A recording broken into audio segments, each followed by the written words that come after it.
My bros believe in Mamoru when I say that this story starts okay, but it drastically keeps improving. By 15 minutes in at the field scene is already a masterpiece, like hard as fuck. It also has one of the thickest creatures like this fairy commander and this muscle mommy, but I'm just saying this because it isn't your normal manhwa where the protagonist is unbeatable by chapter 3. See, this boy has been wielding a sword since he was young, learning swordsmanship from a retired mercenary in his village. The guy said that Incred had an incredible talent. If he's that good at such a young age, he can become a knight. With that, his dream began. The dream to become a knight who can finish a war by himself. He left the village with that dream in mind, but fast forward to a bar. Some guys are laughing, saying that the newbie was fucking funny. How can someone be so scared and at the same time dream of becoming a knight? That was the day this boy found out that his talent was average, but he's not the type of guy who just gives up. Time passes, and he believes that with effort and training he will one day overcome it all. He stabs another creature and gains more experience in battle. He was going to become the so-called end knight, but with a single strike, someone sent his sword flying. The tip hits his belly, and with that his dreams shatter because this young boy was 12 years old and was just starting to learn swordsmanship, but was already able to win against him with ease since he had incredible natural talent. That's when he understood that his hard work was all in vain. In despair he fell, asking if there was really no way out. But this is a guy with a strong mindset. So the next day he was back at training, spending several more hours. This guy is Rock Lee. If Rock Lee used swords, swinging at the tree thousands and thousands of times a day to the point where the iron was vibrating by itself, the sun would rise. He would once again pick up his sword and get back to training. If he couldn't be the strongest of all, he would be the most experienced of all. And now, 3 years later, he's the commander of an average squad. After a whole life of dedication, this is as far as he can get. He asks one of his friends to spar with him because he knows that there is a huge battle coming. We're talking thousands of swords and his group is one of the weakest. Fast forward to the middle of the battle as the soldiers are raging and screaming. As the protagonist finishes off a guy on the ground, another one comes to pierce his face. He looks to the side and skillfully dodges. Another one tries to hit him from behind, but he blocks with a shield. Then he looks to the side and sees one of his teammates screaming. He knows that this guy was about to die from an arrow coming from the sky, so he gets in front of him and blocks it. His friend is still surprised when another one comes from behind to stab him, but the MC pushes him aside and cuts off the guy's head. With that, he hears the scream that he's been waiting for. A body hits the ground and the guy swings his sword. This is the bastard that he has to kill. They stand face to face and our boy swears that this time he will kill this guy and survive. In a flashback, he remembers that one of his teammates told him if he wants to survive, he needs to keep his eyes open even when the weapon is already touching his neck. Like a beast, he should not know what death means, so he shouldn't fear it until the last second. The enemy in front of him thrusts his sword forward, and the MC observes death coming at him. He shouldn't be afraid of that because death makes him stronger, so he skillfully dodges it. For the first time, he had a chance against this guy, so he turns around for a counterattack. But the guy does an unorthodox grip on his sword and stabs it deep into his throat. Blood gushes out, and then his body falls to the floor. The next second, a boat passes by him. Death says that he should give up, accept his weakness with ease, and come to the boat. But he smiles, saying that that day will never come. So with that, his loop restarts, because, see, that fight against that guy was not his first one or second or third. It was actually the 20th time that he has died in this battlefield. Even though he is the weakest, he's the only one who would never accept death. When he died for the first time and woke up, he thought it was just a deja vu, that he was dreaming about dying in the battlefield. So he stepped into the same war again and died again. The second, third, and fourth time, every day would start with the same guy clanking the pans, and the sensation of the enemy's sword piercing his body would never go away. The day kept repeating. He had to keep facing the same guy. And after the 12th death, he gets up and tells his friend that there are bugs in his boots. The protagonist says he'll challenge it again. The story jumps back into battle, and now he's already on his 33rd life. He dodges the thrust again, and when the soldier turns to keep attacking, Incred tries to dodge, but he's still too slow, and his throat gets cut. He drops to his knees. As he falls, a necklace slips off him. Incred remembers that during his days as a mercenary, he took down plenty of monsters. One day, a small village asked for help, and he accepted because protecting the weak is what a knight should do. Afterward, the village elders said they were poor and offered him something. It turned out to be a charm. For risking his life, it felt like a joke, but the elder claimed it could grant a desperate wish. Incred starts to wonder if that charm is why he's stuck repeating this day. The soldier who stabbed him says he must be suffering and offers a merciful death. MC thinks, mercy my ass. It's obvious the man is enjoying killing him. Then he finishes Incred off. The pots and pans ring out again. This time he tells Rem he put the bug in his boot himself. Rem asks if he's gone crazy this early in the morning. The protagonist tells him to stop yelling and come outside. He wants to learn the heart of the beast. Rem swings his axe and Incred keeps his eyes on it and dodges. Rem is thrown off, asking how MC suddenly stopped flinching. MC says he trained. Rem doesn't buy that, saying nobody changes that fast, and there's no way someone else taught his family technique. Incred replies that he picked it up by chance. Then he grabs some weapons and asks for a spar. Rem looks at him, then grins, and says that sounds good. He attacks and Incred avoids it. After a while, Rem asks how long he plans to keep dodging. Even while moving in, he slips past another swing. He says the only sword style he knows is the Volan mercenary technique, the the one people call a cheap trick. Encrid starts to lose his footing, and Rem jumps in. The protagonist recovers in time and gets ready for the leap. Rem notices that, and just like the soldier Encrid always fights, MC thrusts his sword toward Rem, but Rem smacks it out of his hands. The sword skids across the ground and he says even if it's only for a moment. He copied that bastard's thrust. Encrid says his body already remembers it. Rem tells him that move should have made him bleed. Out of everything the protagonist has shown so far, that stab was actually pretty good. Rem even starts giving him pointers to sharpen it. He warns that if Encrid keeps doubting himself, nothing good will come of it. Instead, he needs to focus on the next move, not his own fear. That's how he keeps hold of his sword, even if he says it in his own rough way. MC looks at him and says that messy explanation still made perfect sense. The gap between his thrust and the soldier's was confidence.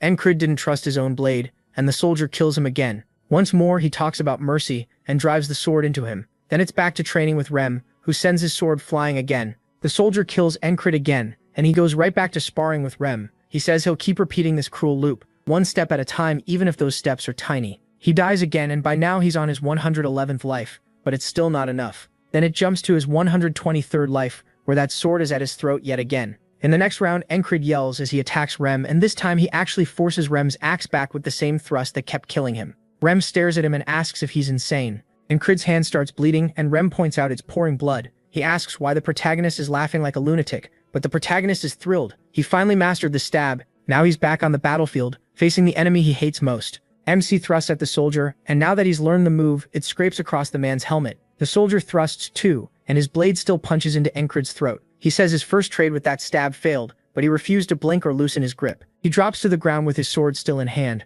The soldier plants a foot on his chest and grins, saying he looks like he's in agony. Then he repeats that same line about showing mercy. Encrid tells him tomorrow he'll kill him. The soldier laughs, saying the dead don't get a tomorrow, and finishes him off. A bug crawls out of Rem's shoe, but Encrid crushes it. He says he saw it fly in there. Rem thanks him, and the protagonist says if he's really grateful, he can take over guard duty. Rem wonders why he's ordering him around so casually. Then we meet another squad member, Big Eyes. MC tells him to get a shield, armor, and a dagger. He'll pay later. Big Eyes is shocked but agrees since Encrid is his boss. Rem asks if he has always been this bossy, and Encrid says they usually dump their work on him anyway. More squad members show up, and Rem says the protagonist is really acting strange today. He's usually not this tense. Soon, Encrid is back to stabbing at the tree. He says every death brought unbelievable pain. He wonders what happens if he still can't win after tens of thousands of tries. Could he run away and live? If he escaped, would tomorrow finally come? Or would this same day repeat again? He even wonders if he should just settle for the strength he's already gained. But then he tells himself to stop acting weak.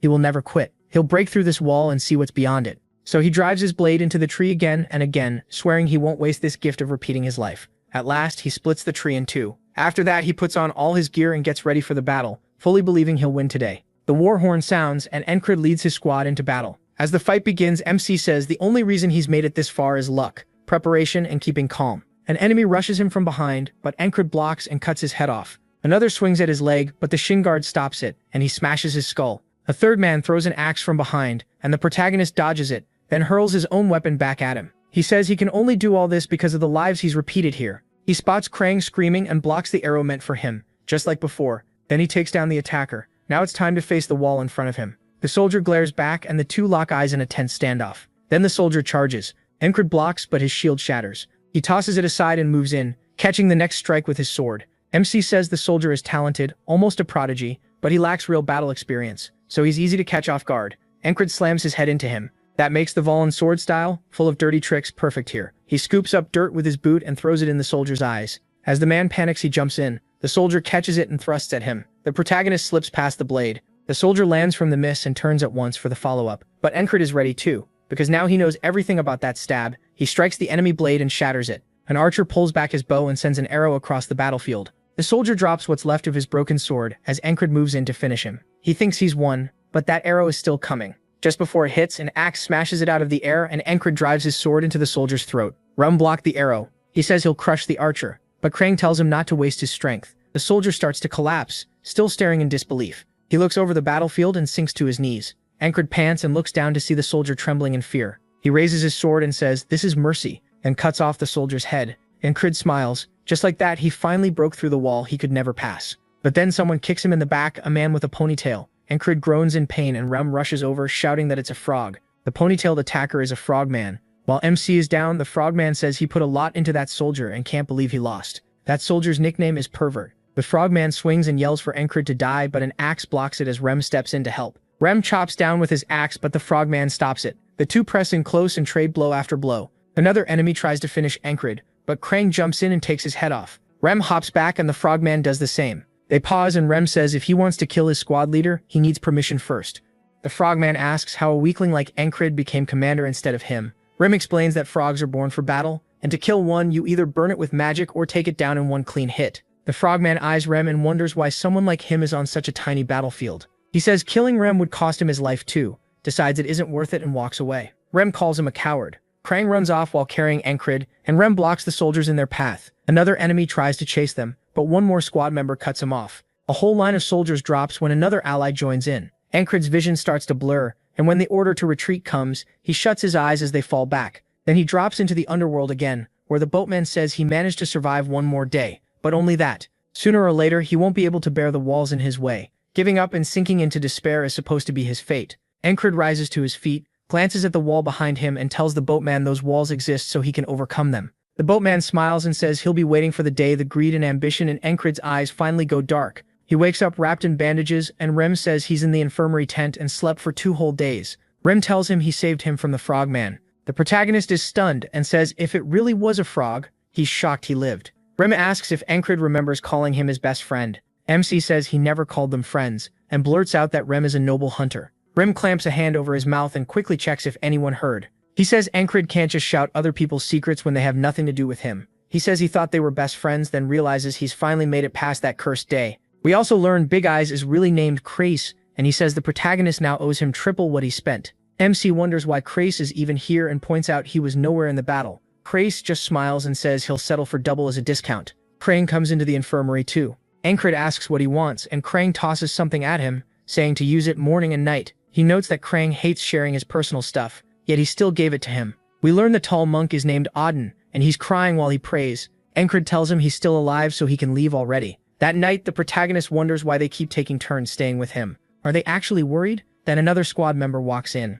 He's shocked to see Encred there and asks why he's in the infirmary. It's Ragna. He quickly backs out, and MC thinks there's no way Ragna is worried. He's usually too carefree. Besides him, 2 other soldiers are in the tent. One is a platoon commander who always picks fights with Encred, and the other is a soldier he doesn't know, just staring blankly into space. He starts wondering why that guy is here. When they hear footsteps outside, everyone turns as a long-haired elf woman walks in and asks who commands the 444th squad. Encred is confused, and the other platoon commander calls her a fairy. She asks what unit he's with, and he says his name is Vancinto, 3rd platoon commander of the 2nd company.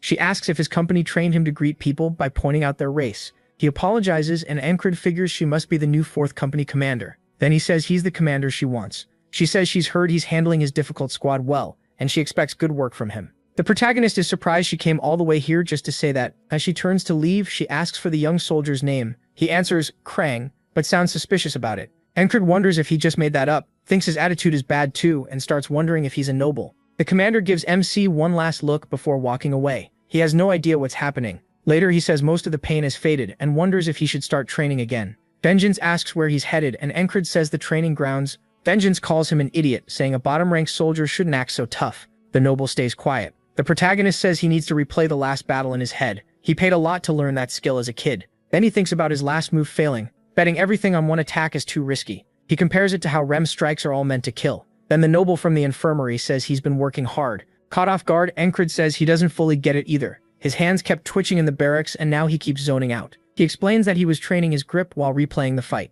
When the man asks why, MC says it's to stay alive. The noble asks if he's trying to become something by surviving. He doesn't want to answer because people always laugh at his dream. Still, he looks up and lifts his sword, saying he wants to become a knight. The noble is shocked, and Encred realizes it's the first time someone heard that dream without laughing. The man says he'd forgotten, but that just made him remember something. Now he knows what he has to do. Encred watches him go, and the man tells him that if he really becomes a knight, he should remember his name. Back at camp, a bard sings while the soldiers talk about Cypress, the hero of the battle. Vengeance complains about breakfast, asking if they're planning to feed them nothing. Encred takes a walk instead of training, and Jackson asks how his wounds are. The protagonist says the medicine worked great, and thanks him. Jackson tells him that if he's thankful, he should hurry back. That night, the noble tells him good night, and MC answers the same. Vengeance wants no part of any of it. Encred figures the whole day was spent doing nothing. Then he hears the bard again and wonders if he was here this morning too. Vengeance repeats the exact same line about the morning rations. That's when he understands what it means. He jerks upright, saying this can't be happening. But Jackson asks about his injuries again, and Encred gives him the same answer as before,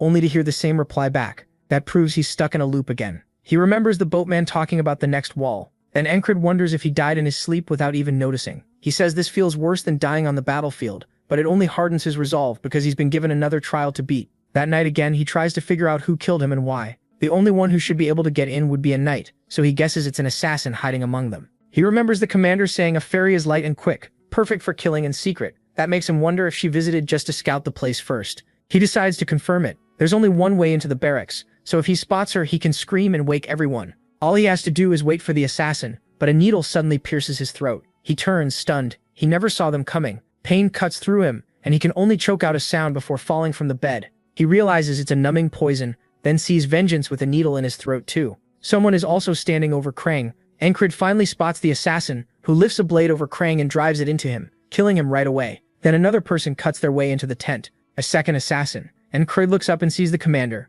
realizing it really was her, the leader of the 4th company. He wakes to the bard's song again, saying this is already his 3rd try. He still couldn't sense them at all, so this won't be easy. And with the company leader involved, even stopping the first assassin wouldn't help. There's no way he can fight her after. He feels completely helpless. It reminds him of how he felt a few days ago against Pervert, but he still found a way and killed him in the end. So if he keeps going, he'll find another path to win. He yanks the blanket off Vengeance, who snaps that he's insane. Encred says he was wrong to only watch the inside of the base. They need to be careful of attacks from outside too. Vengeance mocks him, asking if today's training is hunting cockroaches. He says that suits a lowlife like him. The protagonist says he's happy Vengeance cares so much, which only annoys him more because he was being sarcastic. MC sighs and says he was too. Krang asks if they're arguing again and says maybe he should come back later. Encred tells him it's fine and Vengeance lies back down. He says Krang is clearly the real target and wonders who he really is, because something about him feels off. Still, he doesn't want to pry into Krang's past if Krang doesn't want to talk, just like the others in his squad. But now he's caught up in this too,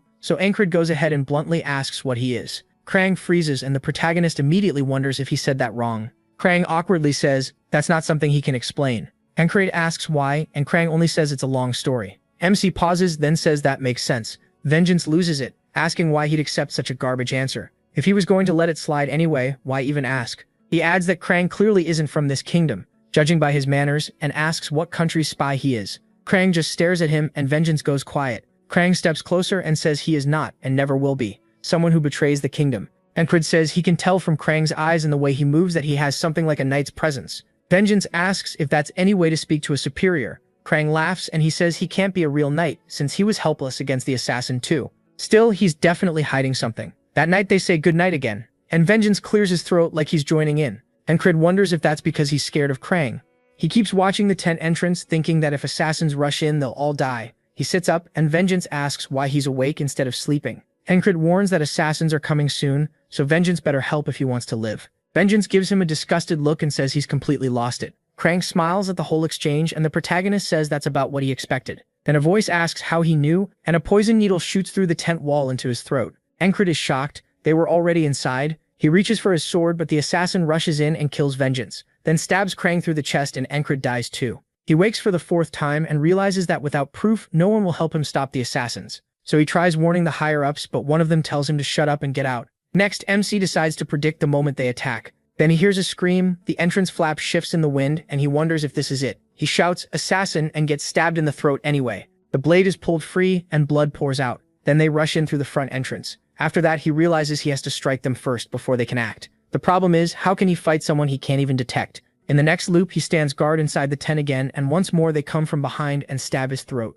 He realizes none of this matters unless he can first avoid those poison needles. Then he wakes for the 20th loop. Even now, he still can't do anything against them. Then he starts thinking and smirks he's only died 20 times. First, he needs a way around the poison needle. He spots Jackson sitting nearby, cleaning his dagger, and walks over. This is the key. Encred asks Rem why he calls Jackson a perverted wild cat, and Rem says it's because he's a total pervert. He always hits from behind and slips away. Just like a sneaky wild cat, Jackson notices him and asks if his injuries are better. Encred thinks Jackson would definitely beat the assassins, but he can't bring him along. He has no rank to order him around, and this is a wall the protagonist has to cross himself. So he asks what he'd need to do to stop himself from getting assassinated. Jackson thinks for a moment and says he doesn't know, no one has ever survived one of his ambushes. That tells Encred he's asking the right person. Then he asks again if someone like Jackson tried to stab him from behind, how could he stop it? Jackson thinks it over and says the same thing, nobody's ever lived through that. But MC still looks set on finding an answer. Jackson keeps thinking, then lets out a long sigh and says Encred would need eyes on the back of his head. He asks what that's supposed to mean.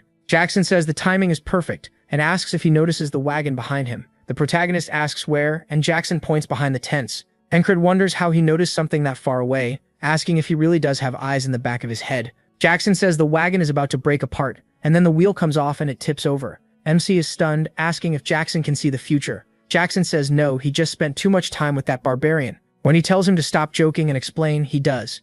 Jackson points to his ear and says it's sound. He heard the axle creaking. If you can hear the things around you, you can guess what comes next. Encred is amazed. He didn't even hear the wagon at all. Jackson explains that you don't need sight to feel what's around you. You keep listening, sharpen your senses, and learn to pick one sound out from the rest. The protagonist says that was actually a good explanation, especially since Jackson used to be too lazy to answer him at all. Jackson says that's just how he is, but helping like this is still better than having MC glued to him, and lately he seems way too stubborn to quit anyway. That night, Encred lies in bed and says he's run into his second wall, death without a face. If he can sense the assassin, he can live. So he focuses on his hearing and picks up the patrol's footsteps and the crackle of torches outside. The assassin rushes in, but Encred still doesn't hear him. He wonders where the attack is coming from. The assassin lands, but he still can't sense a thing. Then the assassin disappears. A needle suddenly shoots into Encred's throat. He snaps his eyes open, already knowing he failed again. The next morning, he wakes to that same chant about Cyprus. He says he still hasn't moved forward at all, but his body remembers every attempt.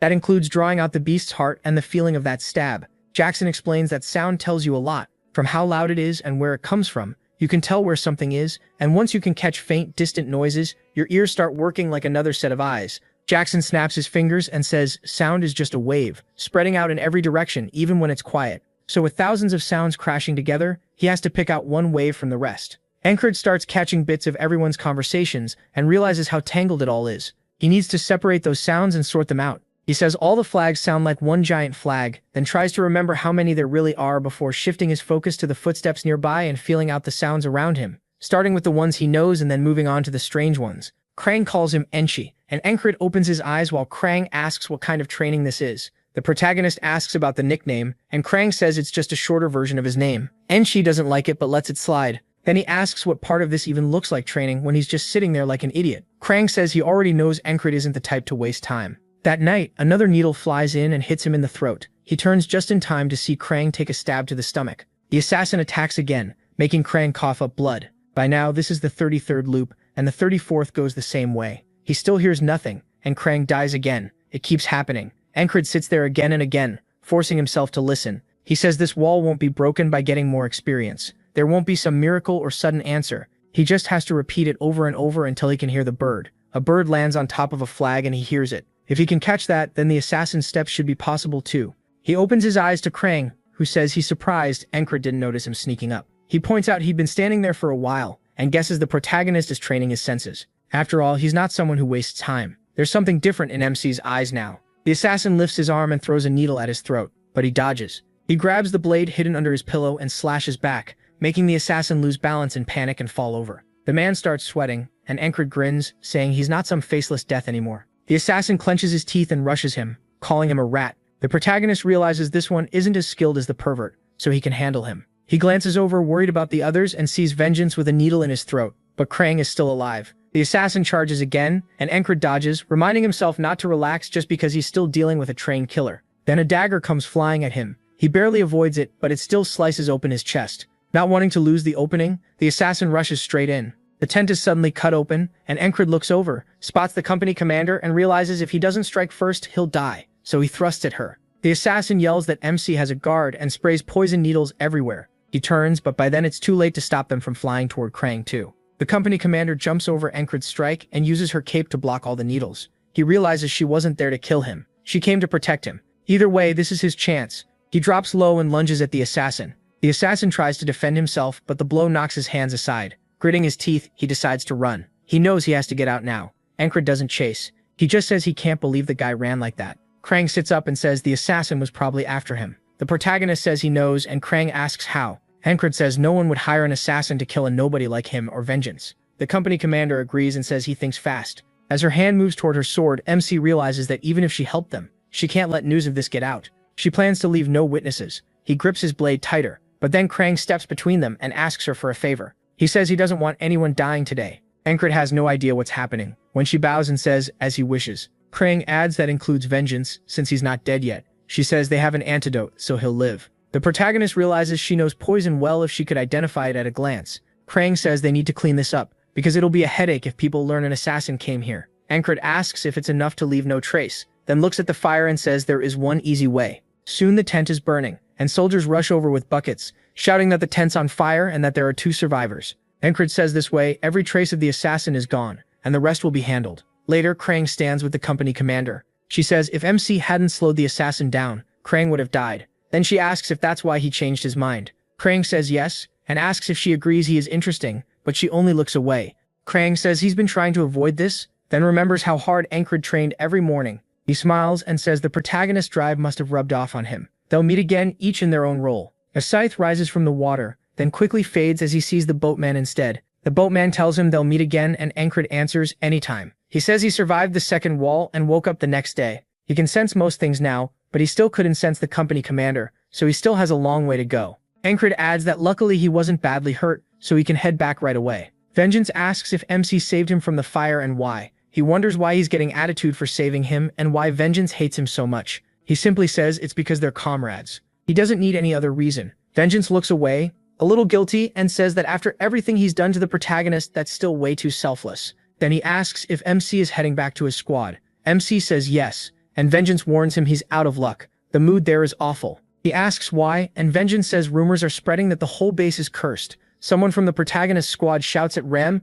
calling him an underdeveloped monkey and shoving him. Rem looks thrilled, and everyone else starts running, saying the squad is fighting again, as Rem lifts the guy up and slams him into a table. The man swings back at Rem, but Rem dodges and answers with a hard right to the face, then pulls out his axes and says he'll decorate his skull with them. The other guy draws his sword and says he'll cut Rem in half. Ancred finally arrives and says maybe the base really is cursed, because these idiots sure feel like his curse. He sighs and tells them to stop it. They say they thought he died, and MC says he didn't, but they might drive him insane. 4 days after returning to his squad, he is in bed when he opens his eyes and finds Jackson standing over him. Jackson says he was trying to leave quietly and asks if he woke him. The protagonist says no, he was getting up to train anyway. Jackson says the protagonist only started recently, but he's already become a great listener. MC says he's been working at it, and Jackson tells him to keep going because it'll help one day. There aren't many battles right now, and with winter getting closer, the best thing he can do is focus fully on pushing his body harder in training. While doing one-arm pull-ups on a tree, someone greets him.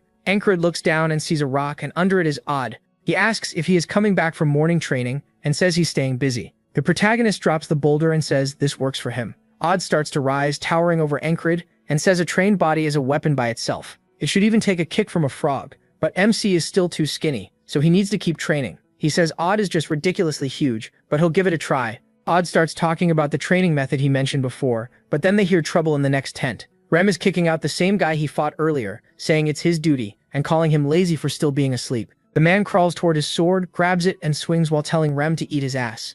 Rem swings back, and Ancred steps in, asking why they're fighting again. Odd tells them violence solves nothing. Remming says this idiot is trying to starve them. The protagonist says if it's his turn to cook, then just do it, and Ragnar says fine. Rem tries handing him an apron, saying there was no need for all this if he was going to do it anyway. Ragnar knocks the apron away, saying it stinks. Remming sniffs it and says it smells fine. Ancred asks if he's so bored that he's starting fights over nothing. Rem admits it is that obvious, the lack of battles is driving him crazy. MC tells him to stop picking on random people and come fight him instead. Later that day, Ancred gets kicked in the side, and Rem tells him he needs to take hits better while rushing in again with his axe, knocking his weapon away. The protagonist steadies himself with the heart of the beast, and when Rem attacks again, he knocks it aside and reminds himself to use his hearing to block incoming blows. He keeps applying what he learned through hundreds of deaths and drives a thrust at Rem's face. Rem dodges, though he admits it was a decent try. Then he catches Ancred's sword with his axe, pins it there, and grabs his collar using MC's own movement to slam him into the ground. He says he expected more after Ancred's recent growth. Still, he asks why he suddenly feels dull. He's seen that same stab plenty of times, so what else has he got? The protagonist pushes himself back up and says he knows he's changed. He can repeat the same thing hundreds of thousands of times. Staring Rem down, he tells him to come again. This time he'll crush him. Remen thinks that even if MC's skills still suck, he never gets tired of that stubborn look in his eyes. A grin spreads across his face as he says Ancred can talk like that after he lands even one hit. Then rain starts falling. Both of them look up, caught off guard by how sudden it is. Back in the tent, Ancred says, the rain comes and goes whenever it feels like it. Remin jokes that at this rate mushrooms are going to grow on his feet. Ragna is asleep while Odd is praying. Another soldier walks in, asking how many duels he has to cancel because of this rain, and says he almost believes the curse rumors now. He asks what he's talking about, and the man says he hasn't heard. Ancred pauses, then says Vancento did mention something about it. The man explains the weather's been strange, casualties are rising, and people keep getting hurt, especially Jackson and Ragna, who are both injured. Because of that, people started saying the place is cursed. He doesn't buy it, but the crazy weather made the rumor spread faster. Ancred says the higher-ups won't ignore something like that. The man asks why he's out in the downpour, and the protagonist says that's the point. Remin asks if he's a stray cat and what this is even supposed to do. Jackson says it's a solid idea and tells MC to keep at it. Remin just scoffs, then starts shouting, asking what Jackson's been teaching him, and since when he cared about the squad leader. As the arguing starts, Odd says there are ways to train inside the tent, even lying down. Ragna offers to check his stance again. Remin turns and points at them, saying, "Look at these guys," and they all keep staring. Jackson glances over, Odd smiles, and Ragna keeps staring at Ancred's back. Remin says he noticed that. The protagonist keeps looking out of the tent. Elsewhere, in a war room, a man tells the commanders to keep their soldiers under control. He says they need another scouting mission before winter, and asks for ideas on who can fill the missing spots. The ferry commander recommends the 444th squad leader. A man immediately says Ancred is kind of dumb and would only slow the scouts down. She argues he might bring unexpected results, and he asks why she thinks that. She says it's just a ferry's instinct. The next day, MC speaks with her, asking why he's being assigned to the scouts. She just glares at him. It cuts back to the man from earlier, asking if Ancred somehow upset the company commander. He asks what he could have even done, and the man says he must have. Why else would she choose him specifically? The protagonist wonders if she's trying to kill him now that Krang is gone. Robin asks if he's really going, saying he can help him dodge the order while holding his axe. MC says he can't exactly use an axe on a superior, and unlike Rem, he wouldn't try. Robin says that's not what he meant, and MC warns him not to do it either, especially with his history of violence. Odd prays they don't take him away, and wonders what is wrong with everyone. Ragna sits up and says he could go instead. The others give him a strange look since they all know he gets lost easily. Jackson says that if Ancred scouts through tall grass, he needs to watch for changes in the blades and any signs they've been disturbed. That's the first step to beating an ambush. Rem cuts in saying he told Jackson to stop teaching the protagonist this weird stuff. MC sighs, thinking that once he's gone, nobody will stop them from fighting. He wonders if it's really okay to leave them, but even he knows there's no one better for this job than him. After joining the army, his poor skills kept getting him moved around to fill other spots. This squad was the one place where he finally mattered. When Jackson and Rem both move to attack each other, and Crid steps right between them, catching both by surprise and their attacks stop, he tells them to knock it off. Rem asks if he's brave or just stupid, and Jackson says he should be grateful, otherwise he'd have a hole in his chest. Crid says both of them are too skilled to lose, and compared to them he wouldn't hurt their combat power much. This isn't some sudden pity party. He knows exactly where he stands, and he still has a long way to go. Soon he heads through the woods with the scout unit toward the front. One of them notices the protagonist with his eyes shut and tells him to focus. He says they may share the same rank, but he leads this scout squad, and if Crid has a problem, they can settle it in a fight. His name is Andrew. Another man laughs and asks Andrew if he really thought MC would challenge him, calling the MC an outcast. Andrew smirks and says if he does try, he'll make sure not to hurt him too badly. Then he barks at everyone that a squad only works because of its men, and if they meet the enemy, they'll crush their skulls. The protagonist says they're way too loud and asks if they even know what scouting is. To him, Andrew is too green for this. They find tracks on the ground, and Andrew says they're fresh, neutral tracks. He decides they'll follow them and have barbecue tonight. Cred points out that new move in groups of at least 20, so if Andrew really wants to fight them, what is he even thinking? Another man laughs and says that isn't a new at all, it's a gazelle. He notices MC glaring and says Andrew can be annoying. His name is Henry. Henry used to be a hunter and didn't care much about Cred at first, but after talking with him by chance, the two got close. He starts teaching him hunter basics, which helps a lot, and explains that animals usually make separate trails through the fields. He promises to tell him more tomorrow. That night, Andrew keeps insisting it definitely was a new, and that he needs results more than anything, while the protagonist watches him. The next day, the squad moves out, and as they reach the fields, Andrew says this is the area they're meant to scout. Green Pearl, also known as the absurdly tall grass field. Andrew says they'll cross it, find the enemy group, and bring them back alive as prisoners. The men answer yes, and as they move on, Cred asks if they're really going in there since they're only supposed to recon. Cred says it's the squad leader's order. As they press through the grass, MC thinks this won't be easy. He expected Andrew to give up fast, but he doesn't. That part is surprising, at least Andrew is taking it seriously. Cred notices there's barely any animal droppings, and he asks if that's bad. Cred says yes. If food is everywhere but animals aren't here, something is wrong. A paw suddenly lifts and slams down. A chill runs down Cred's spine as a panther races through the grass beside him. Their eyes meet, and the protagonist instantly shoves Andrew's head down, warning everyone to stay low. The panther was fleeing something else. A second later, two men are hit in the head by stray shots, and Andrew yells that it's an ambush as enemy troops appear. He orders everyone to run, and the squad bolts. One man gets pinned down, and Andrew is captured. Encred is stabbed in the chest, and Encred turns to see the enemy closing in from every side. From what he senses, he's fully surrounded. Encred keeps running while a crossbow is drawn behind him. He hears it and thinks Jackson's listening technique really is useful, as he dodges a bolt from behind. But then the sounds around him become too much. He can't even make sense of all the noise. Though in the end it still helps, until spears come flying in and he is quickly impaled. Since they were bound to be ambushed, trying to avoid it only makes sense. He remembers trying to warn Andrew, only for Andrew to snap back and ask if he wanted to lose his head.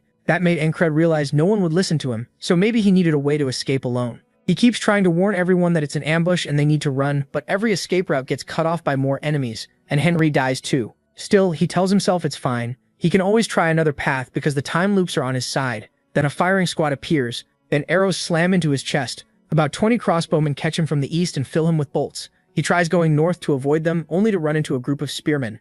He grabs at the dirt as he drags himself forward with arrows stuck in him. Even when he avoids one threat, they keep chasing him. Their green uniforms make it clear they planned for this. Encred wonders what could be so important in a place like this. As he keeps crawling, he spots a fire and a flag, then his head is cut off in one clean swing. As his blood spills out, he keeps thinking about what they're hiding here. The loop resets to Andrew telling the squad they'll cross the field and capture the enemy. Encred has heard this over and over. Once they go in, they die every time, so the enemy is clearly protecting something. He has to learn what it is. If he stops digging into it, he won't have to die. Henri calls to him, snapping him out of it, and the protagonist realizes that avoiding this would end the loop. Still, he decides he can't keep running from this wall. Andrew calls over, asking what he's waiting for. One soldier tells Encred that Andrew may be a jerk, but he should play along since Andrew has his own problems. MC asks why he should, saying there's only so much nonsense he can take from an idiot. Then he asks if the man is tired of sucking up to Andrew, and that sets him off. He shoves past him and says he's done playing along. Andrew reaches for his sword and asks if he's refusing orders. Encred realizes he needs to shift the whole situation, so he says he's not refusing, he's taking command instead. Andrew gets mad, and the protagonist points out that the ones who last longest are him, that other soldier, and Henri. The Scarface soldier is every bit as dangerous as he looks. He's the strongest one here, yet he stays glued to Andrew like a guard dog or nanny. Andrew pulls his blade and says Encred can take command if he beats him, then tells him to draw. MC says an ordinary soldier wouldn't have a bodyguard. His stance also shows real training, so Andrew must be from a rich noble house. But if that were true, he wouldn't be this desperate for results, so he guesses he's a fallen noble. Andrew fires back that the protagonist's poor skills and high rank make him look like some spoiled brat living off family money. Encred says whatever Andrew is, he can't keep following his orders, and Andrew starts saying he's different from him because he has a mission he must complete. MC tells him to come on already, mocking him for talking so much when he's easy work. That lights Andrew up and he charges. He knows he'd normally struggle here, but Andrew is underestimating him, and that kind of anger leads to mistakes. Andrew thrusts at Encred's head, and the protagonist knocks the strike aside with his hand. He knows one careless move is his best opening. As Andrew's arm gets thrown offline, Andrew realizes too late that he messed up. MC steps in and drives a punch into his stomach, making Andrew gag and drop to the ground coughing. Encred and Andrew's babysitter are both shocked that one punch did it. They thought Encred was weak. He declares that from now on he leads the squad and asks if anyone has a problem with that. Encred is left speechless, while the babysitter thinks it over and glances at Andrew, who's frustrated with himself. The man lets out a sigh, and Encred says this is only the beginning. As they move through the field, the others wonder what the protagonist is planning. Then MC asks Henri what his dream is. Henri is caught off guard and asks why Encred wants to know, but admits he wants to marry a beautiful woman who owns a flower shop. He tells him he'll need to stay alive first. He asks another soldier, who says he just became a father. The protagonist tells him the same thing. If he wants to keep being one, he has to survive. He keeps going. One man wants to start a business, another just wants to go home. When MC asks Andrew, Andrew says he wants to carry out his mother's wish by restoring House Gardner. Encred says they all have dreams, and if they want to reach them, they need to get out of here alive. He stops and tells them they're not just going to try, they're going to make sure every possible man gets out alive. That catches everyone off guard. He says he needs them acting on their own, because nothing pushes a man harder than wanting to live. The enemy will show up soon, and his plan is to break through. He points into the grass and tells Henri to fire an arrow there at head level. Henri says there's nothing there, but Encred cuts him off and orders him to shoot. Henri lets the arrow fly, and it buries itself in a hidden soldier's face. The enemy yells that they've been ambushed, stunning Henri and the others. Encred draws his sword and tells Andrew to stay close behind him. Andrew clenches his teeth and rushes in. The protagonist says he was wrong before. If they want the advantage, they need to find the enemy first and strike first. He drives his blade through one man's back, then turns to the next target. The enemy panics, shouting for everyone to kill them. Andrew jams his blade into one man's throat. Encred says they need to use the confusion to cut down as many as they can. He brought Andrew along because the bodyguard would come too. When one enemy moves in from behind, the babysitter instantly decapitates him and hacks him apart. MC knows this is their best opening. As he slices off another man's arm, he notes the enemy force has dropped from 12 to 8. The rest are closing in, and then the rest of his squad arrives. He orders them to kill every last one. The squad surges forward. In grass this tall, the enemy struggles to track them too. There's a reason the protagonist found them first. The panther rushes past again. One enemy gets startled by it and swings at the beast, but Encred comes in from the side and stabs him in the gut. One MC realizes they were chasing that panther the first time, and that's how they happened to find his squad. Now they miss his ambush because they're focused on hunting it. Since things are finally going well, he won't let the beast die. Henry reports that it's over. Andrew is breathing hard while his babysitter calmly wipes his sword. Encred says they move out right now, with the panther quietly watching from behind. After losing one man, they have 6 left. Even with all these loops, the protagonist still can't save everyone. But this is the most he's ever kept alive, and he wants to push farther. An enemy guard stands watch, and Encred quickly cuts his head off. Thanks to the loops, he knows where the enemy troops are and how many there are. If they go straight, 30 crossbowmen will wipe them out, so they need to turn right. The spearmen who chase them down in every loop have to be dealt with fast, or they'll slow the whole escape. By using quick ambushes and pulling back, they slip out of the encirclement. Andrew kills one of the enemy soldiers. His babysitter warns that he's pushing himself too hard, and once it gets dark, finding the exit will be much harder. They need to break out before sunset. MC tells them to keep moving. When someone asks why he's going deeper in, MC says this is the right way, and he won't hear complaints. They just need to follow him. The babysitter doesn't like that at all. Then Henry is shocked when the man points his sword at him and says he won't march to his death. If killing Encred is what it takes, he'll do it to survive. The protagonist replies that even he should know it's too late to turn back. After all the noise they made, the retreat route is already swarming with enemies. The man asks if he really expects them to trust him, and MC answers that he wants to make one thing clear. He wants to live too. Andrew had thought he was just worthless trash, like his father who gave up on everything and wasted what was left of their house. But Encred isn't like that. If anything, he reminds Andrew of his mother. She told Andrew that even if their house was finished, she still hoped he'd become someone who could lead their people. To do that, he had to earn their trust and rebuild the family. Andrew admits he's always wanted to be like her. Looking at the protagonist now, he sees someone who opens the path ahead. The protagonist tells them to trust him. They will survive. Andrew steps forward and says he does trust him. Calling MC captain, his babysitter starts to object, but Andrew says he is the captain now and the squad follows its captain's orders. The babysitter is stunned, and Encred tells everyone to crouch until his signal and stay close together. Step 1 to escaping is to seize the lead and break through with an ambush. Step 2, while they quietly move through the grass, they hear rustling. Enemy soldiers pass nearby, and there are a lot of them. Encred says the key thing he learned after dozens of loops is that only at this exact time and place can they let the enemy walk right past without starting a fight. This is their only real way out. Everyone waits in silence, tense and nervous. Encred strains his hearing as much as he can, and once he can no longer hear anyone else, the others wait for his word. He says everything has gone just as planned. His plan. Now comes the last step. Once the sun goes down, the field gets too hard to escape. Encred tells them they've reached the key spot. And Harry stares in shock and blurts out, "No way." One of the others just smacks his forehead. After all that effort, they somehow ended up right in the enemy camp. The protagonist explains that Aspen soldiers are wiping out everyone in the field to keep a secret buried here. Whatever they're hiding, no one can be allowed to learn about it. At the center of the camp stands a shrine, covered with flags and surrounded by bones. And Clyde wonders what happens if something more important than hunting them suddenly demands the camp's attention. Then he tells them it's time to move. If they go in now, a path out should open up. Mac can't believe it. MC wants to burn down the enemy camp. To him, that's insane. He warns they'll probably get surrounded and die. He cuts in and finally asks his name. At last, we learn the babysitter is called Mac. Encred tells Mac straight up he won't accept anyone disobeying him. Mac starts snapping back, but Andrew shuts that down fast. He tells him to keep quiet and immediately follows the protagonist's lead. Mac grumbles that Andrew doesn't need to lecture him. With clouds covering the night sky, they won't find their way out alone. So like it or not, they have to trust their squad leader. MC slices open a tent, and Mac is sure this is where they die. But when they slip inside, nobody's there. That makes Mac even more suspicious. Encred knows way too much about this place, and walking through the middle of enemy lines still feels crazy. Even stranger, they haven't run into a single soldier. They're definitely inside the camp, so how is it this empty? Encred finally halts them when they reach the shrine. He tells everyone to stay put. Then he reveals he snuck into this camp over a dozen times. The first time he noticed that flag and touched it, the whole camp turned on him. So that's what the soldiers are protecting. The flag is their top priority. Now he wants to see what happens if the camp catches fire too. Mac is stunned.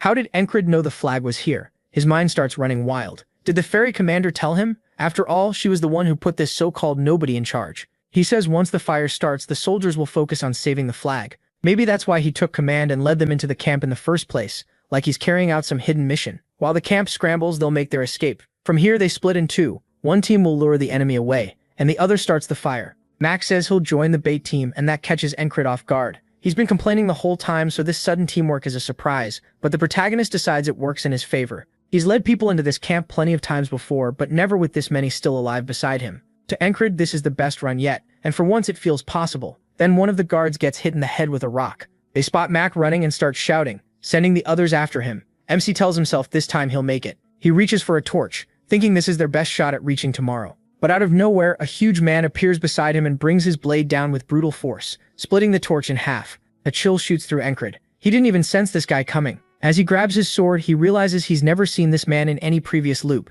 Still, one look is enough. This guy is deadly. He wonders where someone this strong came from. The man glares at him and calls him a rat. Encred just says they're too late. The man asks what he's talking about, then notices a tent already burning. A robed man rushes out yelling, while the others dash off carrying barrels. The big man orders everyone to put out the fire. The protagonist realizes Mac drew most of the soldiers away, and Andrew used that opening to light the tents. Now Encred only has to get out alive. He plants his foot, reminding himself that every attack begins from the ground up as he lines up a thrust. Drive off the earth, launch forward, and aim for the opening in the man's guard. Encred lunges while the man is distracted, but the man snaps his head around and locks eyes with him, dodging the strike with perfect clean movement. In the next instant, he's behind MC. Before MC can react, Encred knows this is bad the second he feels his stomach get cut. Clutching the wound, he realizes that was the best thrust he had. He turns and faces the man again as the man calls him weak. Encred can feel the massive gap between them. Right now, he can't win. He fought through endless ambushes just to get here. Loop after loop, watching everyone die but himself. He thought he'd finally cleared this loop's obstacles, but now he sees the truth. This man is the real wall. As the man raises his sword, Encred thinks if he's going to die, then next time he'll seize control sooner and repeat it all until he can beat this monster. Instead of panicking, he starts to laugh, which throws the man off. Then the man gets angry and demands to know what's so funny. Smiling, Encred points his sword at him. The man snarls that he'll cut him apart and feed him to the dogs, then swings. He drops his stance and steadies his blade, swearing he'll break past this wall. He actually blocks the strike, sparks bursting from the clash. The man knocks his blade aside, sliding along it with a smooth parry. Encred is caught off guard. The man instantly chains into another attack, and when the protagonist slips past it, the next swing comes right away. He barely avoids that one too, shocked the man could attack from that angle. But the assault keeps coming. Encred looks up just in time to block another heavy blow. He can feel the force in every hit, and there's no room at all to strike back. The skill gap is just too big. MC retreats a step and pulls a throwing knife, snapping it at the man. When it reaches him, the man casually knocks it away with the back of his hand.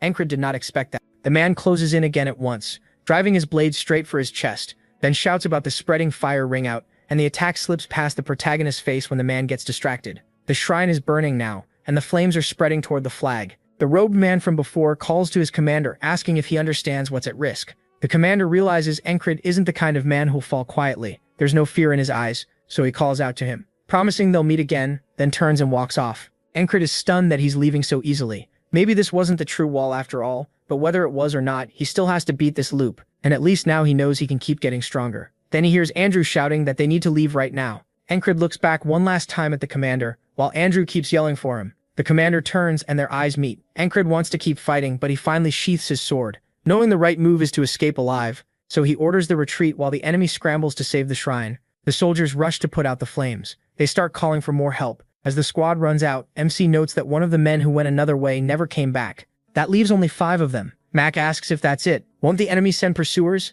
Encred says no. Then Henry starts coughing and falling behind, and a small group of soldiers comes after them. The others turn at once to protect Henry, and Encred kills one with a clean cut to the neck. Mac drives his blade into another man's throat, and Andrew follows his example. The protagonist tells them not to hesitate, just keep moving. As Andrew helps Henry along, MC says the enemy won't be able to keep up if they run toward the field fox and snake territory. Andrew asks if that won't slow them down too. Henry smiles and says he knows a safe route, the hunter's path. Encred tells him he's counting on him to lead them right. As they push deeper into the field, he notices the footsteps behind them are gone. The pursuit has fallen away. Thanks to what Andrew and Mac pulled off, they shook the enemy faster than expected, and without Henry's tracking, they never would have lost them so quickly. It took every single one of them to make it this far. When the sun starts to rise, Encred shields his eyes and realizes he's made it to the next day. They keep running until they finally reach their own camp. One of the soldiers asks what happened to them. They're covered in blood and completely spent, and Henry mutters that he's about to black out. A second later, he collapses. Encred cracks his back and realizes he finally cleared that loop with most of them alive.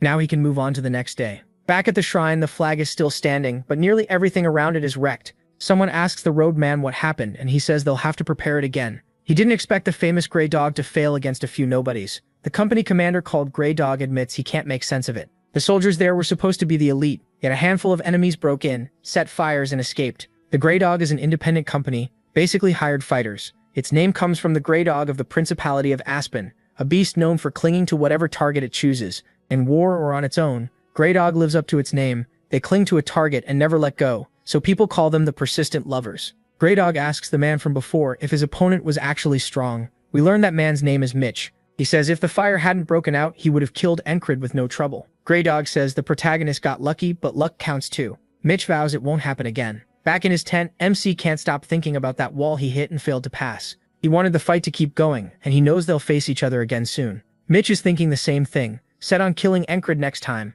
Rem tosses his axe around, bored out of his mind, wondering why there's still no word from his recon trip. He catches the axe and sits up, thinking the protagonist might have died. He admits Encred did improve, but says he's still small time, so dying wouldn't be shocking. Weirdly enough, Rem actually liked him. With a sigh, he says if MC's dead, there's nothing to be done. Ragna wakes up too. He glances over at Rem's strange pose and asks what the hell he's looking at. Rem just waves and says, "Good morning." Ragna waves back. Then Rem grins and says he suddenly feels like killing him, gripping his axes. Ragna starts drawing his sword and calls him a mad dog. Later, the company commander questions Encred about the scout mission, mainly how it ended with the whole place on fire. He says he just made the best choices he could and got lucky. She locks eyes with him, repeats the word lucky, then tells him to get some rest and recover. She expected him to do something useful, just not something this huge, and starts wondering who he really is. As Encred leaves, he admits he has no clue what she's thinking. Then Andrew calls out, bows and apologizes for how he acted at first, saying he's alive because of him. He asks if they'll meet again. The protagonist gives a small wave and says maybe, if their paths cross. Then he turns to go. Andrew grabs his sword and bows again to Encred, and the others follow, showing their respect. MC thinks about how he brought 4 of them back, but still wonders if that was really the best he could do. 2 members died, and he can't help thinking that if he'd been stronger, he could have saved them too. With his loops, he can keep pushing past his limits. Someday he'll stop just struggling to survive and move toward his real goal, becoming a knight. That's what he'll use these loops for. And if he wants to stop reliving the same day, he has to get much stronger. Then he hears his squad yelling that they're at it again. Rajna and Rem are already clashing, blow for blow. Both of them wear far more serious looks than usual. Encred says he's never seen them like this. He's sparred with them so many times but never seen those faces. One soldier mutters that they aren't even human. They're animals. He realizes they never had to go all out against him. That means he needs to focus. Next time they spar, he wants to make them show those same faces against him. Rajna blocks one of Rem's swings, then glances over and spots Encred. Rem tells him if he's back, he should report in instead of lurking around again. He yells at the others that if they won't fight him, they should get lost. Rajna notices the protagonist is hurt, but he brushes it off as a scratch. When MC tries asking about their techniques, Rem cuts him off and tells him to wash up and rest. So Encred turns to Rajna and asks instead. Rajna stares at him and asks if he's serious. He asks if the timing is bad. Rajna looks away and says it's nothing. The protagonist feels like he has more to say, but leaves it alone for now. Soon everyone starts packing as the battalion commander moves the whole force closer to the tall grass field.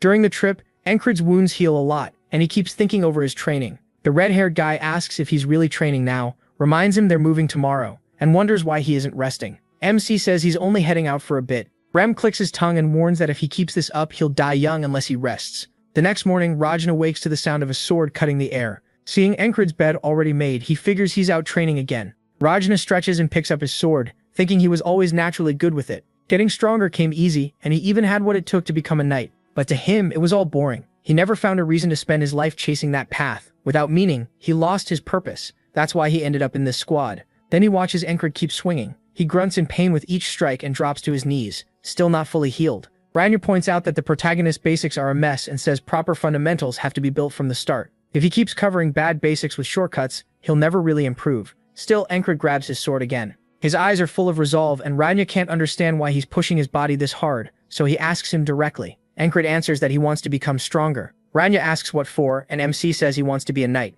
Ragnar says a knight is just someone good at fighting, and asks if that title really means that much. He says the knight he wants to be is someone who decides for himself what's right, and raises his sword for honor, for the weak and for the people he wants to protect. That catches Ragnar off guard. To him, strength was only ever a tool, and a knight just a sword. Now he starts thinking about what he himself wants. He steps forward, saying maybe he won't know until he figures it out. Then he calls to Encred and asks if he wants to learn the sword properly. The protagonist answers right away, of course. Ragnar just stares at him, then sighs, saying he probably shouldn't have offered. He's already getting dragged into something again. Still, seeing how serious Encred is, he admits this might be interesting. He asks if Rem already taught him the heart of the beast. When MC brings up the valiant mercenary sword style too, Ragna says all of that has to go. Everything except the stab and that beast technique. He asks about the valiant mercenary sword technique. Ragna says especially that if Encred doesn't throw it away, any new skill he learns will just fall back into old habits. If that's the case, he might as well quit. So he gives him a choice, drop everything and start over, or stay the same. The protagonist instantly says he'll start over.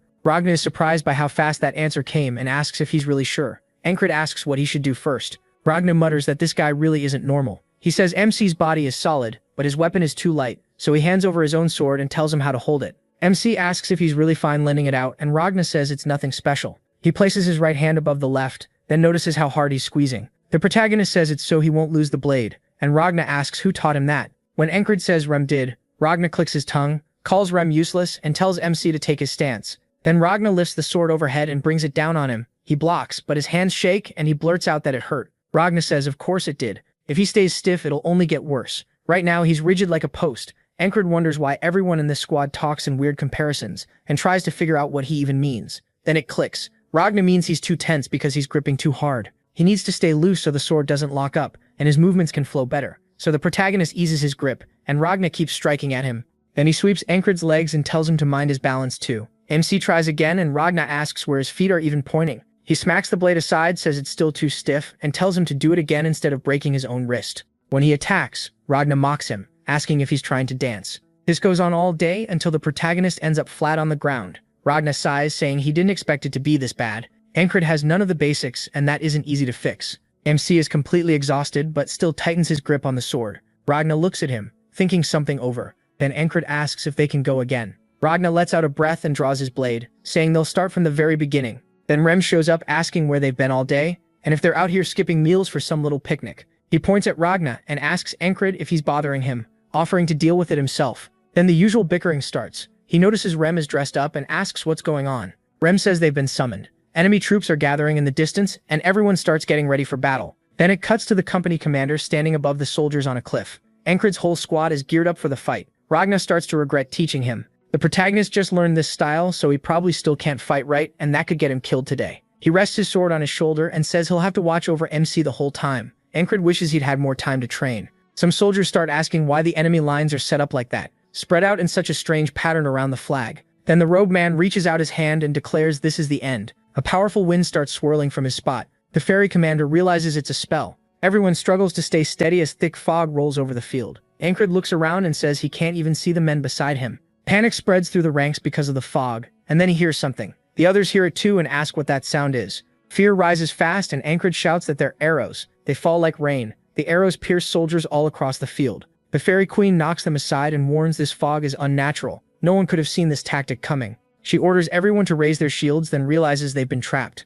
The robed man starts laughing, bragging about how hard this spell was to make. He used the blood of many animals and gathered huge amounts of water with rain magic. Now that it's active, the fog blinds everyone. Only those standing under the spell's markers, the flags, can see, turning this into a one-sided slaughter. He calls it the Fog of Annihilation. Mitch says he looks pleased, and the man answers that of course he is. If that flag hadn't almost burned, this would have been easy. Mitch thinks of Encred and curses him, while the protagonist struggles to survive the arrow storm. A second wave of arrows comes down, and MC slips past one. A voice behind him tells him to keep his head low, and he knows it's Ragna. Then Rem snaps that this is magic, and he's furious. Encred says he can tell Rem is right in front of him, but he still can't make him out, and there's no way he can fight well like this. An arrow hits right by his feet, and he feels his breathing get rough. His body tightens up, and even moving his legs gets hard. At this rate, he can't use what Ragna taught him, but he never expected to get it right away. Back in training, Ragna said Encred would fall back into his old habits for a while. Until he fully learned this, it'd be better not to fight, but if he stays off the battlefield, he'll die anyway. He realizes that, then shuts his eyes. He focuses again, reminding himself death doesn't scare him the way it scares other people. While the battle rages around him, Ragna tells him to get behind him, but the protagonist says he found the answer. If he can't do it in one try, then he knows what comes next. He charges straight into the fog, and Ragna yells, asking if he's lost his mind. A spearman bursts out of the mist and drives his spear straight through Encred's throat. MC groans as the spear stays lodged in him. Then he smiles, saying, now he can go back and keep learning from Ragna. The soldier recoils, calling him insane. He yanks the spear from Encred's neck, killing him instantly. Back at camp, Ragna asks if he really understood what he meant. He says honestly Ragnar's a terrible teacher. Since he's a genius he can do it, but he's bad at explaining what's wrong.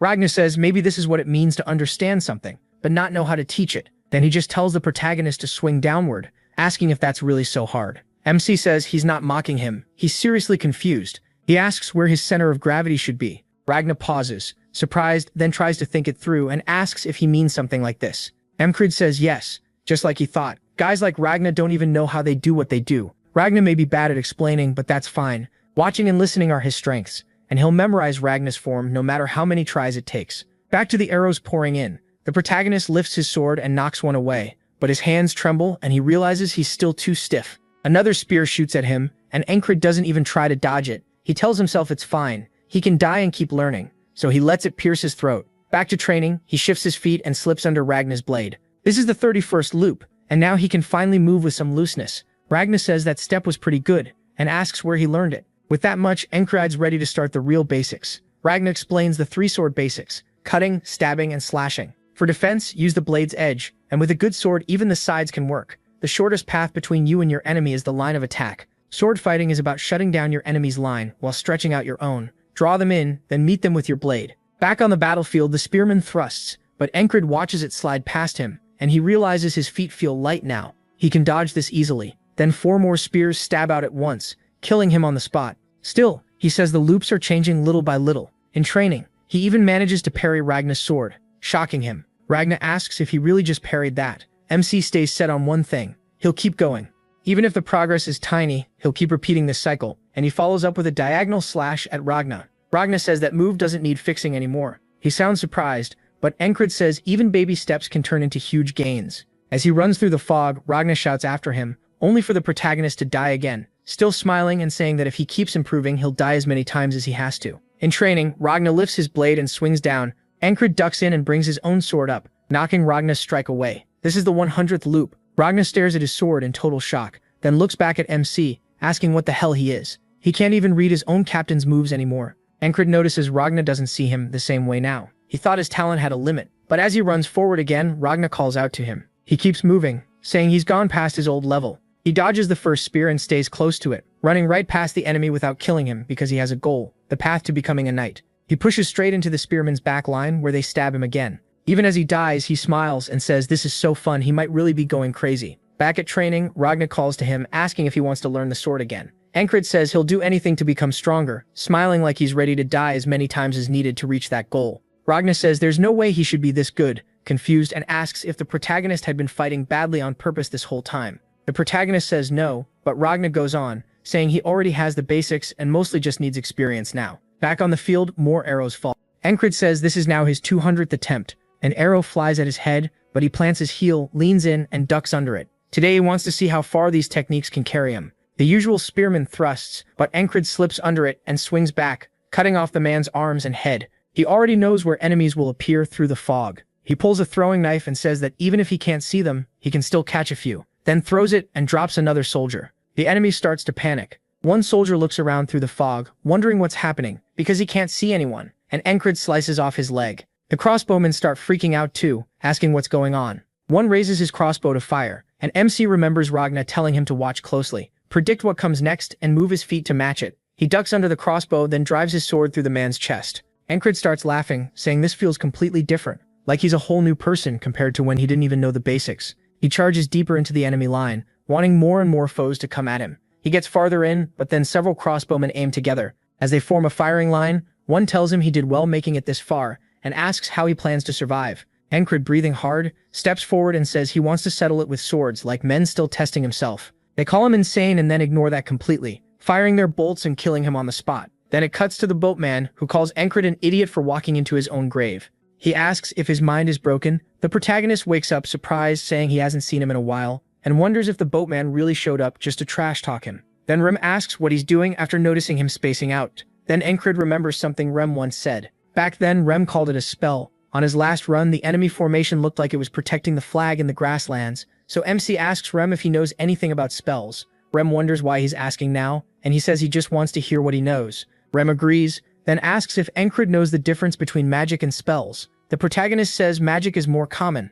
Rem says that's partly right, but spells need a medium. More than that, the medium is everything. Without it, a spell can't exist. MC thinks it over and realizes the fog came from the enemy's spell. That means the flag must be the medium. If it gets destroyed, the fog should disappear. He asks if Rem's tribe uses spells too, since spells came from the west, and that's where Rem is from. Rem smiles and says he's seen them before. Then he adds that true spellcasters are rare. Most are just hexcasters. Encred ignores that, and Rem asks where he's headed. He says he's going to train. Ragnazon says their training routes seem pretty similar. Then he asks if the protagonist knows the Unyuk sword style. He explains that 500 years ago, a once-in-a-million genius was born. As a child on a sword farm, he killed 12 bandits with nothing but a fireplace poker. After losing his parents young, he started sword training early, and later a noble took him in after hearing the rumors that prodigy was named Leona Sunyuk. But no matter how gifted he was also cursed. He began losing strength at 10, and was fully paralyzed by 12. Just like that, the great prodigy seemed lost to history. But Rem says that by age 20, even fully paralyzed, Leona still carved his name into swordsmanship forever. He studied every sword style in the land and sorted them into 5 types. The righteous elaborate sword, the heavy strong sword, the flowing confounding sword, the fast swift sword, and the gentle parrying sword.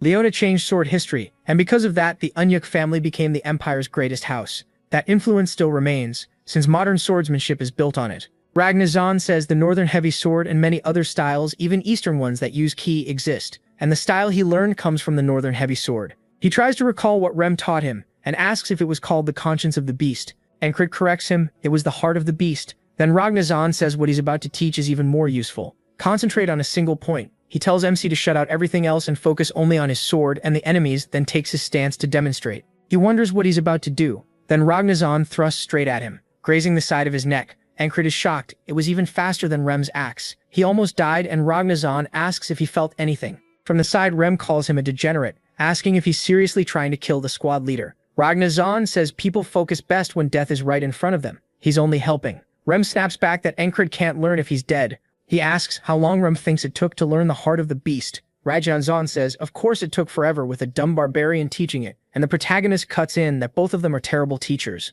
Rem fires back that his people live farther north, so that should make him the bigger barbarian. Ragnazon denies it, saying Rem is from the southern barbarian tribe. While they keep arguing, MC tells them that's enough. They should go, since he's waiting for the departure order. Before leaving, Ragnazon tells him to remember how sharp he felt just now, right before death. If he masters concentrate on a single point, everything else will vanish, and his sword will move exactly as he wants. Back on the battlefield, Encred says it's like the heart of the beast, but also totally different. The heart of the beast dulls your fear of death. This one sharpens you instead, and he needs real combat to grasp it. He needs more practice with it. He looks toward the field and spots the flag as the fog rolls in. The protagonist says he'll add one more goal besides gaining experience. He's going to destroy the flag. He pushes forward and takes a soldier's head, saying it'll be easy to get there with Rem and Raja. But he wants to do it alone and cuts down another enemy as he advances. He wipes the blood from his blade, excited to learn this new technique. And Crid says he's died too many times because he wasn't ready, which is why concentrate on a single point matters so much. To survive the assassin,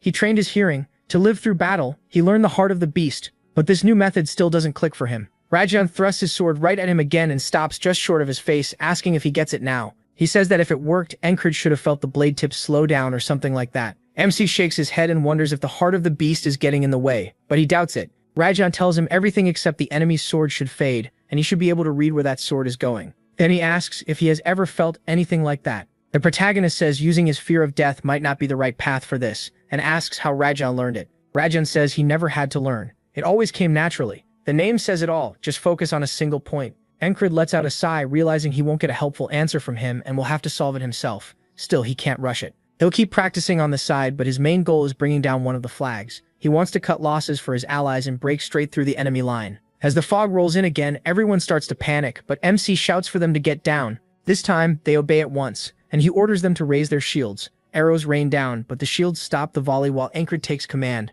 He's gone through this loop more than 300 times. He knows where every attack is coming from, even without looking. The enemy is confused by the fog too, and he uses that to his advantage, slipping past one man and stabbing him through the side of the head, then following with another swing that drops two more. The enemy yells that he's just one man, they can handle him.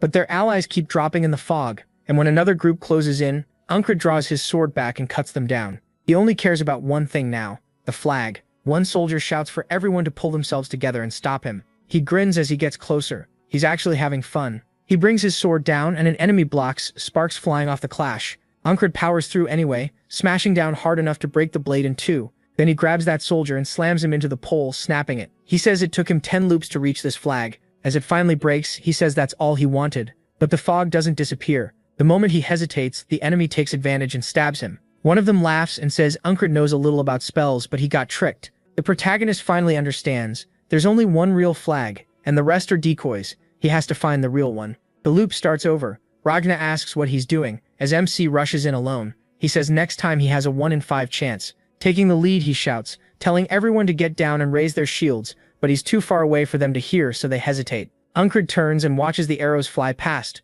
totally confused. He lifts his shield and blocks the shots aimed at him, but his soldiers get wiped out. He wonders why they didn't listen this time. Maybe his timing was off, or maybe they needed a moment to recover. He destroys another flag, but it's fake too. Again, it's the wrong flag. A second later, his head gets cut off. Now with 4 left, we see him break another one, and it's still fake. The enemy kills him again. That costs him 5 more loops. The 4th flag takes 7 more loops to reach, and even after he breaks it, he dies the same way. Only 2 flags are left. Now he says that if he has to trust his gut, one of them is the clear answer, because it sits farther away than all the others. And right beside it stands the robed man from the camp. Unkred kneels and orders everyone to get down and raise their shields. And this time, they listen. The arrows are blocked again, and he tells Rem to come with him. Rem asks if he's lost his mind as they charge through the arrows. Unkred says even if it's far, he can't waste all his strength before reaching the flag. When they hit the spearman, the protagonist doesn't even swing. Rem is with him and drops one with a thrown axe. MC says the plan is for Rem to draw their eyes while he slips through.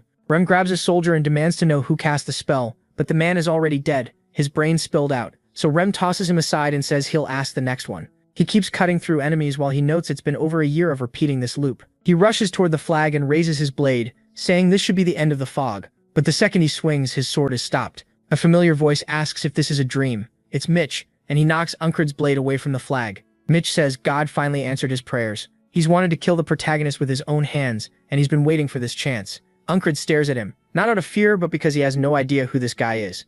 That catches Mitch off guard, and then he gets mad, asking how MC could forget him after only a few days. He's confused, because for him it's been way longer, so he just asks Mitch who he is. Mitch lifts his sword and says the protagonist will remember soon enough. Then he rushes in, saying maybe a stab will bring his memory back. Unkred sees the blade coming, and twists his body to avoid it. He pushes off hard and lunges in with a counter. Mitch hops back, thrown off by what he's seeing. In just a few days, Unkred has gotten insanely stronger. Mitch gets irritated that MC almost caught him with one step. While Mitch hesitates, he closes the distance and brings his sword down. Mitch blocks, and their blades spark. The protagonist realizes Mitch sticks to the basics with the righteous sword style, but also mixes in the flowing style to knock attacks away. Unkred's learning in real time. Mitch tries to force him back, but MC won't let him. He knocks Mitch's sword aside and reminds himself to keep every sense fixed on what's right in front of him. Mitch raises his weapon and thrusts. He knows that if his focus slips for even a second, the whole balance breaks. He has to forget the flag, the result, even the sword styles. Everything else needs to disappear until only the swords remain.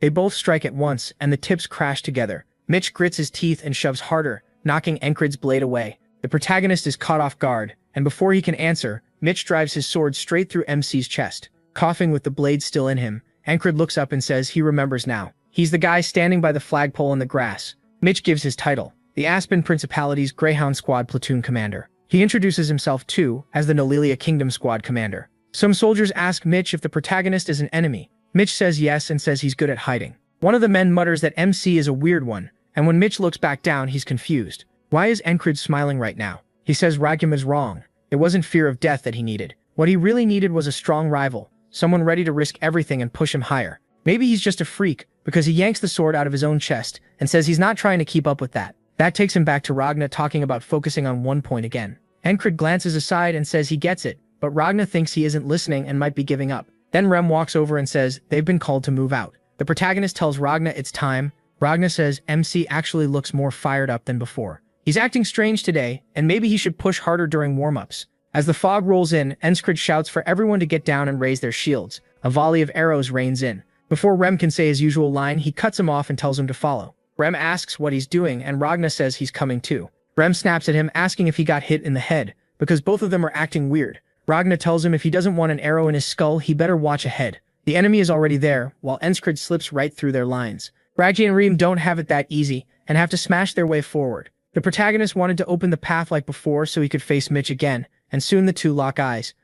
MC gives off total psycho energy, saying it's good to see him calling Mitch his friend and asking for a fight. Mitch asks if he really came looking for him, and he asks if this is his first confession because it was love at first sight. Mitch says he's usually the one who finds people. This is the first time someone hunted him down. Ancred asks if that bothers him. Mitch just raises his sword and says, of course not. The protagonist admits reaching that state again where only the sword exists is harder than he thought, and then Mitch stabs him in the chest. Mitch says he didn't expect MC to go down this easily and doesn't know why he thought they could really fight. That's when he understands his approach was wrong. He can't force it. He has to fall into the fight naturally. As they clash again with each new loop, he decides to repeat this battle again and again until he finds that feeling. By the 18th loop, everything but the sword finally fades away and the feeling returns. On his 28th fight with Mitch, he can enter that state on purpose. By the 48th time meeting Mitch, Ragna is saying he'll show him the trick again and thrusts at Ancred like always. This time the protagonist is fully focused, watching only the blade. As it nears his eye, the rest of the world fades, and at the perfect moment he lifts his sword and deflects Ragna's strike. Ragna is left speechless.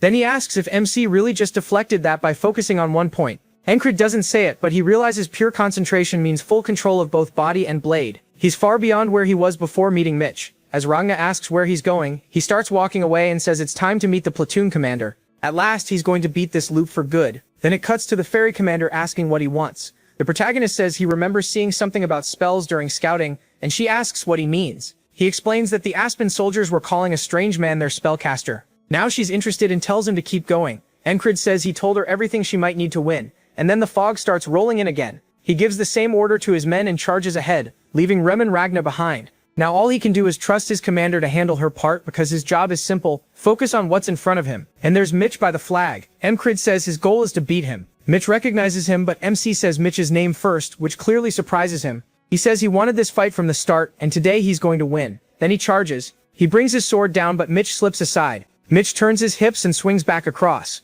Ancred reacts fast, turning his blade sideways and bracing it with his arm to stop the hit. Mitch is surprised by how solid his guard is. The protagonist answers with a thrust, and Mitch barely gets his blade in the way before swinging hard enough to knock Ancred's sword back. They crash into each other again, sparks flying. Mitch asks if MC was hiding his real skill. He says yes. Mitch asks his name and the protagonist gives it. Then they keep trading strike for strike. Mitch says he'll remember that name. Ancred tells him not to worry, if he forgets, he'll remind him. Then MC locks in, watching only Mitch's sword. He sees Mitch's balance shift onto his right foot, a sign that a diagonal slash is coming. Ancred steps aside, saying he learned this through all those loops and all that repeated experience. Now lets him read Mitch's moves. They both thrust for each other's necks, barely missing, but each leaves a cut. Mitch looks down and realizes he actually kept going with his swing, forcing Mitch to duck under it at the last second. Mitch thought this would be over in a few moves, and now he can't understand why he's struggling so much. Angry now, he grits his teeth and realizes Ancred's righteous and flowing styles are great for parries, so he needs a real finishing blow.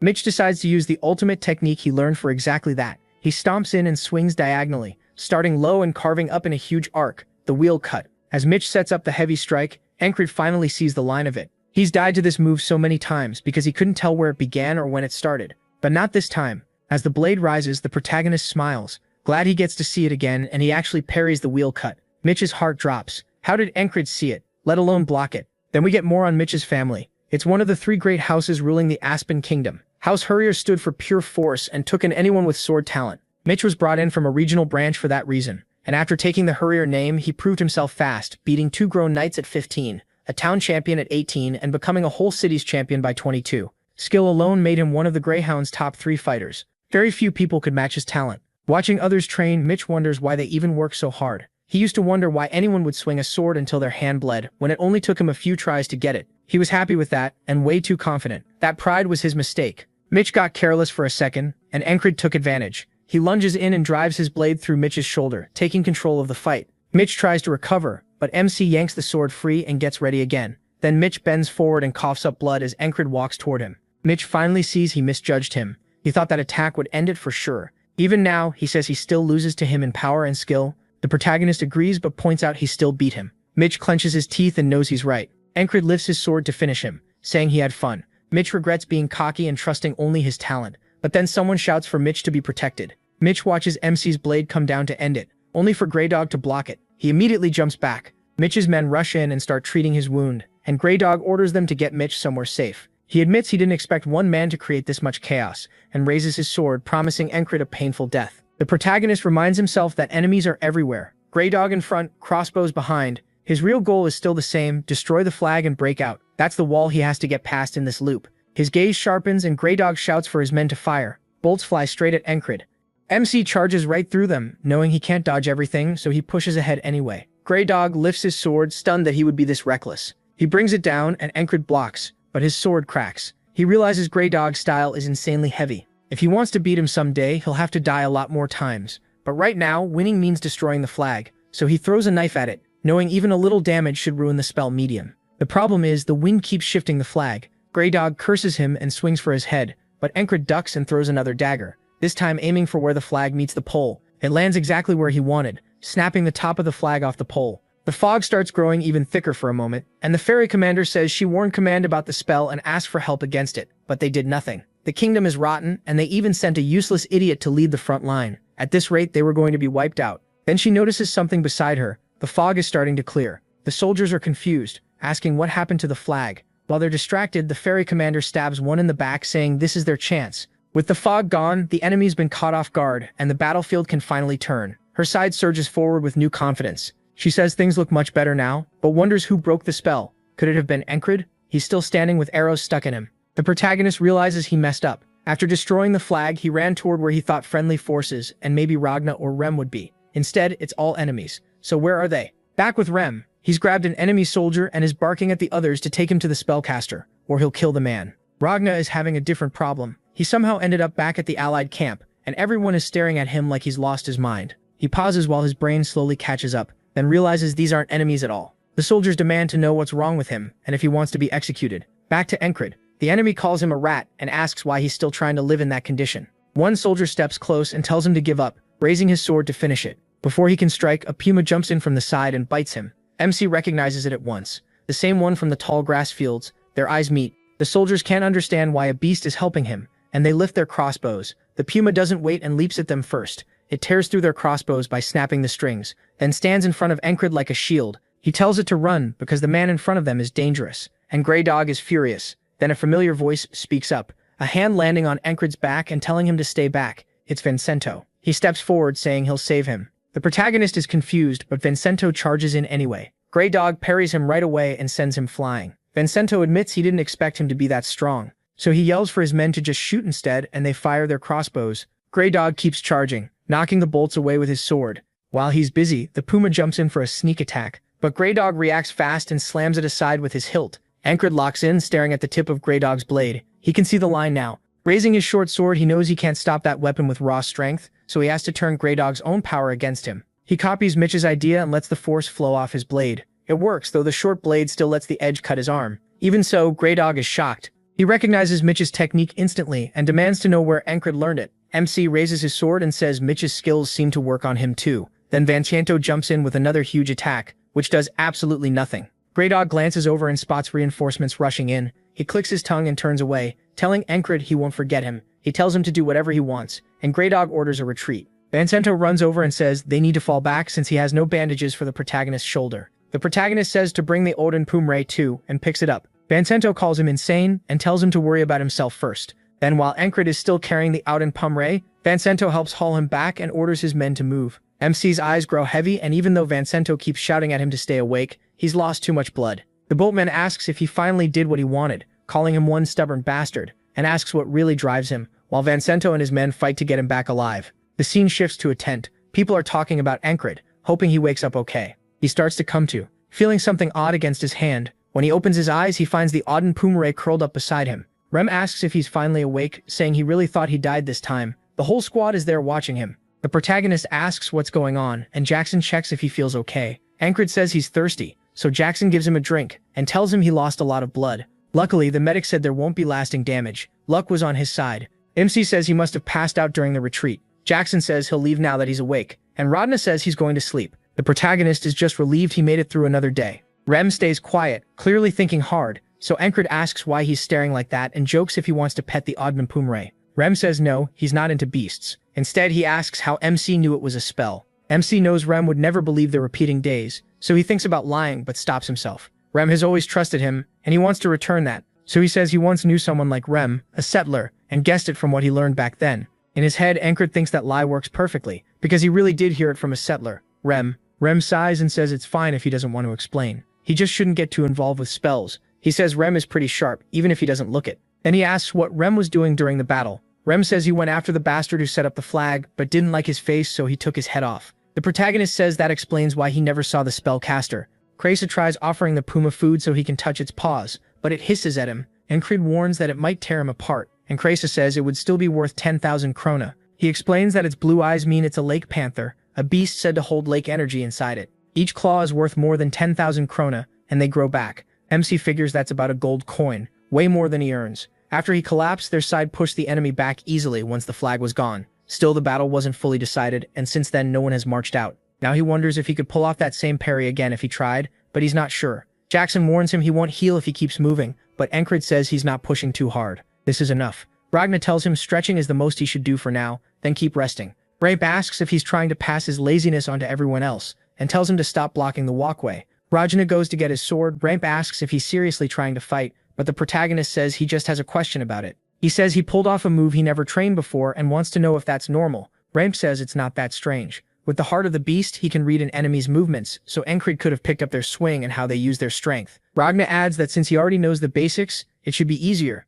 If he focused on one point, he probably saw even more. Though luck still played a part. MC accepts that, but to him that last day wasn't just one day. It felt like hundreds of days of struggle. He didn't grow stronger just by copying patterns. He earned it through brutal effort, and even with weak talent, he can still keep improving. Then he tells Rem and Ragna that he wants a duel. Rem says people call him crazy, but Encred sounds even worse. Ragnar agrees for once and asks what he thinks he can do in that condition. With his body like this, a duel isn't happening. Then the fairy commander steps into the tent. She asks if he was the one who broke the spell. Encred figured Command would ask sooner or later, but he didn't expect her herself. He admits he did it, and says he spotted it during patrol because he knew a little about that kind of spell already. She says there were 5 decoys and asks how he found the real one. The protagonist says he guessed. She still looks doubtful, then turns to leave and he asks if that's all she came for. She says she also wanted to see his face. Then she tells him she truly believes fate brought them together. After she leaves, Encred wonders what she even means by fate. Rem laughs and asks if something's going on between them. Ragna says he didn't know MC was so good with women, and MC tells him to shut up. Krasa says he always knew him would be perfect for opening a host bar with him and promises him a great deal. He just wonders why she acts like that. Then Krasa brings actual good news. A squire from the Night Order has arrived. Encred hears it's from the Scarlet-Cloaked Night Order. The battalion he's with is called the Cypress Division, named after a knight, and Cyprus belongs to the Scarlet-Cloaked Night Order. Knights are famous for their skill across the whole continent. That's why a Night Order includes more than knights. There are squires, servants, and knight trainees too. When a knight approves a squire, they become a proto-knight, and above even that are knights who've gone beyond normal humans. Squires almost never enter battle without their knight, so this one is likely close to becoming a proto-knight. Then someone shouts that it's time to head into battle. They figure maybe everyone had been waiting for the squire, but now it's time to move. The protagonist is told to stay back and rest, but Encred's eyes are full of resolve, and Rem notices. He says he can tell MC wants to come along, though there's probably no stopping it. He badly wants to see the ideal he's been chasing this whole time with his own eyes on the battlefield. As the troops line up, he thinks he's finally about to glimpse a piece of that dream. When he arrives with the others, his eyes lock onto one man walking alone toward the enemy army. He keeps moving forward while the enemy raises their bows and starts to grow more and more uneasy as the tension builds. When he gets close enough, the enemy gives the order to fire. Arrows start flying all at once. The man glances up, and soon the sky is covered by a storm of arrows. As they fall straight toward him, he finally stops and drops to one knee, gripping his sword. A strange aura gathers around his legs, and Ragna says he used determination there. Wind surges upward around him, then he explodes off the ground, knocks the arrows aside, and crashes into the enemy front line. Encred can't even speak as the man halts right before the front ranks. In one smooth motion, he draws his blade and cuts through them, sending half the bodies into the air with a single strike. That's when Encred understands just how huge the gap really is. The enemy soldiers can barely believe what they're seeing. The man lowers himself again, then bursts left with a slash that throws a whole group away, dashes again and cuts right, tearing open the front line. To the enemy, it's like a disaster in human form, one man wrecking an entire army. Their commander screams at them to stop him, calling them idiots, but he reacts too late as the man jumps up and takes his head in one blow. Then he lands on the commander's horse, and Encred can only stare in awe. Ram says the guy's the real deal. There's a reason they call him the war specialist. Ragna starts thinking that would be a fun fight, but Jackson says the enemy had at least 5 chances to stop him and their commander was a complete fool. Auden prays for the dead and Christ says this battle might end without their side needing to do much. Encred keeps studying the sword style, wondering if it's the righteous sword, then rejects that, saying it also has parts of the heavy sword and the swift sword. He recalls that the righteous sword is careful and precise, pulling the enemy into your rhythm. The heavy sword uses raw power to crush through anything and overpower the foe. The confounding sword tricks the enemy and strikes from angles they don't expect. The swift sword beats them with speed, and the flowing sword softly parries attacks before answering back. Encrid says that even though the heavy and swift swords are total opposites, he can see both inside this one man's style. Then something clicks. Maybe the styles are different on the surface, he thinks, but they all came from the same root. If someone grasps what all five share and treats the sword like something alive, maybe that's the key to reaching even a decent level. A new understanding starts to hit him, and his eyes slowly close. Meanwhile, the main force charges forward. Raim and Ragna look at Encrid and realize what's happening. Raim smiles and says their squad leader is about to break through something, so no one should disturb him. The others gather around to shield him. Lost inside his own mind, Encrid says that understanding alone changes nothing. In that strange in-between state, he looks up and sees only a wall he has to climb. To him, it's there to show how far he still has to go. Even as the army rushes past outside, his mind stays fixed on it. He keeps wrestling with the idea, trying to truly grasp it. Then he starts climbing the wall, telling himself he'll see everything all the way to the top. The battle rages on, and Encrid begins to see a light above the wall. At the same time, the allied troops start driving the enemy back. As he crawls higher and higher, the allied soldiers lift their hands and cheer in victory. Encrid opens his eyes and says the war is finally ending, but winter and spring will be busy.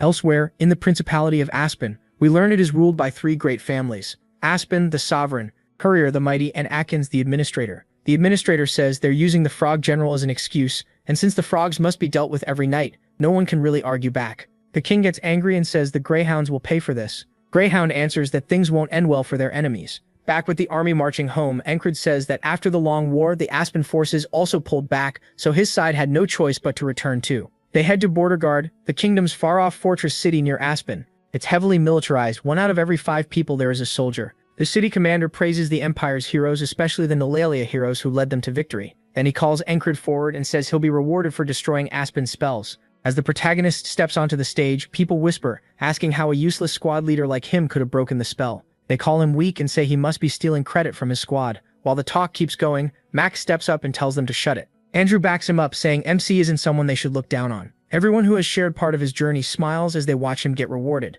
because they know he's far more than the crowd realizes. After taking the reward, Encrid looks at the money and wonders how to use it. Kreisa asks if he wants suggestions, and he says yes. He wants a good shop, more than that, the best blacksmith in the city. On the way, Kreisa keeps talking, saying there's no way the protagonist plans to spend all that money on one sword. His current blade is fine, and there are plenty of swords left behind on battlefields anyway. Encrid says becoming a knight takes more than skill. He also has to prove his strength. As he draws his sword, he tells Cray he's going to take the soldier promotion exam. His days as a foot soldier are over. Crazy says he thought MC didn't care about rank, but MC answers that he can't stay at the bottom forever, so he decides it's time to start making moves. The army uses a rank system to keep morale up. If you're stronger than the normal ladder, you get marked as special and treated by that rank. To move up, you have to beat 3 soldiers from the rank you want in front of other troops. For the soldiers, it's basically entertainment with gambling mixed in. Crazy starts taking bets and asks who wants to put money on Encrid.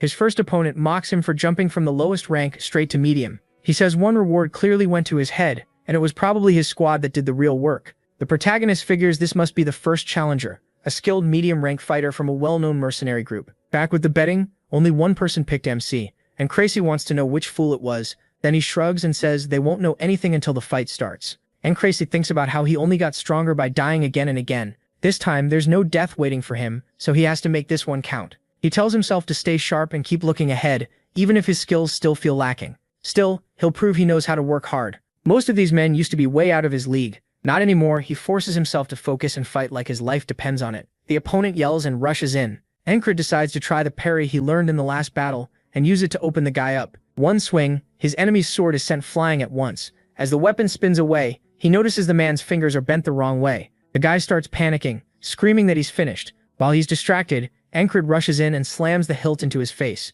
The man drops, blood spilling from his mouth. The protagonist can only wonder why a medium-ranked soldier was that weak. The crowd erupts, shocked that the so-called loser won. They turn to Crazy and ask if he was the one who bet on MC. They assume he must have known how strong Encrid was, but Crazy is just as stunned. He says he only placed the bet so the spot wouldn't stay empty. Someone tells him he should trust his own squad leader more. He figures maybe that guy got careless, but even then he starts wondering if every duel ends this fast. A older soldier steps forward and tells him not to get arrogant. He calls the first win pure luck, lowers his spear and says he'll be next. The protagonist recognizes him as one of the heavy infantry, one of the strongest men in that battalion. The man flicks his spear tip around trying to throw MC off. Then he suddenly thrusts. Encrid moves on instinct and slices the spear tip right off. For a second he wonders why the thrust came from so far out, like maybe there was some trick to it. Then he realizes that's giving the guy too much credit, because the soldier looks completely shaken. Seeing the opening, he decides it's his turn. He drives a kick into the man's stomach and knocks him down. Henry and the rest of the crowd stare in surprise as Ancred wins again. Twice in a row means it isn't luck, and now even the lowest rank has beaten 2 medium-rank soldiers. Crazy starts calling for the next challenger, but people hesitate. Losing to the protagonist now would be humiliating. Vincento calls them idiots and says they're all scared after talking down to him. His friend points out Vincento did the same, and he instantly shuts him up. Andrew starts to rise, saying that after his last loss, he trained with Mac every night and wants a rematch. Mac pushes him back down and tells him to forget it. Ancred's gotten much stronger, so strong that even Mac isn't sure he could beat him now. Both of them keep watching closely. Raman nudges someone and tells him to get up there. The man asks who he's talking to, then freezes when he realizes it's Remen. Rem reminds him that he was just saying MC only got promoted by sucking up to the commander, so now he should go prove his own skill. The man insists he isn't scared. He realizes he got so used to struggling that he never noticed how extreme his past fights were. The knife-crazed freak from the first loop, the assassin after that, and even Mitch from the latest one, plus the squad mates he trained with every day. Compared to all that, his path has been brutal. His old teacher warned him never to look down on an enemy. Then the loudmouth finally steps up and asks if Ancred is spacing out before the fight. The protagonist says no. He used to think that advice had nothing to do with him. He never imagined he'd be the one looking down on someone else. The loudmouth asks what's with that expression. Then MC wears a smug look, realizing he's finally become strong enough. He says he's just curious what it feels like to crush an enemy. He charges, and the loudmouth locks up. Ancred slams his sword into the man's blade, and in Nolelia, strength earns respect. That's why it's called the Kingdom of Knights. He lifts his sword and strikes again, cracking the other man's weapon. The loudmouth looks up, terrified. Ancred raises his blade one more time, then brings it down, stopping right before the man's head. The guy's eyes roll back and foam spills from his mouth. The protagonist says he's proven himself now. The whole crowd is stunned. Then someone blurts out that the guy even pissed himself. A voice calls Ancred the Spellbreaker. Others agree it really was him who destroyed the flag, and he wasn't just living off his squad's fame. Andrew jumps up and shouts, calling him the Spellbreaker. MC wonders what he's doing as Andrew keeps yelling, telling everyone else to say it too. If not for Ancred, at least half of them would have died. Soon the whole crowd is chanting Spellbreaker, and just like that, it becomes his nickname. He decides it could be worse while Kryes runs over and says he's officially medium rank now. The protagonist says it's too soon to celebrate. He still has to reach high rank. Kryes just stares, confused, and asks if he's really going to keep going. Then a man in the crowd stands and says this is getting interesting. As he steps forward, people notice the eagle patch on his arm. He's from the Border Guard, the elite troops that serve the crown directly. Everyone wonders why someone like that is here. The man addresses Ancred politely and asks if he'd like another duel. The two lock eyes. Rem gets to his feet and says this one will be tough. Ancred knows the Border Guard is basically Nolelia's answer to Aspen's Greyhounds, so this man could be as dangerous as Mitch. He wonders what happens if he faces someone on that level without dying first. Then he points his sword and tells the man to come. The Border Guard fighter smiles, amused. He says MC really isn't scared even standing before someone from the elite forces. After watching him, he admits he is far more interesting than expected. The soldiers start cheering, telling Ancred to show them the Spellbreaker's strength. Their chant about infantry being the kings of the battlefield grows so loud it drowns everything else out. The man snaps at them, asking if they're stupid. They know he's infantry too, and this latest victory has made them cocky. He says he'll knock that pride down a bit as he gets ready. Then he bursts forward to close the distance. Ancred locks in. He tracks the tip of the man's weapon and reads its path. With the smallest lean back, he parries the strike, catching the man off guard. The fighter notes that the protagonist wastes almost no movement, and that surprises him. Then he grabs MC by the collar and tries to slam him down. Ancred catches his arm and raises his blade right over the man's head. A chill runs through him. If he doesn't move, he'll die. Ancred drives the sword down, but the man slips aside and the blade hits the ground. He answers right away, drawing back and stabbing hard toward his chest. The protagonist doesn't dodge. He grabs the blade with his bare hand and smashes a knee into the man's stomach. The soldier steadies himself, and now the fight is even again. He rushes in once more, and Ancred does too, pulling a throwing knife from his vest. Both of them strike for each other's heads, but the company commander steps in and knocks both weapons aside in one move. She tells them that's enough. Another second and they would have killed each other. Both men are breathing hard. Meanwhile, Vincento looks ready to kill somebody. And he isn't alone. The rest of the squad has gathered too. Robert grins and calls Ancred a lucky bastard. The Border Guard man tells him not to get carried away. This was only a duel. He says he nearly had MC once he lost track of his movement, and wonders how it would have ended if they kept going. Then he admits he came in with no expectations, but now he has to acknowledge him. He introduces himself as Torres, a platoon commander in the Border Guard. Ancred gives his own name and they shake hands. The crowd is shocked. A platoon commander means the protagonist just fought a special rank soldier. That makes him at least high rank now, and the soldiers finally start giving him real respect. MC glances at the cheering crowd and casually raises a hand like it's no big deal. Torres says he likes that attitude and expects they'll meet again soon. Calling him a high-ranked soldier, he leaves him thinking he's one step closer now. Later, out near the barracks, a man tries again to recruit the protagonist into his company. He's Graham, commander of the 1st Company of Heavy Armored Infantry, the Turtles. MC notes this is the 3rd offer. Maybe it's because of his new rank or because he helped break the spell. If he accepts, he'll be tied to the army every month. It was a good offer, but he still turned it down and bowed to Graham in apology. Graham figured this was about the 4th Company commander and said he could talk to him, but he said that wasn't the reason. Graham says the protagonist really doesn't seem tempted at all. Even so, he'd still like MC under him. MC asks if he'd take Rem too, and Graham says sure, just not that lunatic. He adds that he lived through the last battle because of Rem, so he should stick with him. Crazy asks if that means it's time to pack up, but the protagonist says no. Crazy asks why he keeps turning everyone down when any unit would treat him well right now. As Encrid starts to explain, someone else walks in. They turn and see Torres asking MC how he's been. Torres gets straight to it. He wants Encrid and the border guards. He points out that the border guards answer directly to the crown, making this an even better offer than the Turtles gave him. Robert says this is the kind of chance the protagonist could only dream about before. Passing on the others was one thing, but rejecting this would be insane. Torres says he knew what he wanted the moment they crossed blades. He wants a real challenge, and if MC joins him, he'll put him through brutal training and crazy missions. That way, Encrid can bring out everything he's got. Rem thinks it's settled, and Ragna and the others do too. They're already acting like the choice is made. After a short pause, Encrid says if Torres means non-stop hellish training, then he's already in the perfect place. What he wants isn't to reach his limit, it's to go past it. Later, Rem is shivering in bed, whining that it's freezing and wishing he could chop the cold apart with his axe. He asks where he is going and tells him to bring back hot stones. He says now that the battle's over, Rem's completely useless. Odd says moving around will warm him up and invites him outside to train. Rem snaps back that he'll kill him. Odd then asks the protagonist to train with him too, saying it'll loosen up his frozen body. The protagonist says he has duty first and will do it after. Rem still yells after him not to forget the hot stones. As MC heads out, he notes how fast winter came. At the market, Encrid explains the border guard's main job is fighting. But since there isn't a war right now, they patrol the city instead. He's paired up with 2 men, Jack and Bo, and the 3 of them will patrol together today. He wonders if they're from the recon mission. Those names sound familiar. Jack says it's an honor to patrol with the famous Spellbreaker, and Bo adds that the protagonist even got promoted to high rank. Jumping from the very bottom all the way up there is incredible. Encrid just says he got lucky. Jack wants to test his strength and asks for a duel later. MC agrees and Jack says it's a promise. As the patrol goes on, Jack and Bo keep edging closer, complaining about having to work in this freezing weather. He asks why they're standing so close, since he's not big enough to block the wind. Then a robed figure starts walking toward them. Encrid notices something off just as the figure stumbles. He moves to help the kid, but a dagger flashes out, and before he can react, it's buried straight in his chest.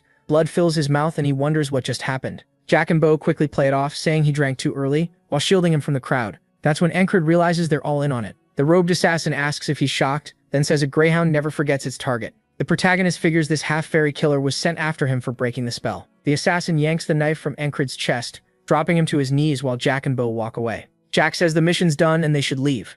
Up in a guard tower, another man Rotten gives a nod. MC finally remembers them. They were the injured soldiers from the recon mission, the ones Krisa mentioned, the group that found a way to contact Aspen. As he collapses, Encrid realizes it's 4 against 1, and this won't be easy. A woman spots him, turns pale, and screams as blood spreads across the street. He thinks this might get interesting, then he jolts awake in bed and says good morning. Rem asks what his problem is, and Encrid says nothing. He just wants to start the day with energy. Rem once again tells him to bring back hot stones. The protagonist walks over to Odd, who pours icy water over his head and turns it to steam. Odd asks what his squad leader needs. MC brings up the body heating method Odd mentioned. Odd says it's called bare body training, and it's important in winter because it gets your body ready for anything. Encrid tells him to teach him. He remembers seeing the dagger come out but not being able to respond. His body had gone stiff from the cold. Odd tells him to start stretching. He says he should have known something was wrong. The second Jack and Bo crowded him, next time he'll drop those 2 first. But if he moves too soon, the assassin might run. Odd mocks him, saying his muscles are pathetic if he can't even hold the pose.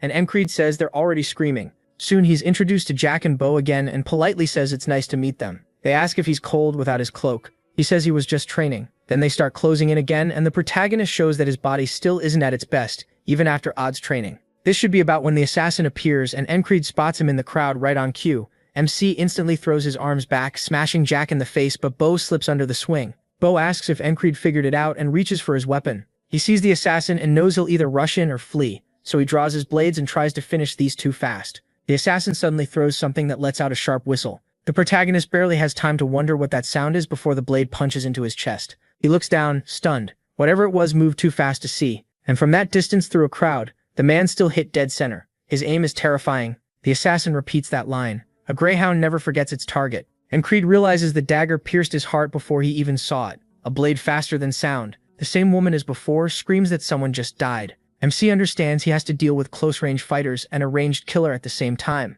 He smiles at death and wonders how he's supposed to prepare. He breaks it down. When the half-fairy is close, he stabs from far away. He throws. That's simple enough. This wall isn't that complicated. He keeps stretching. He mutters about death, and Odd asks if that's a threat while sitting on his back. He says no. He seriously thinks he's going to die. Ragna asks if this is some kind of torture training, and Rem laughs, asking if it's really that bad. The protagonist tells Rem to come over and see for himself. Just then Jackson walks in for duty and finds everyone stretching and suffering, except Odd, who's grinning and saying this is his domain. Jackson looks confused, and Encred tells him not to make that face, they're just training. Then MC starts sketching in the dirt, saying he needs a way to block the dagger before it hits. Its speed and aim are on another level, and the shape is strange too. Jackson asks if it's a whistle dagger. He asks if that's the name, and Jackson says yes because of the sound it makes in flight. Used right, the target won't know what killed them, so the best move is staying far away from anyone carrying one.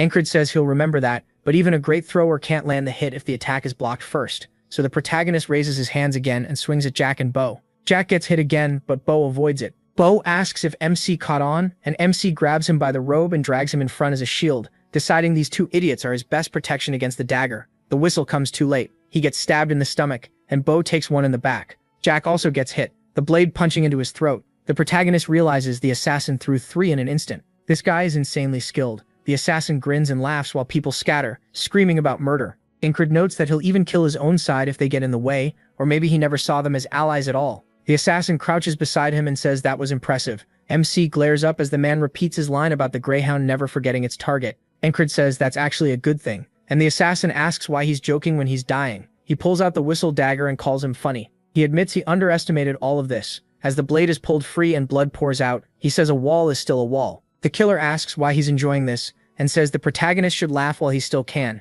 because the despair waiting at the end is what makes this a curse. Encred wakes in bed again and heads out, saying that to him, this isn't a curse at all, it's a blessing. He asks Jackson to explain whistle daggers. Jackson asks where he heard about them, but MC brushes that aside and asks for the details. Jackson says the weapon is made from several thin blades pressed together, which creates the whistle in the air. It used to be called the dagger you only hear because human eyes can barely track it. He asks how he's supposed to see and dodge one. Jackson says he can't. He then asks what if there are 2, and Jackson just stares, asking why anyone would need 2. The protagonist says he does. Jackson mutters that MC is being weird again and wonders where he even learned about this. He says watching a dagger after it's already been thrown is useless. You have to read the thrower's hand, because the path is set the second it leaves. He adds that a skilled killer can hide the motion, but once you know the trick, it's easier to catch. Encred asks if he can learn it too. Jackson tells him not with his current throwing form. He groans that he keeps getting roasted. Then Jackson asks if he wants to learn how to throw daggers properly. The protagonist is caught off guard that Jackson offered first, and Jackson says if he's not sure about it, he doesn't have to. Still, MC says he'll learn.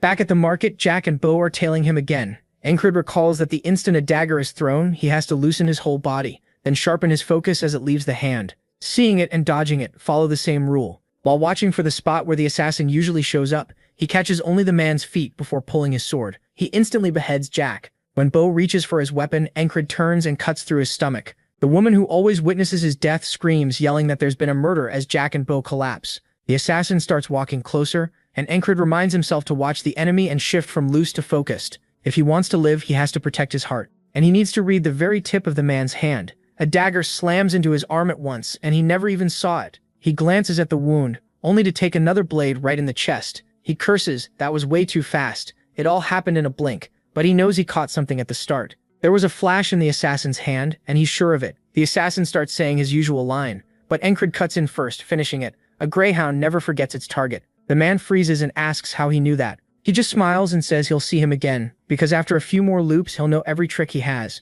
On the next loop, Encred quickly draws his sword and stabs Jack through the throat right away. He kills Bo next, knowing he has to remove those 2 as fast as possible. People around them start screaming about murder, and the protagonist shifts his body sideways while searching for the assassin. He's done just wishing he could improve. Then he spots the flash in the killer's hand and tells himself hard work can get him there. The dagger flies toward him at once. Encred focuses on one point, tracks its line, and blocks the first blade with his metal bracer. The assassin spins another dagger, calling him crazy while a nervous sweat breaks out. MC reads it as a front attack and thinks he has to dodge sideways, but it was only a fake. The assassin is still twirling the whistle dagger on his finger. Ancred realizes it too late and accepts what's coming, because once the real throw comes, the blade punches through his chest. Dropping to his knees, he mutters that the man can change his timing based on his target's movement, and that this dagger is actually pretty amazing as he yanks it from his chest. He stares at it and says he wants one too. Later, he's trying to spin a throwing knife on his finger and tosses it at a piece of fruit, but misses. Jackson asks what he's doing. Ancred says he's practicing with a whistle dagger, and Jackson tells him that isn't one.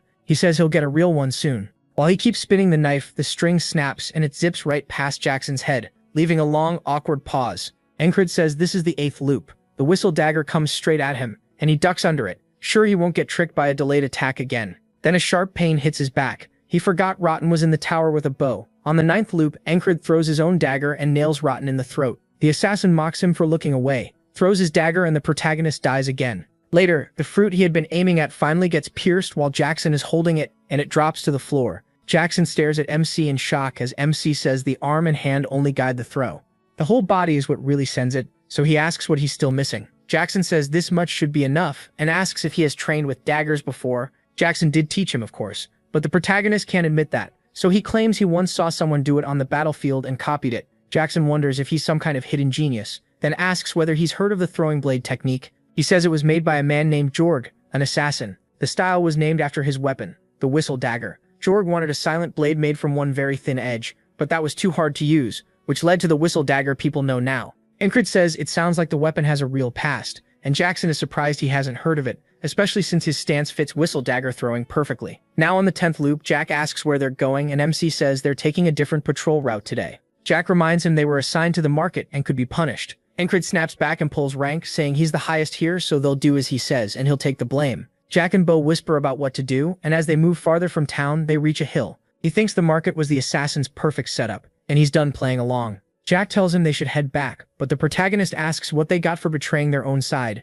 Jack and Bo realize they've been exposed, and rush him with their weapons drawn. And Craig cuts Jack open with a horizontal slash and drives his sword straight through Bo, killing them both. Then he looks over as the assassin comes up the hill, with Rotten there too. Rotten looks shocked, and Ancred tells them they're late. He already got started. The assassin throws 3 whistle daggers at once. MC plants a hand on the ground and lifts himself over them, saying the number doesn't matter as long as he can read the hands. Rotten tries to shoot him in the back, but Ancred whips a knife into his skull. The assassin calls him an idiot for looking away, but he blocks the next blade with his bracer. Now the assassin starts breaking into a cold sweat as Ancred slowly turns back and fixes him with a brutal stare. The assassin begins to shake and asks who the hell he is. The protagonist says he doesn't need to know, then pulls the dagger from his forearm. He asks how many whistle daggers the man still has. The assassin realizes Ancred understands the weapon too, and wonders if he's an assassin himself. Then he admits he has 2 left. MC says he's jealous, since he only has 1. The assassin says joking right now takes real nerve, and that MC must be insane. He warns that the moment he throws that one blade, he's dead. He replies that there's only one way to find out, and they'll know when it happens. The man might hide his hand, but he can't hide the whole arm. Ancred narrows his focus, deciding the assassin's posture is the real key to dodging the daggers. Right then, the assassin's arm comes into view. While one hand keeps twirling a blade, the protagonist realizes there are actually 2. The assassin throws them, and MC slips past both. He fires back with his own dagger. The assassin dodges, but his cape gets clipped. Ancred keeps his eyes locked on him, guessing he actually has more. When he spots extra blades in the man's hands, he knows he was right. He raises his own, and the assassin is stunned because he thought the protagonist only had 1. MC dodges the whistle daggers and throws his own, which the assassin barely avoids too. The man accuses him of lying as he draws a blade and calls him a bastard. Ancred says he did the same, and this is something he hasn't seen from him before. Looks like there's no rule saying assassins have to fight from far away. The assassin charges low, and he notes this is a new move. When the man lunges, Ancred dodges and grabs his wrist, saying it doesn't matter. Now the assassin realizes he's in serious trouble as the protagonist yanks him in. He lifts his sword and says this is the end, then brings it down, splitting the assassin's skull and carving into his chest. He pants as the body drops when he pulls the sword free. Ancred says it took 10 tries to get past this wall. He lets out a breath and looks up, saying this loop of fighting, losing, getting stronger, and finally winning feels way too good. Then he looks back at the corpse and wonders if there are more whistle daggers on him. He searches the body and finds several on the chest, then decides to keep them. Back at the commander's place, the beast commander asks if he almost got assassinated, saying she figured as much since he led them away. He says it was only a coincidence, while the whistle daggers are now tucked on his chest. She clearly doesn't buy it, asking if it's also a coincidence that he fought 4 people and came back with only a small scratch. Ancred says luck is on his side, but she keeps staring at him like she doesn't trust a word of it, while he avoids her eyes. In the end, she tells him to go back to his post, so he heads back to the others. He opens the door and says he's back, just as an axe flies past his face. He dodges to the side and Rem is shocked he avoided the sneak attack. Encred asks if he's crazy and says he almost killed him. Rem answers that assassins are after him now, so he has to keep training. MC tells him to eat this and throws a hot stone at him. For some reason, Rem catches it barehanded, and somehow already knows it's hot. Rem grabs the hot stone barehanded and starts yelling. The axe had even shaved off a bit of his hair. So Encred asks Kryze what he charges for a haircut, and they start bargaining while Rem is still losing his mind over the stone. They agree on 8 copper, and Kryze starts cutting his hair outside. The protagonist still tries to talk him down more since they're on the same squad. Kryze tells him to find a barber in town if he hates the price. MC refuses, saying the city barbers are terrible. Snow starts falling, and Kryze mutters that it's seriously cold today. Rem calls snow the devil's powdered crap, while Odd says it's a test from God. Ragnar agrees, Jackson stays quiet, and he figures they're all out here to guard him. He starts thinking about how the assassin got into the border guard. Then his mind goes to Jack, Bo, and Rotten. Were they crooked before joining or after? Either way, someone else may be involved. So he asks Kreese if he knew the 3 dead men and where they came from. Kreese says Jack was drafted after getting caught stealing from people. Bo got in after insulting a noble, which Rem clearly respects, and Encred kind of does too. Then Kreise goes on. Rotten used to work as a mercs for a merchant group that collapsed. All 3 joined within the last year, and Kreise thinks they were part of the same guild. After hearing that, the protagonist says only one answer makes sense to him. The Thieves Guild. It's a guild in name only, really just a nest of criminals. And if one of them was involved, they'd know the city inside and out. He asks Jackson what he knows about the Thieves Guild. Jackson pushes back, asking why MC came to him, and MC says he just figured he'd know something. Jackson admits he's gotten too easy to read, then says this much. After the guild got rebuilt, his contact there went silent. That's all he has. Kreise finishes the cut, and Rim says his barber really cleaned him up. He notices his hair is shorter, then glances at the falling snow and says it's really piling up. Jackson says he'll be heading into the city tonight. Rem instantly calls him out, saying he's just dodging snow shoveling duty. That gets the protagonist thinking. He suggests they all take a mission instead. If everyone agrees, nobody has to shovel snow. The second he says that, they all jump on it. Even Kreise is in, and Kryde can't believe this whole group hates shoveling that much. He says he'll go ask the commander for permission, and Ragnar calls him lazy for not doing that first.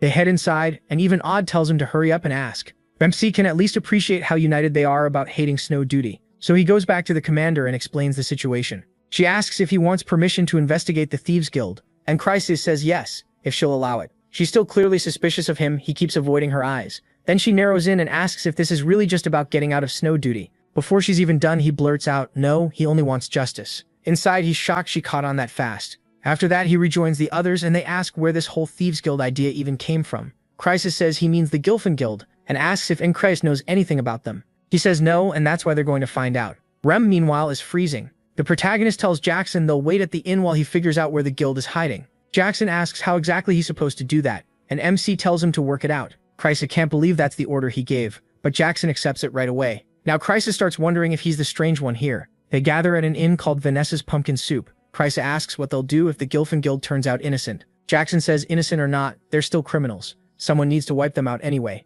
Krysis thinks for a moment, then calls over the waitress, Lisa, and tells her to wait. She asks what he wants, and he leans in to whisper something to her. Increis wonders what he's saying. But what stands out more is that Jackson still hasn't come back. Even for him, he's working with almost nothing. He starts to wonder if his order was too vague, and he almost feels bad for him. Meanwhile, Jackson is on a snowy rooftop, watching the area below. He stays completely still, letting the snow pile up on him. Then something catches his eye. 2 men are walking down the street. Back at the inn, the others ask Krysis how he knows Lisa. He says her father makes shoes, and her dream is to run an inn in the capital. They stare, and he shrugs. Pretty women become future customers.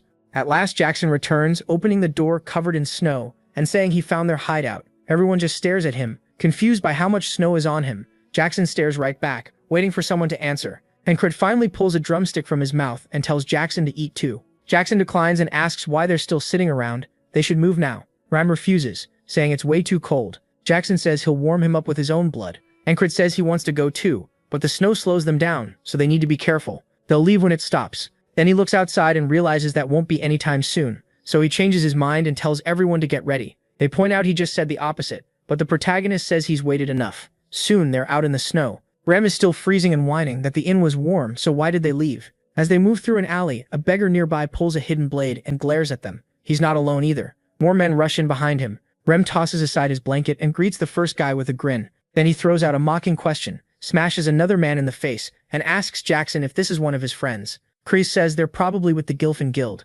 Jackson says these men will lead them to the hideout, then points out a hatch. The beggars were guarding the entrance. The hatch is locked, but Odd tells everyone to step back from it. He pulls back his fist and says, "Knock knock," then punches straight through and breaks it open. After that, he jokes that they must have forgotten to lock it, so now they can go in. Rem calls him a brute, which is rich coming from him. Henkrid says he doesn't care how it happened, as long as the door's open. As they enter, Rem asks what they'll ask first. Henkrid says questions can wait. First, they use force. They move down a narrow hallway, but the people inside have already been warned. A group is waiting for Henkrid and his squad. Their leader says reporting failure would be annoying, so they might as well handle it themselves. One man worries this might go badly, but the others gather around him. The leader just sneers. Why fear a bunch of nobodies? The moment he says that, the door flies off its hinges when Odd kicks it in and jokes that this one wasn't locked either. Now the leader realizes he may have picked a fight that's too big for him. Rim says they can kill them now, but Henkrid says no. Start with the ones who never preyed on the weak, the ones willing to go to a cell, and anyone who doesn't want to die can throw down their weapon and step over this line. He draws the line on the ground and warns the rest, refuse and die. Rim asks why they aren't just killing everyone, and Henkrid says he changed his mind. Really, he's just thinking that sounded pretty cool. Rim only looks more confused. The leader laughs and calls him another low-rank grunt, asking if he really thinks he can command them. Odd says their minds are clouded by demons, and they won't listen unless force makes them. He lifts his blade and agrees. Then he asks which one of them is strongest. The leader grins and says this should be fun. He orders their best swordsman, Wyvern, to step forward.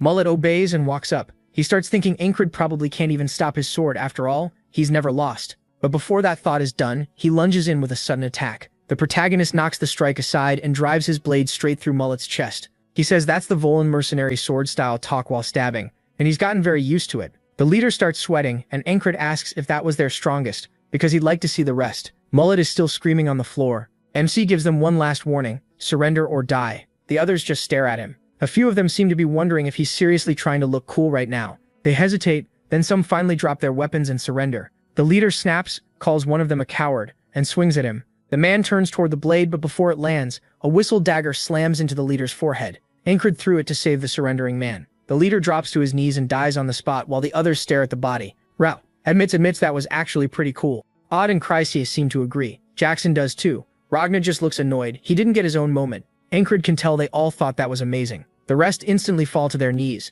surrendering and begging not to die. Rem asks what happens now, saying it would be easier to kill them than deal with them again later. They beg for mercy, saying some of them have sick mothers at home. He shuts that down. None of that erases what they did. One bald man steps forward and says if someone has to die, it should be him, because he's Gilfin. Henkrid asks if he means he's the Gilfin from the Gilfin Guild. Then he points at the dead boss and asks, wasn't that guy in charge? The bald man says yes, but the protagonist says that should make him Gilfin. Nope, that's actually this guy. MC is totally lost. Craze explains the guilds use random names on purpose. If the law starts hunting them, they dump that person and run. Gilfin says the dead boss was a rotten bastard, but the others aren't like him, so if he wants blood, he should take his. The whole group breaks down, refusing to let Gilfin carry this alone. Turns out he's a good guy who looks after their families and helps everyone. Raim even starts backing them up, asking if the protagonist really plans to kill them after all this. The protagonist reminds him Raim was the one pushing for that first. Gilfin keeps begging, offering the guilds money and whatever else they own, if the others get to live. MC looks down at him while Craze just smiles.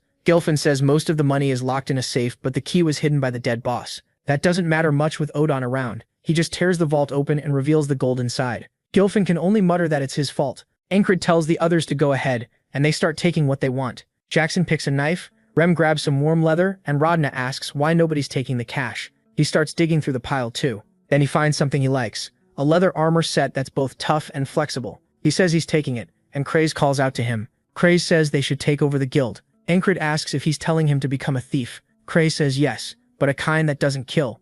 Even if they wipe this guild out, another one will pop up in a month, so Craze thinks it's smarter to keep Gilfin in charge and control the guild through him. The protagonist thinks it over and says this all feels way too neat. He starts wondering if it began when Craze was talking to Lisa, and Craze figures Craze must have told her everyone would gather here. Craze laughs and admits that was exactly the plan. He adds that if MC agrees, the guild can pay him every month and feed them useful information too. He says he doesn't really care that much about money. Still, extra money isn't a bad thing, so he agrees. Craze then tells Gilfin that from now on there'll be a thieves guild that doesn't kill. They'll weed out the worst members, hand them over, and slowly clean the whole group up. Gilfin warns that if they don't disband, they're all going to die. Craze asks why. Gilfin explains the dead boss worked for Aspen, and their collector, a man called a frog, comes by every spring and fall to inspect the guild. If that guy finds out what happened here, he'll kill all of them. Cray says that won't be a problem. They've got monsters worse than that on their side, and he points at the others. Ancred tells everyone that if they got what they came for, it's time to head back. Rem looks at him and asks if he really thinks they're done shoveling the snow.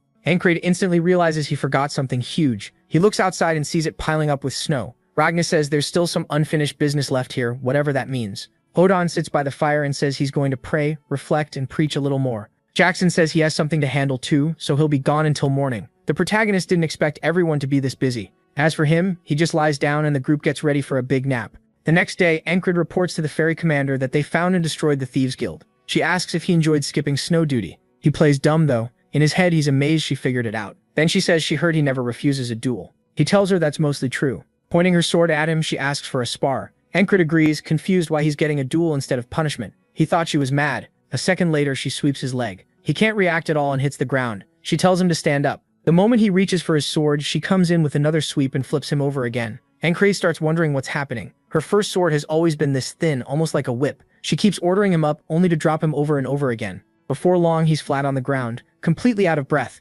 Looking down at him, she says he used to react like he could see the future, but right now he looks blind. She says she still doesn't really know who he is, but one thing is true, he broke the spell and killed 4 assassins. Then she looks up, says it's snowing again, and warns that she'll be watching him. Ancred can't believe she was really mad about the snow. He calls himself pathetic. He's trained with a sword, but never really with his bare hands. Now he sees what he's missing, something that uses the whole body. Martial arts. And Odon is the one who can teach him.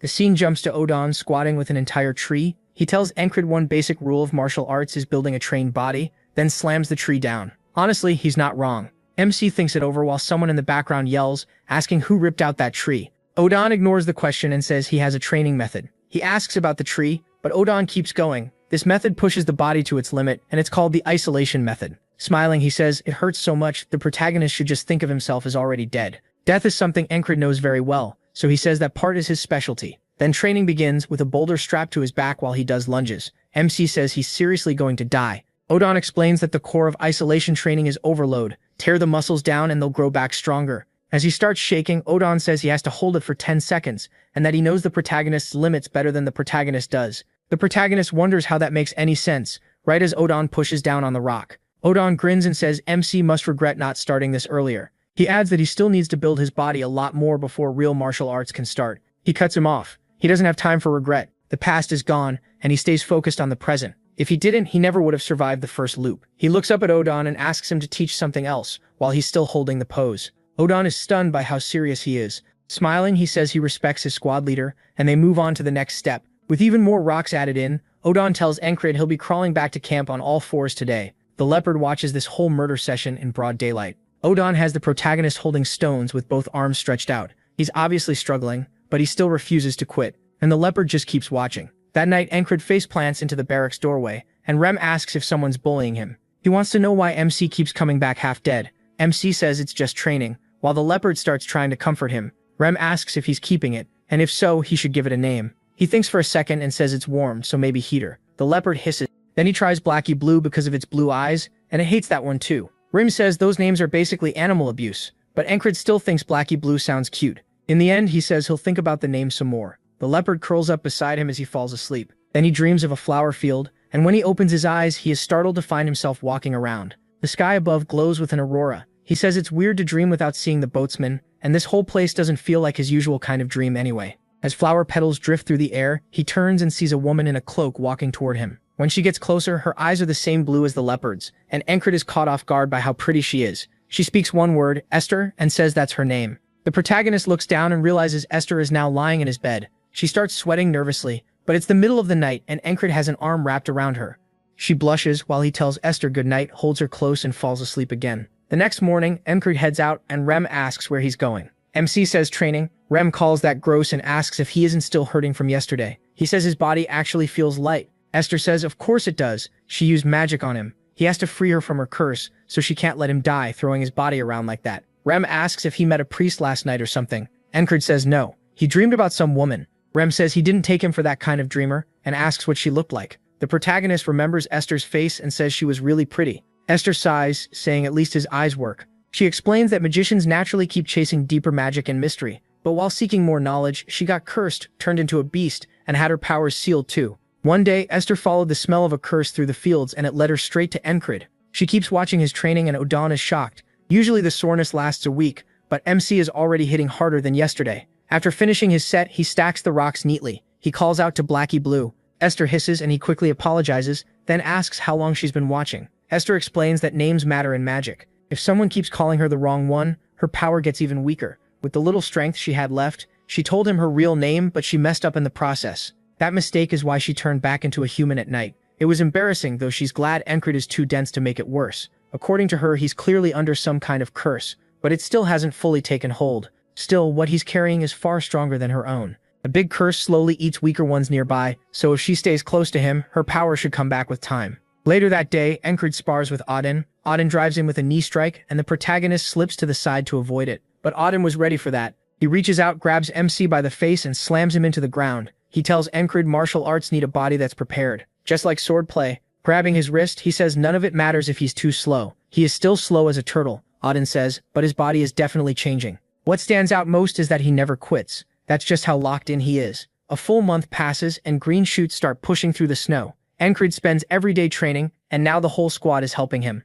He thrusts his sword at Rem, and Rem grins, surprised by how much he's improved. Now he can actually fight. After that, the protagonist finishes eating and asks Ragna for a spar. Ragna tells him to wait until he's done eating, then beats him anyway, saying Encred still lacks adaptability. His basics are solid for now, and his muscle memory should be able to handle them without thought, but he'll still need endless repetition. MC just sighs, smiles, and says that's exactly what he's best at. That night, he studies his blade and thinks training with the squad helps, but real field experience would help too. Then a rustle nearby makes him jump. Jackson rushes him with a surprise attack, but Encred blocks it. Jackson says he won't die to an ambush anymore, and he really has gotten better. Crazy tells him to go outside if he wants to train. Jackson fires back, asking why Crazy is in so early instead of out making money. Then Esther rises from the bed and Crazy thinks he's found his chance. He starts searching for a claw, sure one must have fallen off again. Free money in his eyes. Then someone knocks on the door. As Encred gets out of bed, he wonders if Crazy is lazy or hardworking. The visitor is the ferry commander, and she tells the protagonist to come with her. He assumes it's because the snow is gone, but she says that's not why she's here.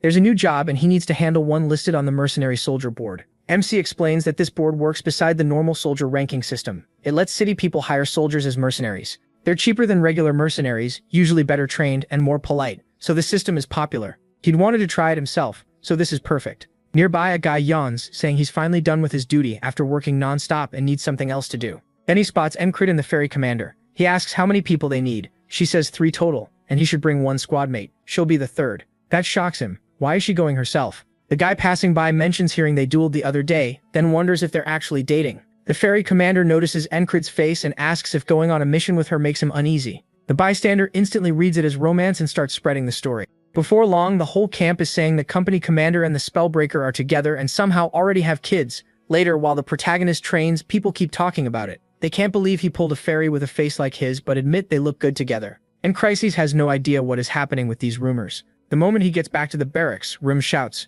"Papa's home," then asks how far along it is since he heard the baby is coming soon. MC says they got it all wrong. Everyone is misunderstanding the rumors, but Crises tells him not to be shy. They'll find out eventually. He flat out says no. Ragna says it sounds great, tells him to keep her close and keep training, and adds that even Odon is praising him now. And Crises just feels like bullying. Remy asks when the date is, saying being the 3rd wheel will be awkward, but he'll do it for his boy. The protagonist asks if he's talking about the mission, then says Rem is absolutely not coming. Rem argues he has no one else to take, but MC points to Jackson instead. Jackson says he's ready, and they head out. Rem can't believe he chose the damn cat over him and asks if he got hit in the head. He says if Rem got mad, he'd probably try to axe the commissioner, so no chance. Jackson asks if he's only being picked because he won't cause trouble. And Crises says no. Jackson does these jobs a lot, so he'd be useful. Jackson says he has one piece of advice, warning him not to give too much of his heart to one woman, or it'll come back to hurt him. The protagonist says he doesn't need advice about that. When they meet the commander, MC asks when the commissioner will arrive.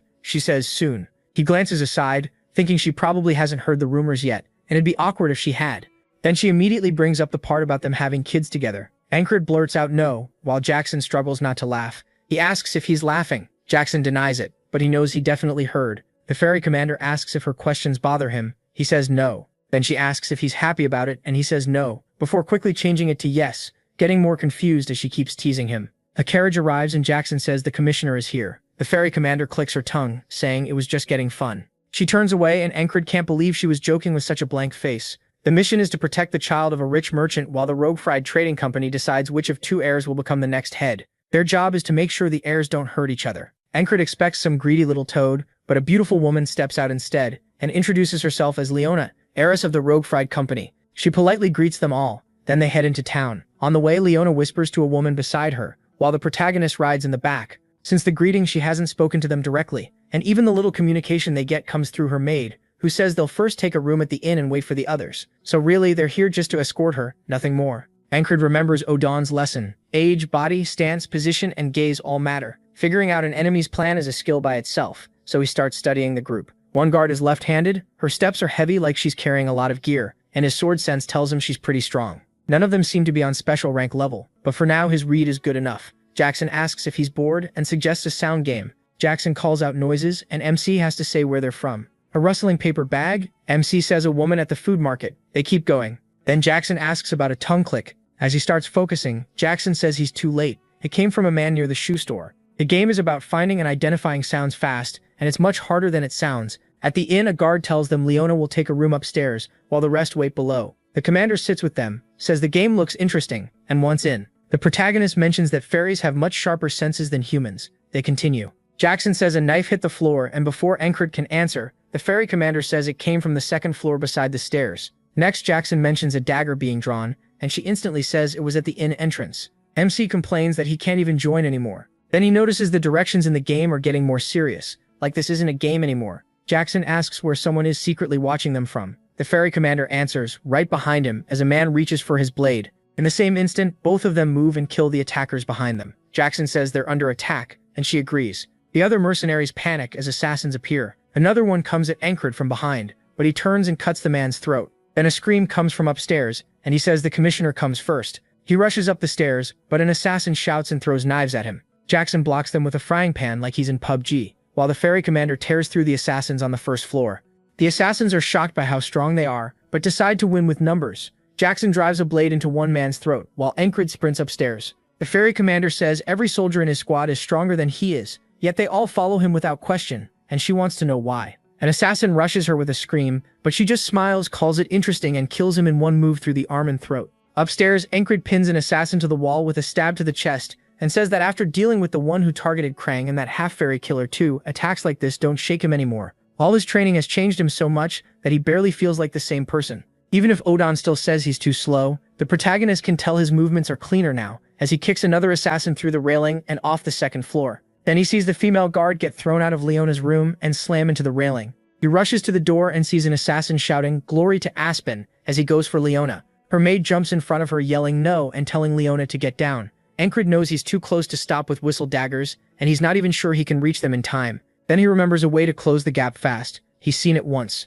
Thinking back to that night on the battlefield, he knows he can't copy it perfectly at his level, but he still tries. Even doing a rough version should be enough, and he bursts forward to get there in time. The assassin's blade comes down and Ancred cuts in front of it. He takes the hit on his back to protect Leona. The blade scrapes across him, and the assassin freezes in shock. The strike didn't go through. MC's armor stopped it. Glad he got it from the Gilfin Guild, he tells the assassin they can continue this downstairs. Then he grabs the man, throws him over his shoulder, and crashes out the window with him, both landing outside.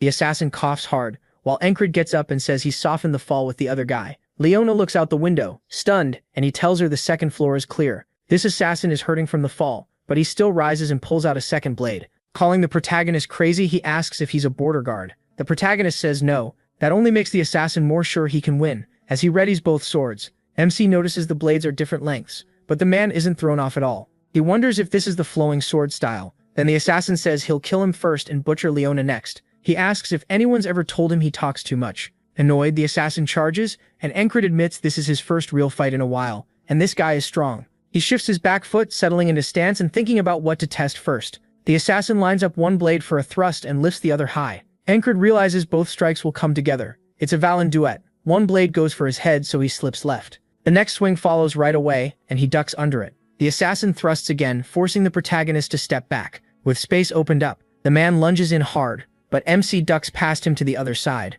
Now he's behind the assassin, and the man realizes he may have messed up some. Nobody just dodged everything. Ancred tells him he's impressed. He could never learn that style himself because he lacks the talent, but from the speed and aim, this guy is around the level of that stabbing freak from his first loop. The assassin rushes back in, asking what nonsense he's talking about and calling him insane. He sharpens his focus, locking onto the twin blades, and then it clicks. Now he can read which line of attack is coming next. Ancred lifts his arm and sends his sword forward in one smooth motion, driving it into the assassin's chest with no wasted movement. Even the protagonist is a bit surprised. He says he aimed for the heart, but missed a little. The man screams as Ancred pulls the blade back out. He knows he still has a long way to go, and he needs more training with Ragna and Jackson. MC watches the assassin collapse while the others flee out the back, yelling that they need to retreat. He wants to go after all of them, but Jackson stops him. His fight already drew too much attention. Ancred points out that they're escaping, and Jackson says that's fine, making him wonder why they aren't chasing. Jackson reminds him they weren't hired to hunt criminals. The enemies ran on their own, so the commissioner is safe.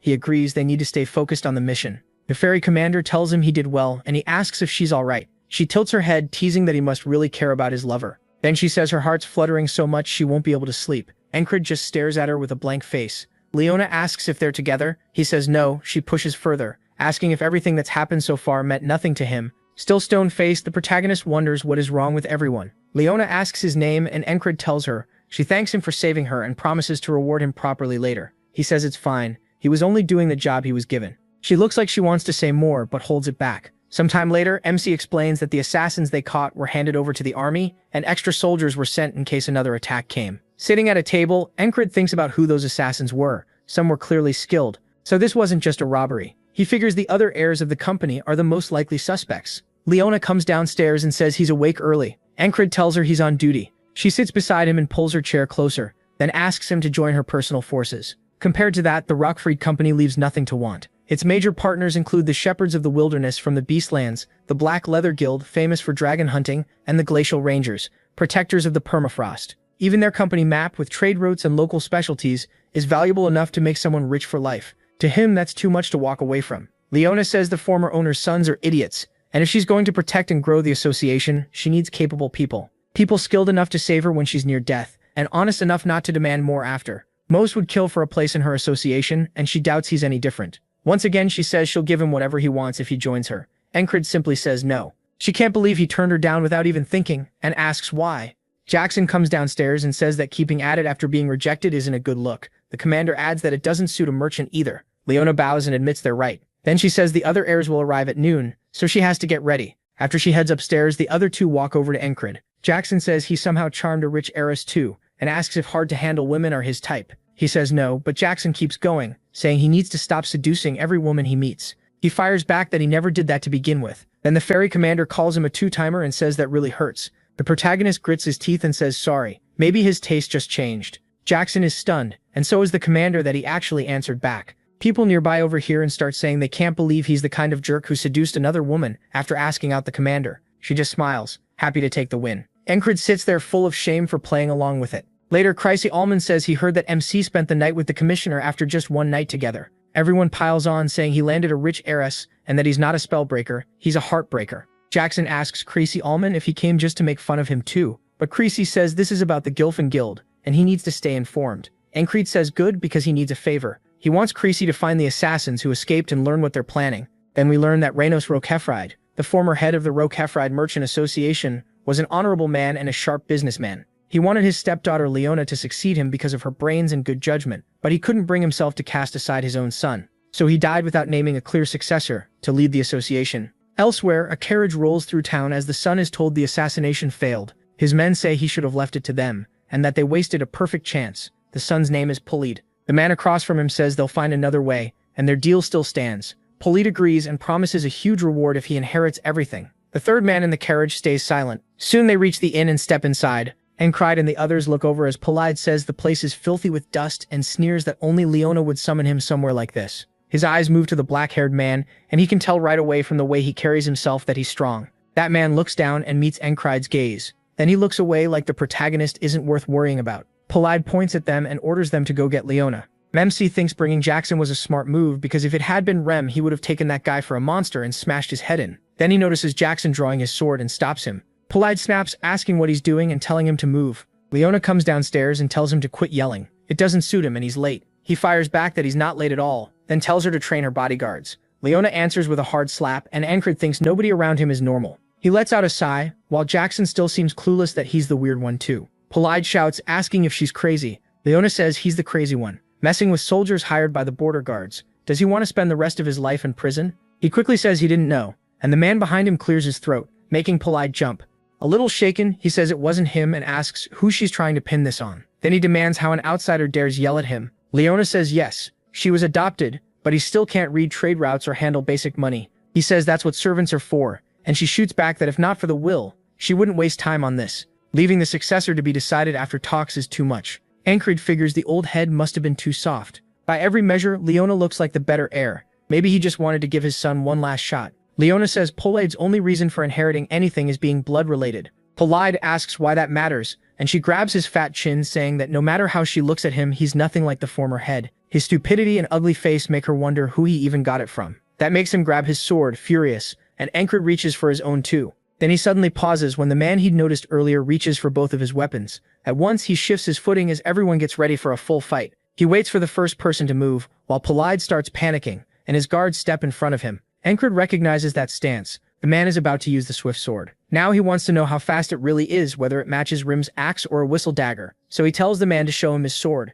As the blade starts to come out, Ancred smiles and draws his own. But before anyone can strike, a voice orders them to stop. The one entering is Torres. He says he's with the border guards under the crown, and if they don't put their weapons away, it'll be treated as treason. Polide looks thrown off. The protagonist doesn't look happy either, then clicks his tongue. Jackson stares at him, remembering how Ancred said nobody here was normal, and decides MC is the strangest one of all. Meanwhile, Torres says the assassins they caught were foreigners, so the border guards are taking the case. Those men admitted they were hired by a merchant association, so maybe Polide really did hire them over the inheritance fight. The man pulling Polide's string steps in, asking whether any of them named their specific merchant association. If not, then there is no proof. Torres says he talks too much. Does he really think they're that stupid? Leona says she has a proposal. Keep searching for proof and identify whoever is truly behind this, and until then, lock up both her and Polide. Polide immediately says he never agreed to that, and Ancred thinks it's weird that the victim is asking to be imprisoned. Torres explains the people they caught were just underlings. They knew nothing and only kept saying their boss gave the order. Leona says there are still others to question,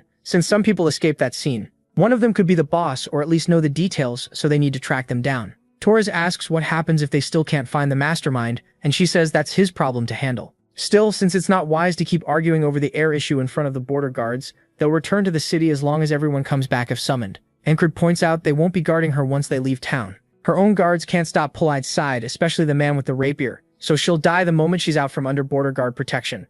She has to know that, so what is she thinking? Then her maid hands her something. Leona says she's a merchant, she never asked for work without proper payment, and she'll give this to whoever catches the people who escaped. As she starts to draw it, Jackson is clearly shaken, and Ancred wonders why. Leona says it's the fourth piece in the Carmen collection, Carmen's stiletto. She asks if that's enough to make them go after the fugitives. Jackson steps forward and calls to him, saying he's taking this job. Aniclimax can't figure out why he's suddenly so fired up, or why that dagger matters so much to him. Even Polide recognizes it, and asks if she's out of her mind. Does she even know what it's worth? Leona says it's hers, so she'll do what she wants with it. The protagonist asks if it's really that special, and Jackson says he's shocked he hasn't heard of it. The weapon was made by the legendary smith Carmen. Carmen started life as a slave, became an assassin out for revenge, and fought with 7 weapons he made himself. The fourth of those was this stiletto. Some people would trade human lives just to get one of his weapons. Then Torres says, since everyone is here, they're all staying under watch, and nobody leaves the inn. Aniclimax tells Jackson not to stress about the stiletto, because he already asked Crace to find the men who escaped earlier, so news should come soon.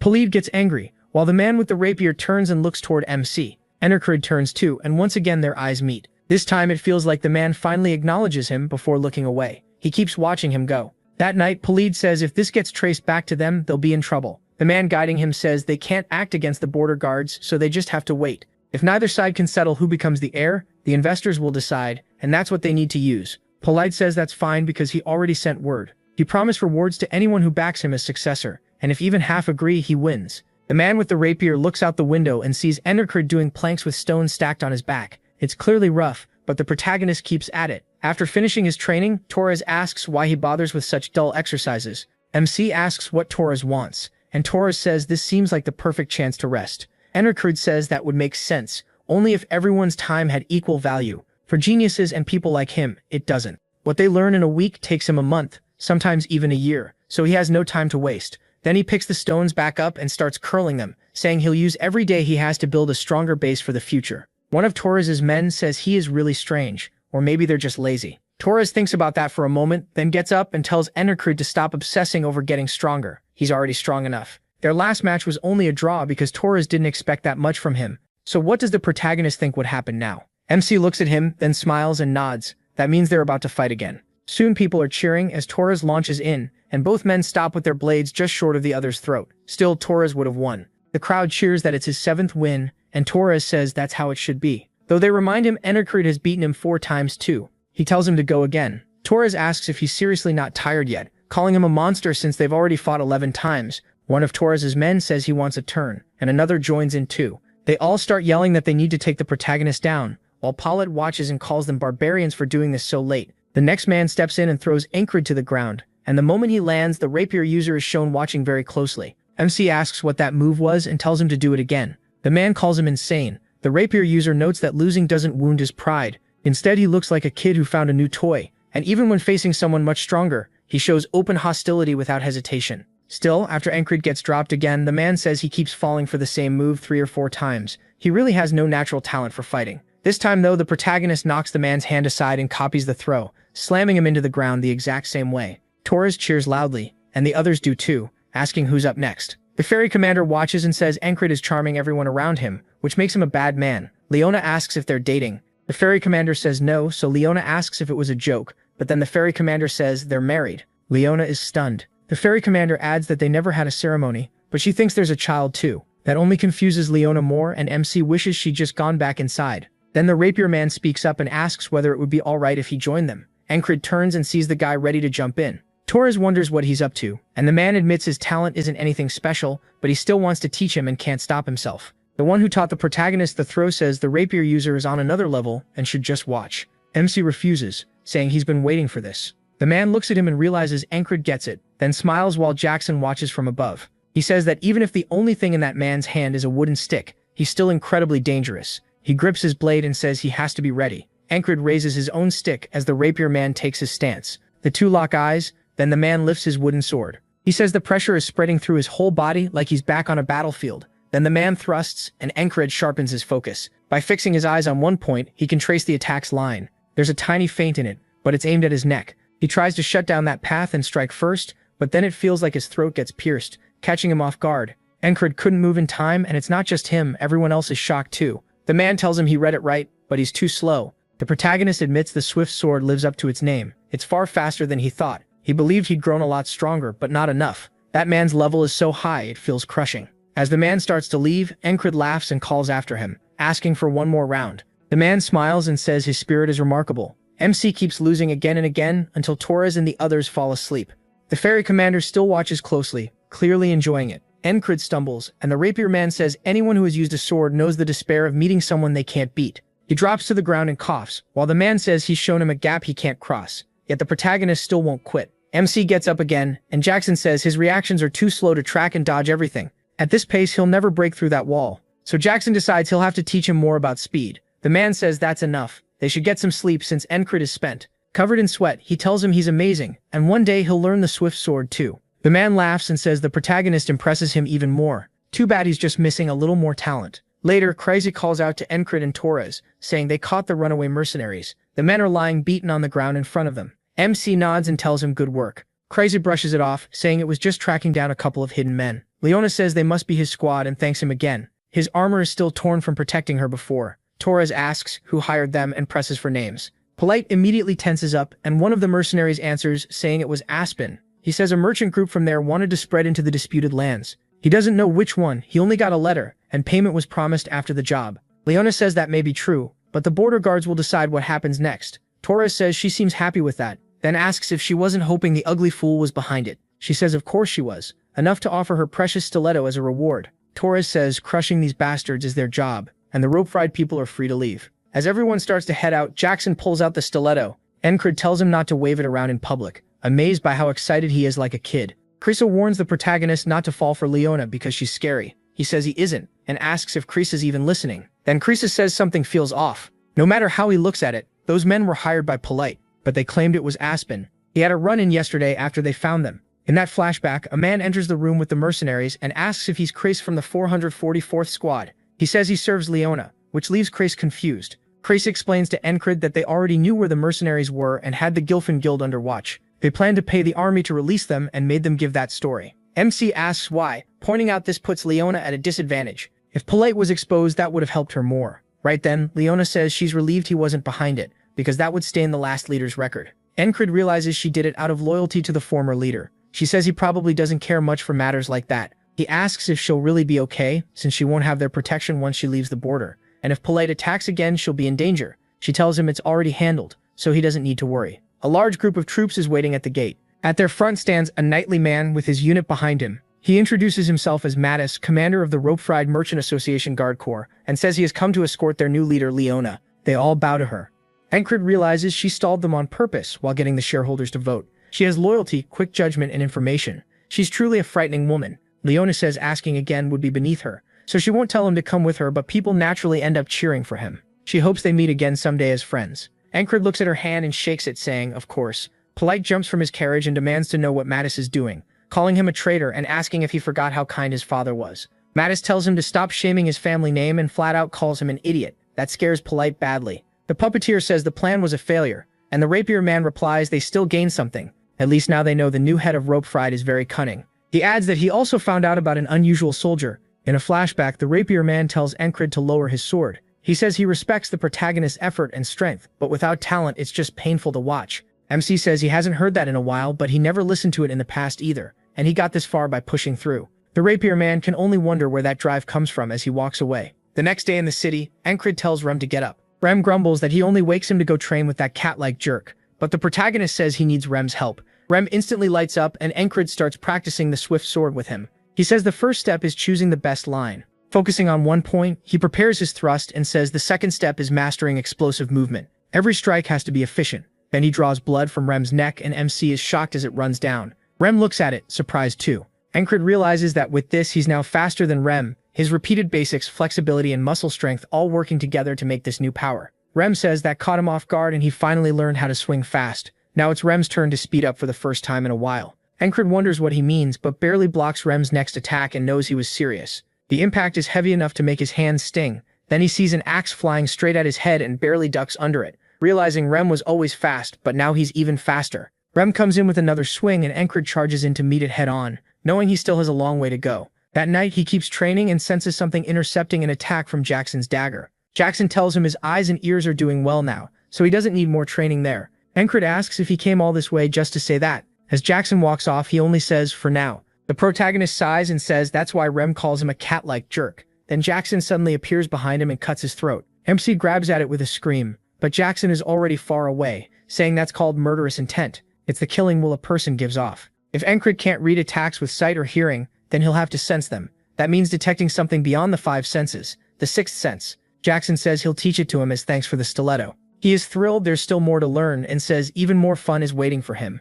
The next day, Jackson explains that the sixth sense is close to instinct, so the protagonist can't depend only on perception tied to the usual five senses. Direction, movement, hunting skill, those are all tools predators use on prey. They all come from instinct. If he keeps fighting with every sense sharpened, he'll eventually start to detect hostile intent too. Encred spins and says he can feel Jackson behind him, but Jackson tells him this won't come easy right away. If he keeps working at it, his sixth sense will open up too. That night, Rem says MC feels a little different. Encred jokes that it's because he got more muscle, but Rem says that's not it. Odd cuts in, saying he smells more rotten. Ragna says that's not the whole thing either. Craze figures he's even crazier than usual. Rem agrees, and the others back him up. He says he's the only normal one in this pack of lunatics. That's just how they see him. Jackson meanwhile wonders when he will realize he's the maddest one there. That night, when they get ready to sleep, Esther crawls onto Encred's bed. Rem asks if he smells like food since she always ends up sleeping with him. Esther ignores him and thinks about how the protagonist pushed his body too far again. Curling up on his chest, she notes he trains hard enough to die every day.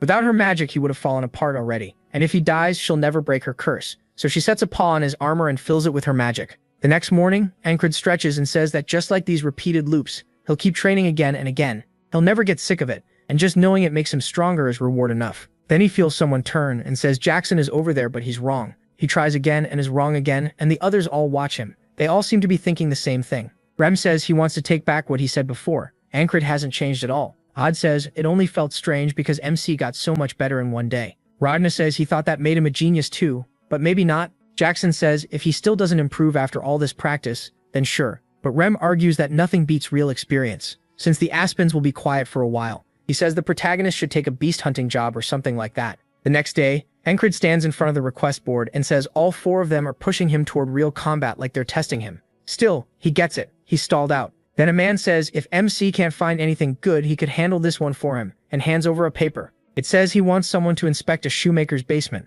He asks why he'd take this when it sounds like a job for a recon team. The man says a recon team won't cut it because the shoemaker claims there are undead in the basement. That gets Encred's attention. He says there's no way undead are hiding in the city. It was probably just rats, but he does need experience. The man begs him to take it, calling him the spellbreaker. Nobody else wants the job, and while the shoemaker has a bad temper, he's a decent man. His wife also went missing recently, so he's on edge. The man asks the protagonist to at least check it out. Encred says he's sorry, but this request is too much, then caves instantly and accepts it anyway. When he arrives, a woman tells him if he's here for the request, he needs to get to the basement fast, because the man just keeps digging. MC mutters that he did hear the shoemaker was short-tempered, and then the shoemaker calls him over, saying this is what he meant. He points out the ground and shows him the tunnel he found. The protagonist is shocked there's a tunnel under the middle of the city, and says this definitely wasn't made by a rat. He lights a torch and heads in, saying it looks man-made. It's wide too, which means there really could be monsters down here. Then he stops when he sees several paths ahead, 6 in all. He says the place was built like a maze. The shoemaker tells him to listen. A strange rattling echoes through the tunnel, and he says maybe there really are undead down here. MC tells him not to come any closer and says he'll go first, so the man needs to stay back. The moment MC steps forward, the whole tunnel is hit by a blinding blue flash. A wave of heat crashes over them, and he wonders what this is, as it rushes closer. The light swallows them completely, and both of them are burned to ash on the spot. Encred's eyes snap open with Esther still on his chest. He says the second he felt that heat, he was dead. He didn't even get another step in, and that had to be a magic trap. Against magicians, the smart move is to run. Right then, Rem says he and the others talked and decided the protagonist needs real experience. MC keeps thinking, if you die fighting a magician, you're lucky. If you live, what comes next can be worse. And that goes for traps made by magicians too. He wonders how anyone is supposed to beat something like that, because he doesn't even know what skill he needs to train. Then the man at the board tells him that if he still doesn't see anything good, he should take care of this one. The shoemaker's request again. Encred says this needs a magic expert or help from higher command. This isn't a wall he can smash through head-on like the others, and the ferry company commander would probably hear him out. But before that hot-headed shoemaker goes down there alone, he realizes he barely made it in time last loop. He takes off running, gritting his teeth. He can't be late. He races to the shoemaker's house and kicks the door open. The daughter jumps in fear. He asks where her father is, and she says the basement. Encred dives into the hole without hesitating, because this time he took a little too long to accept the request, and the father is already gone. As he slides down, he realizes he's too late. The shoemaker is already ahead, walking down the center path, and Encred runs after him, shouting for him to stop. The shoemaker turns, startled and confused, but his foot has already gone too far, and that bright blue light starts to rise behind him. The protagonist yells out, and both of them are turned to ash again. In the waters of the afterlife, Encred says he needs a faster way. He has to reach the shoemaker first and keep him out of the basement. The boatman says it may have lasted only a moment, but MC still felt his flesh burn away through his whole body until he became ash. Even so, he still plans to walk back toward that flame. Encred says the pain was just like he said, like a million needles tearing through him in one instant. But even that doesn't hurt as much as standing by and watching an innocent person die. To him, that's what being a knight really means. He jumps right out of bed and starts heading out. Rem asks where he's going, saying they need to talk, but he says he's off to save one annoying old shoemaker. Rem just stares, wondering if there are leather boot monsters now and why Encred is running to a shoemaker. This time, the protagonist gets there early enough to catch the man still digging. He thinks he can stop the shoemaker and make him stay away, but he still can't leave something this dangerous alone. He tells the shoemaker he's going in alone and not to follow. The man protests that it's his house, but MC shuts him down. This isn't up for debate, and the shoemaker gives in. He says getting a magic specialist would take too long and they might not even listen to the request. What they have is a strange trap, and he at least knows a little about it. If someone explores this place blind, somebody's going to die. That could even happen to him and his squad, so he needs to learn everything he can. One of these paths has to be trapped, and he wonders if the only way to know is to walk them himself.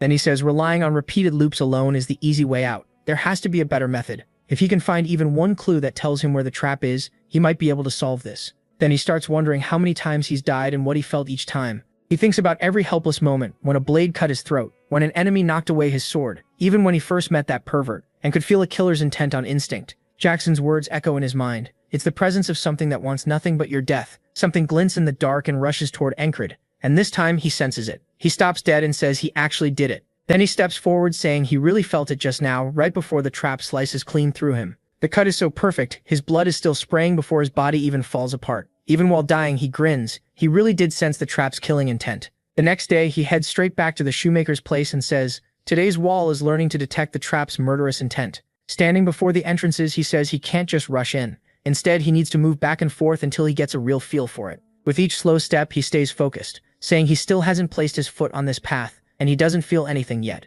He wonders if this is the right one. He slowly lowers his foot, then quickly turns, saying this is where the blade came from. He steps toward it again and pictures the blade shooting at him. But nothing comes, and he admits he didn't really sense it. He only remembered what happened. The shoemaker asks why the protagonist keeps pacing around and jokes that he should just go take a leak. The protagonist reminds him to stay upstairs. He says he still hasn't gone down this route before, so he'll keep at it until he can sense the trap. He keeps testing it, stepping in and out until night falls. The shoemaker finally asks what he's doing down there without even eating. MC says he'll be back tomorrow morning and warns him not to come in. There are traps all over the place. The shoemaker begs him to help, saying he can't even sleep because he's scared he'll lose his daughter too. Encred asks if he has any clue where his missing wife might be. The shoemaker says a lot of people have gone missing lately, so no one really dealt with it. Then he says that if he sees a brunette with freckles and this wedding ring, he should tell him right away. The protagonist says he gets it. That night at the barracks, MC sits there deep in thought, with Esther resting on his lap. He suddenly turns, thinking he felt Jackson, but the presence is actually from the other side.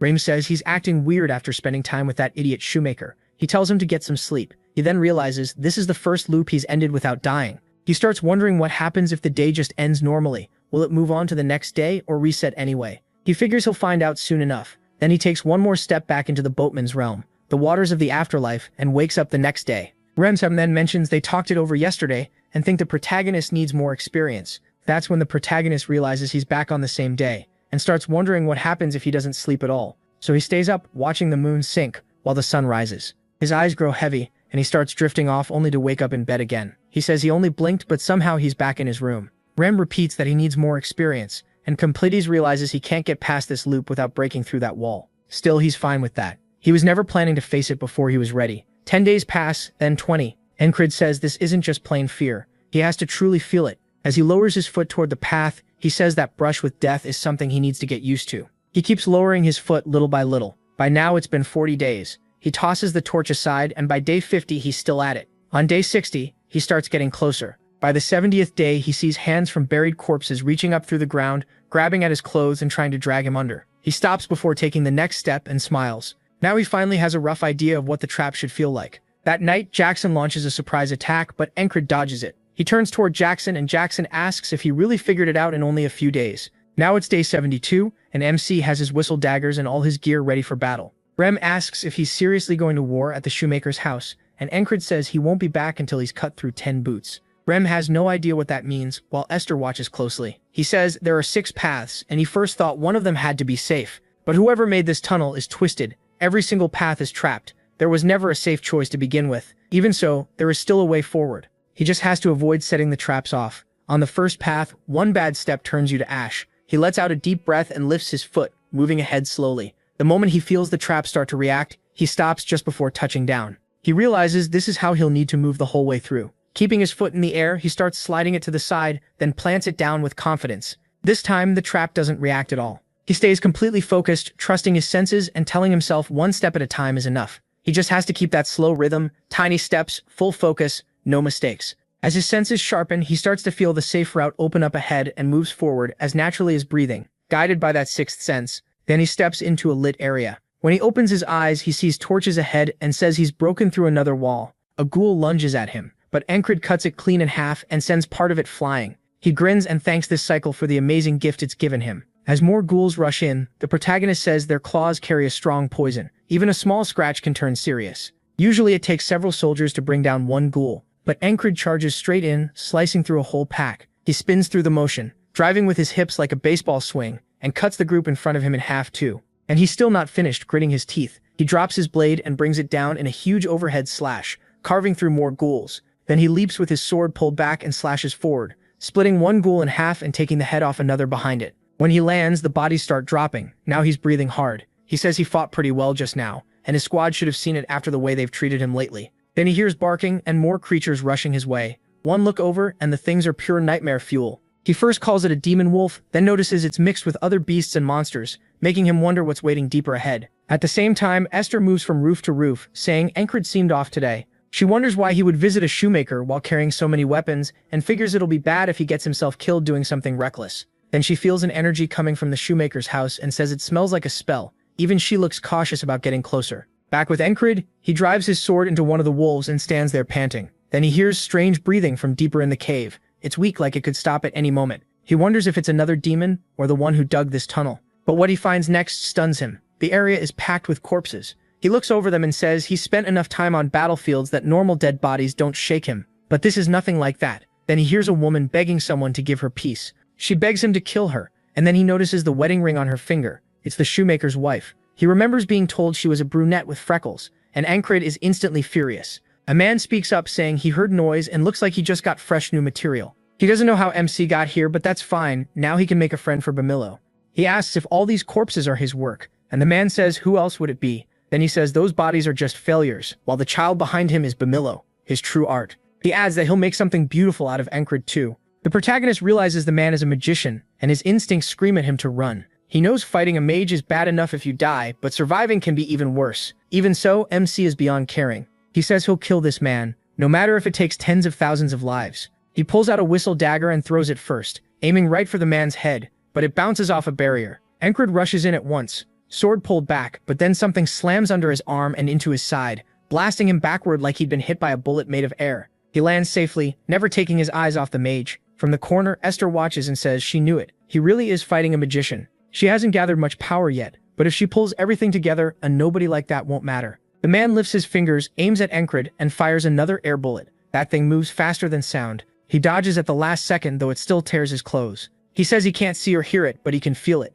What he feels is the magician's killing intent, and the mage is shocked. He dodged it all. As Encred closes in again, the magician fires 4 more blasts at him. The protagonist remembers asking his squad what to do against a mage, and Rem's answer was simple: shoot him with an arrow. Again, MC barely avoids the attack, though his clothes get cut. Jackson's advice was to kill the mage when he isn't looking. Odd said the answer was getting in close and beating him down. The next 2 attacks come flying in. Ragjit had said anything that breathes can be cut, and nothing is exempt from that. Now the magician finally starts to look worried, because Encred is already above him, sword raised to strike. He says the mage has an invisible shield around him. If the whistle daggers can't break it, then he'll smash through with raw force, and he pours everything into the blow. The magician just smiles and tells him to try. With Encred fully committed and no room to pull back, the mage fires a counterspell. Esther watches as it shoots straight toward the protagonist's chest. She says he's won. The spell hits the vest Esther blessed the night before, and the magic is erased on contact. The room flashes and the mage's barrier shatters. Fear fills his eyes at once as Encred's sword keeps coming down.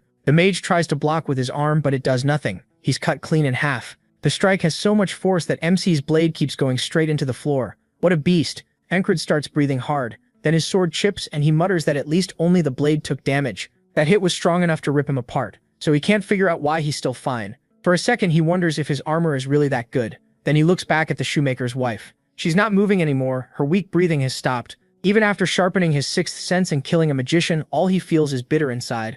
Leaving the mage's body behind, Esther steps in and calls him an idiot. He lost because he never used his creation, a flesh golem meant to boost a magician's body. She says it would wake up with a few touches, but she'll be taking it. She lifts her paw, but before we see more, it cuts to the barracks, where Encred speaks with the ferry commander. She wants to confirm what he said. A magician's tunnel was hidden under the shoemaker's place, and a civilian was kidnapped and experimented on right in the middle of the city. If that gets out, people will panic. He says it should stay secret. She asks why, since his part in this would never be known. He answers that the townspeople matter more. He also doesn't want the shoemaker learning that his wife is dead. While the men fill in the hole, bystanders ask what happened to the shop. They're told Thieves Guild members dug the tunnel. The shoemaker says he's shocked it was thieves, then offers Encred a gift. Seeing how worn his shoes are, he wants to fix them. That eases his mind a little, and he says he just hopes his wife comes home safe. The protagonist looks at him quietly, while the shoemaker says he knows Encred has already done a lot, but he still hopes he'll find her. MC tries to hide his face, and with a strained voice, says he'll do what he can.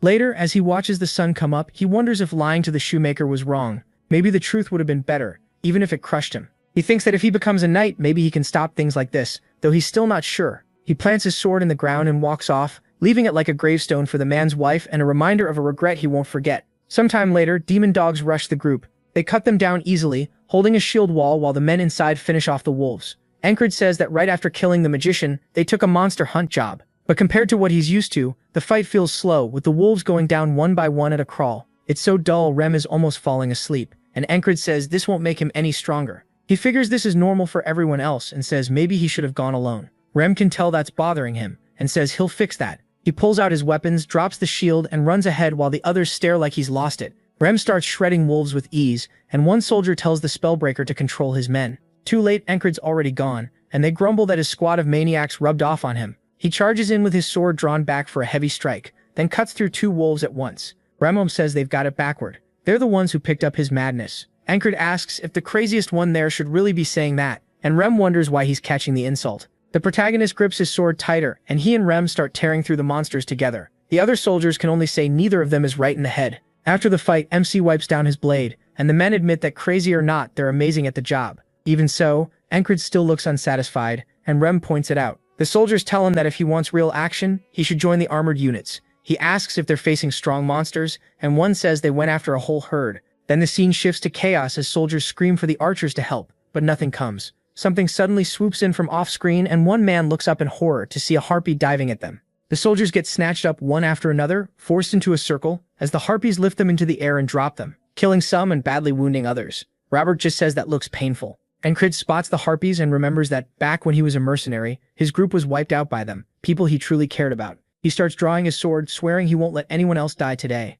He and Rem sprint straight at the harpies. One harpy screeches, making the regular soldiers cover their ears. Ancred explains that a harpy's cry throws you off. As one dives in, he says it still hurts less than dying, so he powers through by force of will. His sword slashes into its wing, and he keeps going until the wing is cut clean off. Robert shouts that he's doing great while hanging onto another harpy's leg, then says they should bet on who kills more before smashing it into the ground. Another harpy rushes Ancred, coming right for the back of his head. He says they're not here to play around, dodges the hit at the last second, and kills that one too with a swing. The other soldiers are stunned. They knew Rem was strong, but they can't believe the spellbreaker is matching him. Robert goes after another one, and the harpy tries to block with its claw, but his axe punches through and drives it into the dirt. Ancred follows with an upward diagonal slash, splitting another harpy in half. Torres says the protagonist has gotten stronger. His men ask if they should really just sit there when they came to back him up, even as he stays planted on the ground. He tells them they aren't needed anymore. A few harpies make one more pass, and one knocks Ancred's sword out of his hand. Now there's space between him and the blade, so the harpies screech and dive in like they've already won.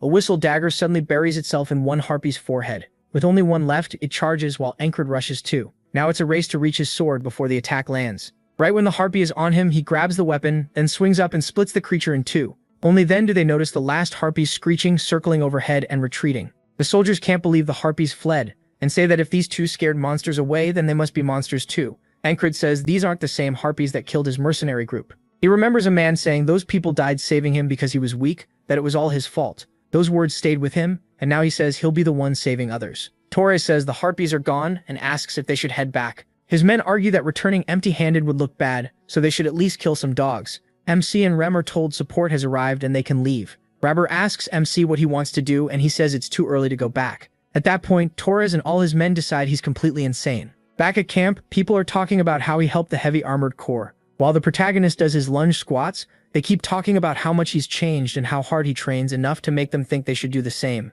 MC grabs another request from the board, and a guy asks if he didn't just finish one yesterday. MC says he'll wrap this one up fast and do another tonight. The guy asks if he has clones. Later that night, he is still there, practicing swing after swing. A man sees him and says he trains every day. He wonders how anyone lives like that, then thinks maybe he should try too. So Anicap keeps training through the whole night. The next day comes and goes, and that night 2 people are training. Then it happens again, and the next night there are far more than 2. A whole group going hard until morning. When the ferry commander shows up at dawn, she looks them over and says everyone seems different lately. One man says they're following the spellbreaker and it's turned into a trend. She says she can't ignore it anymore, and walks over saying they had a long meeting about him. These orders came from above, so he better listen. His squad, the 444th Regiment, is now being promoted to an independent platoon under the 4th Company. From now on, he's the platoon leader. Ancred points out that he can only have 5 men, so that doesn't sound like a platoon. She says she'll assign more men the way he asked. He says being a platoon leader sounds nice, but handling all the lunatics in his squad will be a pain. Then she adds that if he takes the post, he'll be free from the boring chores and have more time to train. He stares right at her and folds instantly, saying he'll do his best in the new role. She says it's a shame to end it there and asks if he wants a duel. She lifts her hands and says those will be her weapons. She wants to fight unarmed again. Aniclimax says that ever since he lost to her last time, he's trained like crazy with aura. He drops his sword saying this is perfect, and now it's time to see how much stronger he's gotten. As they face off, he remembers Odon saying, hand-to-hand fighting is all about closing the gap fast, and simple beats fancy moves. The fairy commander rushes in, throws a strike, and Aniclimax blocks it. That was exactly what Odon had been teaching him. While forcing her arm back, he remembers to use his bigger frame against her. Once he gets the advantage, he drives her down to the ground and plants an arm on her chest, saying he won. She asks if he's sure, joking that for a human, his proposal is pretty aggressive. Aniclimax can't believe she's doing this again. Then her leg hooks around his side, and in a flash, she flips the whole thing and ends up on top. She says reading an enemy's weak spots and using your own strengths was smart. Then she praises him for calling himself her fiancé and says he should keep that up. He snaps back that he's not her fiancé and tells her to get off. She lets him up. As they brush themselves off, she apologizes. Aniclimax asks what she means and she says she couldn't stop it. That only leaves him more confused. As winter faded, the battlefield started heating up again. An all-out war was coming. The Aspens were mobilizing, desperate to erase their shame from the last defeat. A man steps up to the podium to speak. Since Aspen was getting ready for war, Nalilia did the same. The man introduces himself as the new battalion commander, Marcus. Chrysis says that with this guy here, they might really finish the war. This is Marcus the Warmonger. He's one of the top officers under the Cyprus division, and unlike the last commander, he's skilled and experienced.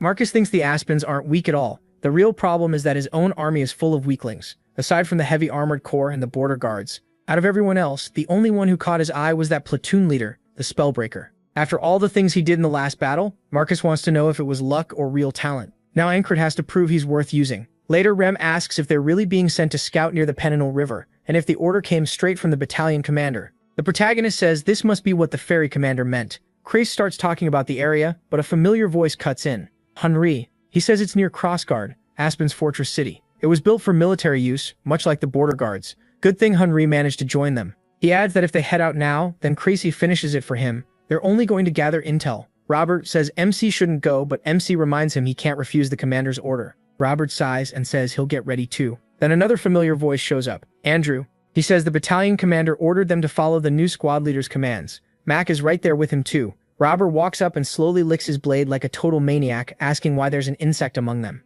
Andrew gets nervous, saying he's the new squad leader, and they need to listen. Okandan says he can feel the kids shaking from over here. Ragna asks if this little brat is really their leader. Andrew says if anyone has a problem, they can settle it in a fight. He volunteered because he wanted to stand beside Encred, and he's not backing out. Rem lifts his axes and says the bug's got some spirit. Okandan cracks his knuckles too, saying he'd like to loosen up a bit. Jackson says one finger should be enough. He tells them not to go too hard on him, but Ragna says he should worry about his own match. Mac begs the protagonist to stop Andrew, but he says they seem to be getting along fine. He even says if Rem is offering a duel, that means he likes you. Mac asks if Rem really isn't trying to kill him, and says MC needs to explain more. Then he drags Andrew away while the kid keeps provoking Rem. Henry asks him if he knows anything about the Panhandle River. He warns that the place is dangerous and offers to tell him what he knows before they leave. The protagonist tells him to go ahead, and that night, outside the barracks, Encred heads out looking way too clean for a mission. Torres asks if he's heading out for duty. He says he's been seeing MC around a lot, and he heard about the promotion too. After congratulating him, Torres says they're the same rank now. Encred says he can't compare himself to one of the king's best, but Torres tells him to relax. It's not that serious. Then he asks his age and he says he's 30. Torres is shocked the protagonist is older than him and asks why his face looks so young. MC just wonders why Torres looks so old. Torres says he's the only one aging here. He tells him he did say to relax, then asks what the mission is. Torres explains that the two of them will cross the Panhandle River first, and he'll explain the rest after they meet the others.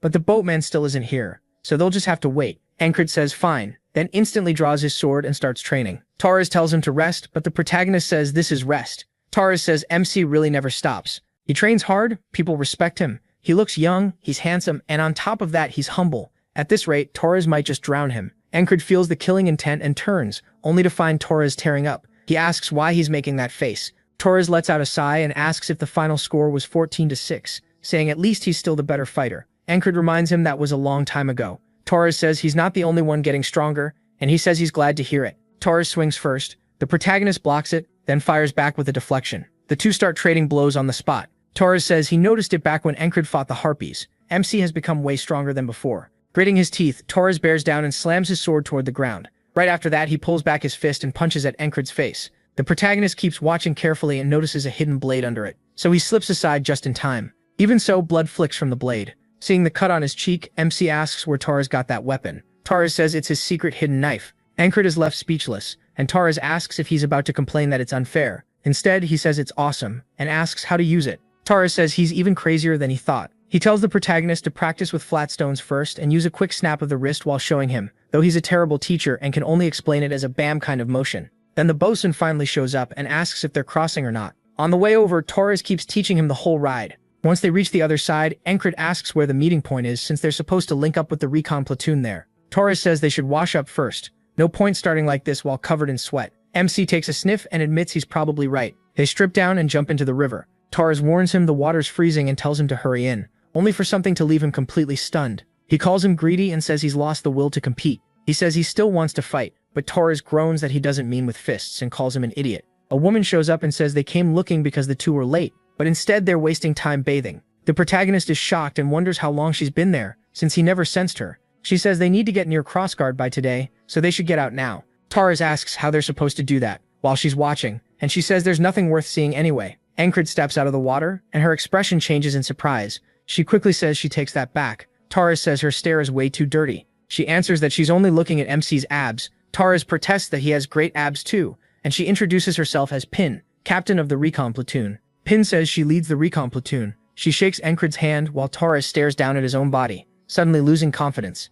After getting dressed, they follow Pin. Before talking about the mission, she gives them a briefing. Their spy in Crossguard is named Kitten, and there was supposed to be important information passed along. They should have heard from Kitten 4 days ago, but she never showed at the meeting point, and is still missing. He asks if something happened, and Pin says that's exactly why they're here. Their job is to sneak into Crossguard and rescue Kitten. Crossguard sits right next to monster territory, so enemy patrols are light. They let the beasts do the guarding. There are 3 ways in. First, a smuggler tunnel the guards usually ignore. Second, climb the walls at night. It's exhausting but probably the safest. Third, go in disguised as merchants. That means using the main gate, so it's risky, but it takes the least effort. Her platoon will move first in case Kitten is just late and head to the contact point. Only the 3 of them will actually enter Crossguard.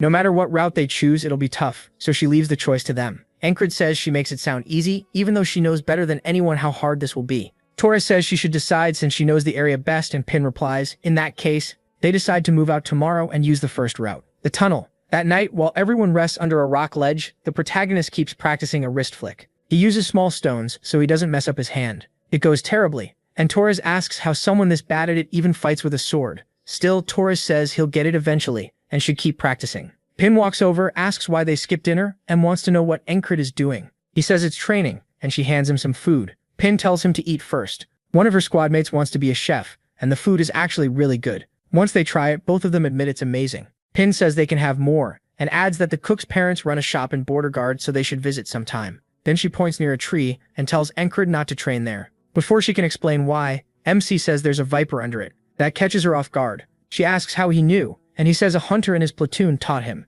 Pin says he's better prepared than she expected, and that she likes that. Then she asks if he wants to train with her too. Adult training. He just stares, clearly not getting it, so she spells it out. She's flirting with him and asks if he's dumb. Pin says she's actually being nice here, while Torres wonders why she's doing this right in front of him.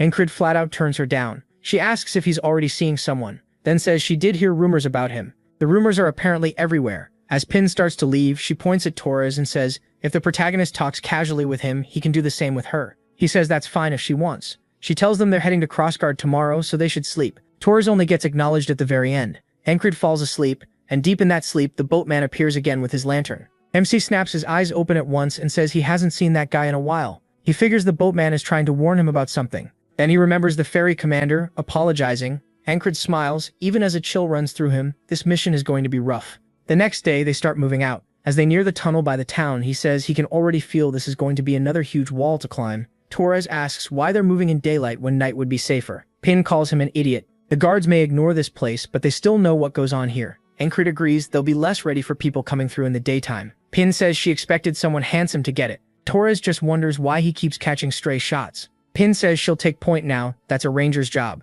The protagonist explains that rangers work as scouts, so they have to move quietly and carry as little as possible. As Pin goes ahead, Ancred can barely hear her at all. He admits that fits a ranger perfectly, and wonders if he could move like that too. When he steps forward himself, a man suddenly calls out that they've got them, mocking them as little rats. It was an ambush. Pin is shocked and shouts for everyone to fall back, but the guard says there's nowhere to run. Crossbowmen are already behind them too. Then he orders his men to kill them all. Pin yells that they'll have to fight their way out just as the crossbows fire. Ancred charges in and cuts down everyone he can reach while Pin blocks a bolt with her arm. She rushes a man, slices off his arm, and moves to finish him. Torres drops another one right away. Ancred realizes both of them struggle in this kind of fight. Against a bigger group, they can't use their full strength. Then one enemy gets behind Pin to kill her, and another does the same to Torres. Ancred can only watch as both of them are killed right in front of him. As the enemy closes in, he says this really is a tall wall, but he's not dying that easily. He throws several whistle daggers, killing 2 crossbowmen on the spot. Then he rushes in and slashes another man's throat, before moving straight to the next and cutting him in half. The guard shouts for everyone to surround him. One soldier kicks Ancred hard in the chest, knocking him down, and the others pile on, stabbing him over and over. Even while collapsing, he drives his blade into one of them, and his eyes still burn with pure resolve. But with that many enemies on him, there isn't much he can do. In the next loop, Ancred says a force that large didn't just happen to be there. They were waiting in advance. That means the enemy expected them. He wonders how he missed them, then decides they must be skilled. Pin asks why he isn't getting ready to head into the tunnel. He says he has a bad feeling about it and wants to scale the walls instead. Torres backs him up, saying Ancred can sense danger well enough that it's worth listening to him. The protagonist says it isn't really a gut feeling, it's based on what he lived through. Pin just goes sure, but she points out they'll have to wait for night, which costs them time. MC asks if she wants to go around and she blushes, saying she can't believe he wants to do that in broad daylight. He quickly explains he means a duel. She says fine, but no weapons. He agrees to a bare-handed match and she grins, clearly into it. As the others gather to watch, Ancred says if the enemy already knows they're coming, a fight is likely no matter which route they choose, so he wants to see what his team can do and get some training too. He offers her the first move, but she tells him to go ahead. He charges with his fist pulled back, aiming at her head. She ducks under it and drives a knee into his chest, but he manages to block. As the impact starts to push him back, she pivots with the same motion and whips a roundhouse at his head. He barely slips away from it. Ancred decides to use the same trick as the fairy commander, win with size and strength. He grabs her, slams her to the ground, and plants a hand beside her head. Pin says that was the wrong move. She grabs his wrist and wraps her legs around him. In the next second, she locks in a triangle choke and starts crushing his neck. Torres calls the match there and gives her the win. Ancred says she may be small, but she's all muscle,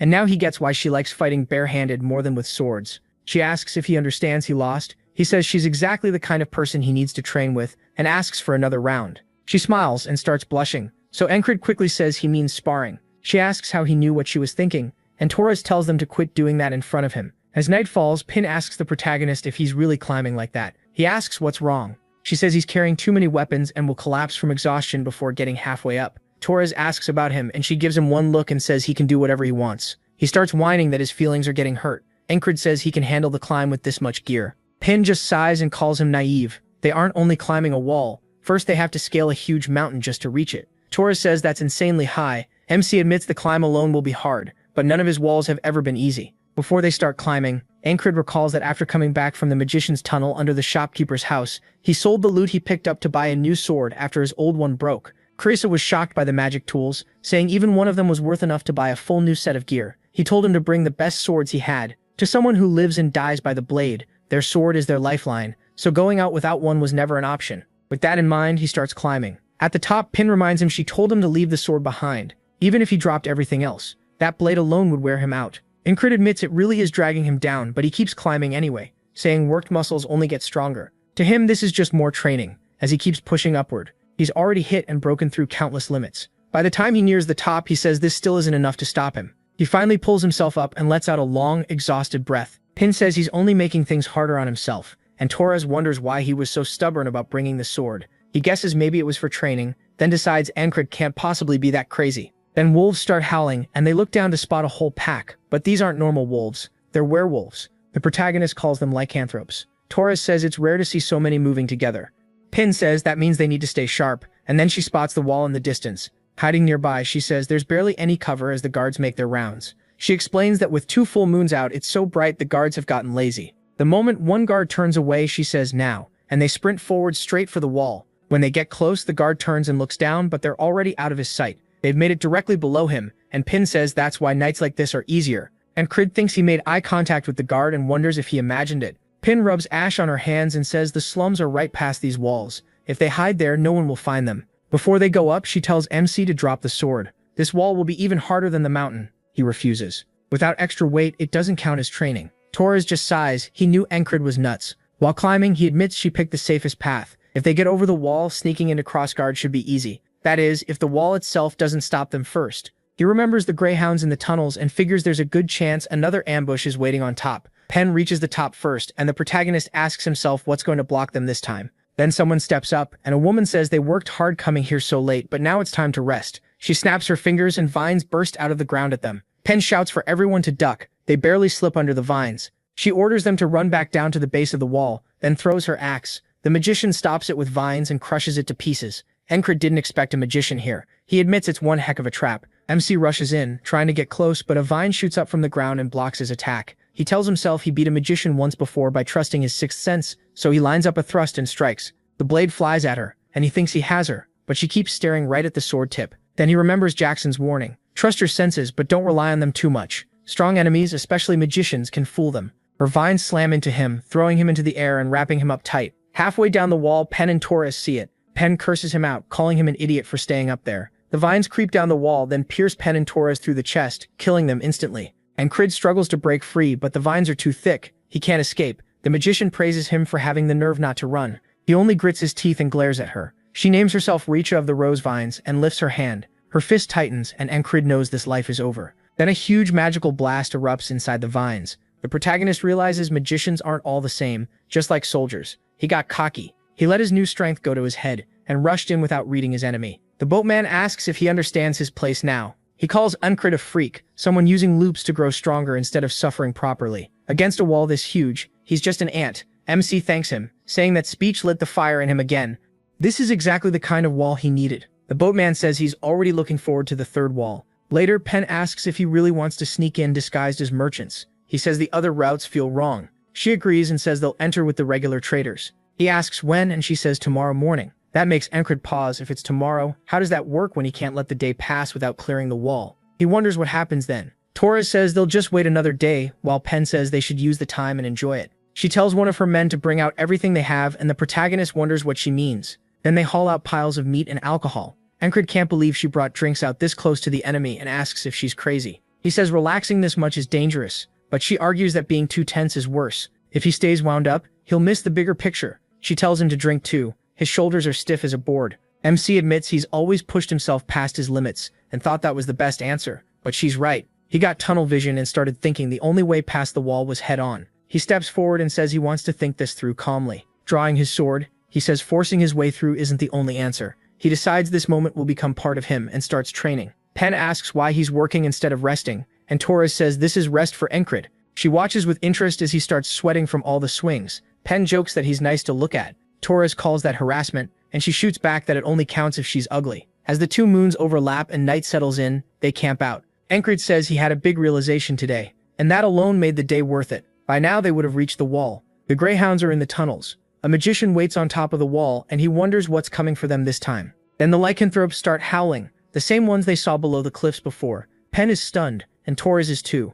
Encrid tenses up and says he knows those howls. These are the same lycanthropes from beneath the cliff. Then the whole pack charges. Pen yells for everyone to run, but the werewolves cut them off and trap them on all sides. Torres says it usually takes at least 10 men to bring down one, and there have to be around 20 here. With only 6 of them, they're basically dead. Pen swears there weren't any monsters nearby, and Encrid says he didn't sense them either. That reminds him of Recha. Something fooled his senses again. The wolves howl even louder. The protagonist says he promised not to keep charging straight into every problem, but he's not going down this easily, so he rushes in. He uses every sense he has, trying to feel where the attacks are coming from. He spots another one and jumps back to avoid it. Their attacks come from all directions in no pattern, and there are too many to handle by focusing on one point. A werewolf leaps at him with its jaws, and he blocks it with his sword. That's when it clicks. Focusing too narrowly is the problem, so he widens his awareness. But all that does is make him hear and see everyone being torn apart. The slaughter is brutal. Torres gets ripped open from behind, and Pen dies almost at once when a werewolf tears into her throat. Encrid knows none of this will matter once the day loops, but watching them die like this still hurts. He shoves one wolf back as it bites his sword, then slashes its throat. Blood sprays everywhere. He lifts his sword high, changes his grip, and drives it down into another wolf's shoulder. Then a larger wolf with a scar on its head slams a fist into his stomach. Encrid spits blood and realizes this one can think and fight smarter than the others. It has to be the pack leader. It grabs for his arm and with its huge strength swings him up into the air. Encrid looks down at the pack below and takes one last look at the corpses around him. The boatman speaks again, saying every wall MC chooses is still impossibly high. As long as the loops continue, he'll be trapped repeating this forever. Does he still think this is fun? Encrid says it definitely isn't ideal, Back in another loop, Torres and Pen stare at him and ask if he's lost his mind. He says there's no reason to give up. He's fine, and they should keep going. No matter how high these walls are, there has to be a way past them. Still, he hasn't found it yet. Pen and Torres can beat Greyhounds one-on-one, but once they're surrounded in that cramped tunnel, it's over. So the answer is to avoid getting surrounded at all. If he can use his sixth senses to find where they're hiding, that might be the first step. Then the guard calls out again that he found some rats, and crossbowmen instantly surround them, sealing off every exit. Encred says his senses caught nothing, and then the spearmen pile onto him and kill him again. He starts wondering if magic here is blocking his senses too. He goes after Recha once more, slipping under a vine. He asks if she's the one who cast the magic in the tunnels. She's surprised he figured that out and says someone named Roger must not be doing his job right, so that was probably the Greyhound leader. But once again, Encred dies to the vines, still working on that wrist snap technique. He wonders why the rock won't come out, and Torres tells him he's terrible with his hands, but the protagonist keeps thinking. If a magician is involved, he can't escape the ambush with his senses alone, and even if they do, there's still the threat waiting beyond it. There was no way to avoid all of them, and the same was true for the lycanthropes. When the few are up against the many, he'll keep struggling unless he finds a way to close that gap. He starts charging in again, then suddenly stops, realizing he's rushing straight at the problem and narrowing his focus too much. Back in the cave, he swings his sword, knocks a spear aside, and cuts off a man's arm. Then with Richa, he reminds himself not to rush. This is a rare chance to train without end. Then it's back to the lycanthropes and another death by spear. Richa is still the fight where he seems to be improving the most. Actually, scratch that. He's also making progress against the lycanthropes, beheading one after grabbing its head. He vows not to waste this chance to grow stronger, and gets killed right after. The boatman's lantern sways as he asks how long Encred plans to keep messing around. If he doesn't want to stay trapped here forever, he needs to choose a wall and climb it. MC says that after repeating all of this, he knows each of the 3 walls is excellent, almost too good to pick just one. In another loop, morning comes and Torres wakes up to find Encred already training. He throws a punch, snaps his wrist, and the hidden blade shoots out. Torres stares in surprise. He couldn't do that yesterday. When did he learn it? He says about 30 days ago, leaving Torres confused. The protagonist explains that now he's finally strong enough, and this is the 79th loop. This time he's getting over the wall and reaching tomorrow. He says they still have time before entering the tunnel, and asks for a simple pouch made to fit around his wrist. The man says that's easy enough. Then Encred notices the inside of Pen's boots looks unusual. She smirks at his curiosity and takes them off, explaining she lined them with fabric to soften her steps because a lot of monsters nearby have sharp hearing. MC tells Torres they should do the same. Torres is surprised, and when Pen says they probably won't meet those monsters, he insists anyway. Once he tries it, his steps get so quiet that Pen asks if he used to be a ranger. He says no, and she points out that even with the fabric, moving this silently is hard. That's because he's gone through this loop again and again. To survive the smuggler's tunnel, he has to spot the enemy first and make an opening. In the dark, it's hard to guess where an ambush will come from, but they do have an expert with them. He asks what they should do if enemies are waiting inside. Pen says it's unlikely, but if it happens, they can run. Then he asks what happens if the exit is blocked, wanting to know the tunnel's size and whether there are side paths if the main route gets shut off. Torres asks if he's scared or sensing something bad since he's asking way more than usual. Encred asks if they're armed because if they are, and they're waiting for them, they're basically dead. She tells him that if he's scared, he can stay behind. That would be better than hearing all this grim talk. He says he's only telling them to be careful, and she can tell he means it, even if she doesn't know why. Encred realizes that if he wants his teammates to move the way he wants, Rank won't let him force them. He has to convince them. Krang proved that back at the infirmary tent. With enough pressure and a firm voice, he got his point across better than 100 words could. Pen admits he's right, she's been too relaxed. The mood changes, and once she gets serious, she starts noticing things. Looking down, she says something's wrong. The footprints were blurred on purpose. Her face hardens as she realizes it's a trap. They need to turn back right now and secure the exit. Then men finally start approaching from behind with crossbows in hand, aiming right at them, while Torres and the others take cover. Encred suddenly runs toward them, shouting that he's a messenger from their boss, Roger, the same commander Richa mentioned. In the dark, they can't make out faces or clothes well, and he keeps yelling about the city and monsters. They ask if he means Commander Roger and demand an explanation. He realizes that just knowing the name makes them think he's one of them. Still calling out Roger's name, he closes in and draws his blade. Up close, they'll know he doesn't belong. But by then it's already too late, and he kills one of them instantly. The others shout that there's an intruder. A man orders everyone to fire, but Encred grabs his uniform and uses him as a hostage, telling them to shoot if they dare. The captive quickly orders them not to. The protagonist mocks them, saying he thought Roger's dogs were trained. One man has them all frozen. Do something. Torres and Pen both wonder what he's doing by provoking them like this. Pen warns that if more enemies are nearby, this will get ugly, and she needs to check. But Encred keeps yelling, asking if their crossbows are just decorations and if their heads are empty, pushing them harder and harder. Then Pen finally understands. He keeps shouting Roger's name again and again, while she slips behind one guard and knocks him out with a cloth. Torres catches on too and kills another one. Now Pen sees it clearly. he made the perfect opening for them. Calling him a genius, she cuts a man's throat. The soldiers realize they're being attacked from both sides and start shouting about enemies behind them. One asks where, and Torres drops him before he gets an answer. Alcret keeps bellowing nonsense about the moon, darkness, and a new dawn, and one soldier looks terrified while raising his crossbow. He aims at MC, fires, and hits his own ally instead. They curse at Encred and rush him. He says playtime is over, but even that isn't enough. He throws 2 whistle daggers and blinds 2 men with shots to the eyes. Penn shouts that they need to reach the exit. Then they hear more soldiers coming, and he turns to see Roger's main Greyhound force. So this man wasn't Roger after all. He shouts that he's a messenger from Richa. The captain freezes and asks how he knows that name. Encred just yells for everyone to run. The man finally realizes he was played and orders his troops to chase them. As they rush for the exit, they finally burst out with soldiers right behind them. Penn asks if the chase will keep going and wonders how to lose them. Maybe by heading for the creek or the cliff. But Encred says they need to go to camp. She asks why, and he says there's no time. She decides to trust him and tells the others to follow. The protagonist says sunset is close and it's almost time to call them. He remembers Henry mentioning flat-colored stones near the Panhandle River. Dangerous vipers hide under them. He hooks his sword behind one, flings it back, and a snake tail flashes out. One soldier knocks it away, saying Encred's tricks won't work. Then a viper bursts out from the broken stone, and it isn't alone. MC keeps throwing rocks, sending the soldiers into a panic. Penn asks what he's doing.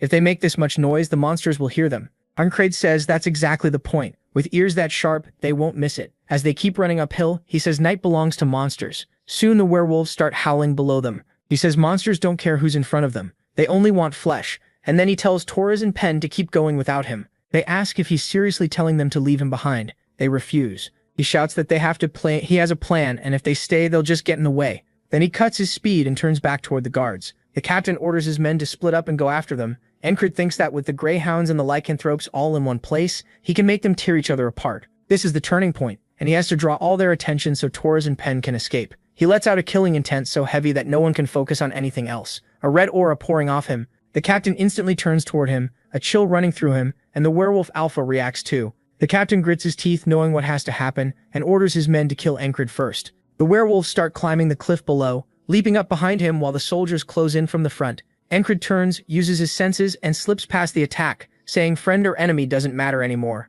This place is about to become total chaos. Exactly what he wanted. As Torres and Penn run, Torres says he doesn't know if this will be okay, and thinks they should go back. Then they hear the werewolves howl and turn. They turn back and freeze. Encred is alone, surrounded by a full-on bloodbath. Torres says they have to go back right now. Then he spots something that leaves him stunned, so shocking he rubs his eyes to make sure it's real. Someone curses, asking why Encred is so hard to hit as a spear barely misses him. The protagonist says that even in this chaos, some can still feel his killing intent and come at him. So instead of locking onto one target, he watches everything at once. He reads their attack paths and slips past them with the smallest moves. He explains that he had to retrain his senses, spreading his focus to places he can't even see. In a fight like this, one tiny mistake means death. But he says that mistake won't happen, then turns with a grin. The captain shouts for the Greyhounds to form up. Encred knows they're elite soldiers, and once they set their formation, the Lycanthropes will start losing. For his plan to work, the chaos has to keep going. He remembers something he learned in an earlier loop. During one clash, a soldier called him a fool for challenging Roger,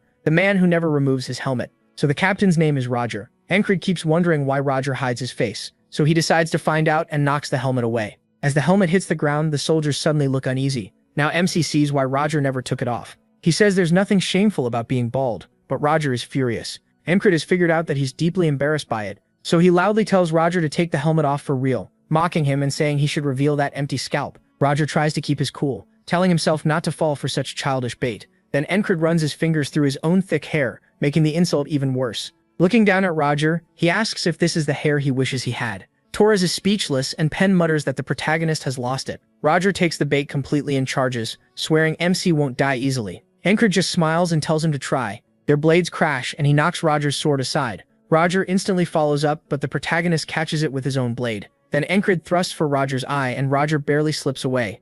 MC says it's time for Roger to meet his hair again in the afterlife. Roger looks up and realizes too late that he messed up. A huge hand suddenly reaches in, and the Alpha tears Roger's head off before he can finish him. Roger's head tumbles away, and Encred locks eyes with the Alpha. The soldiers scream Roger's name. The protagonist notes that the Alpha struck while everyone was distracted. Smart move. Then it rushes past him and dives back into the crowd. Encred realizes it's hunting by hiding inside the chaos. Watching it move, he knows the Alpha is a bigger threat than Roger ever was. Its brains and raw power are why he had to repeat this loop so many times. The Alpha comes from behind, fist pulled back. and MC spins to meet it. This time he says he'll end it, then deflects the blow with his sword. Sparks burst out as he drives forward with momentum. The Alpha does the same. Encred lifts his sword high and brings it down, cleanly chopping off the Alpha's arm. He follows with a slice across its chest, making it howl. When it swings left, Encred ducks under and lunges in. He says this ends now. His blade shoots forward and pierces its chest. Just like that, the Alpha is dead. While the fighting still rages, Torres and Pen can only stare in shock.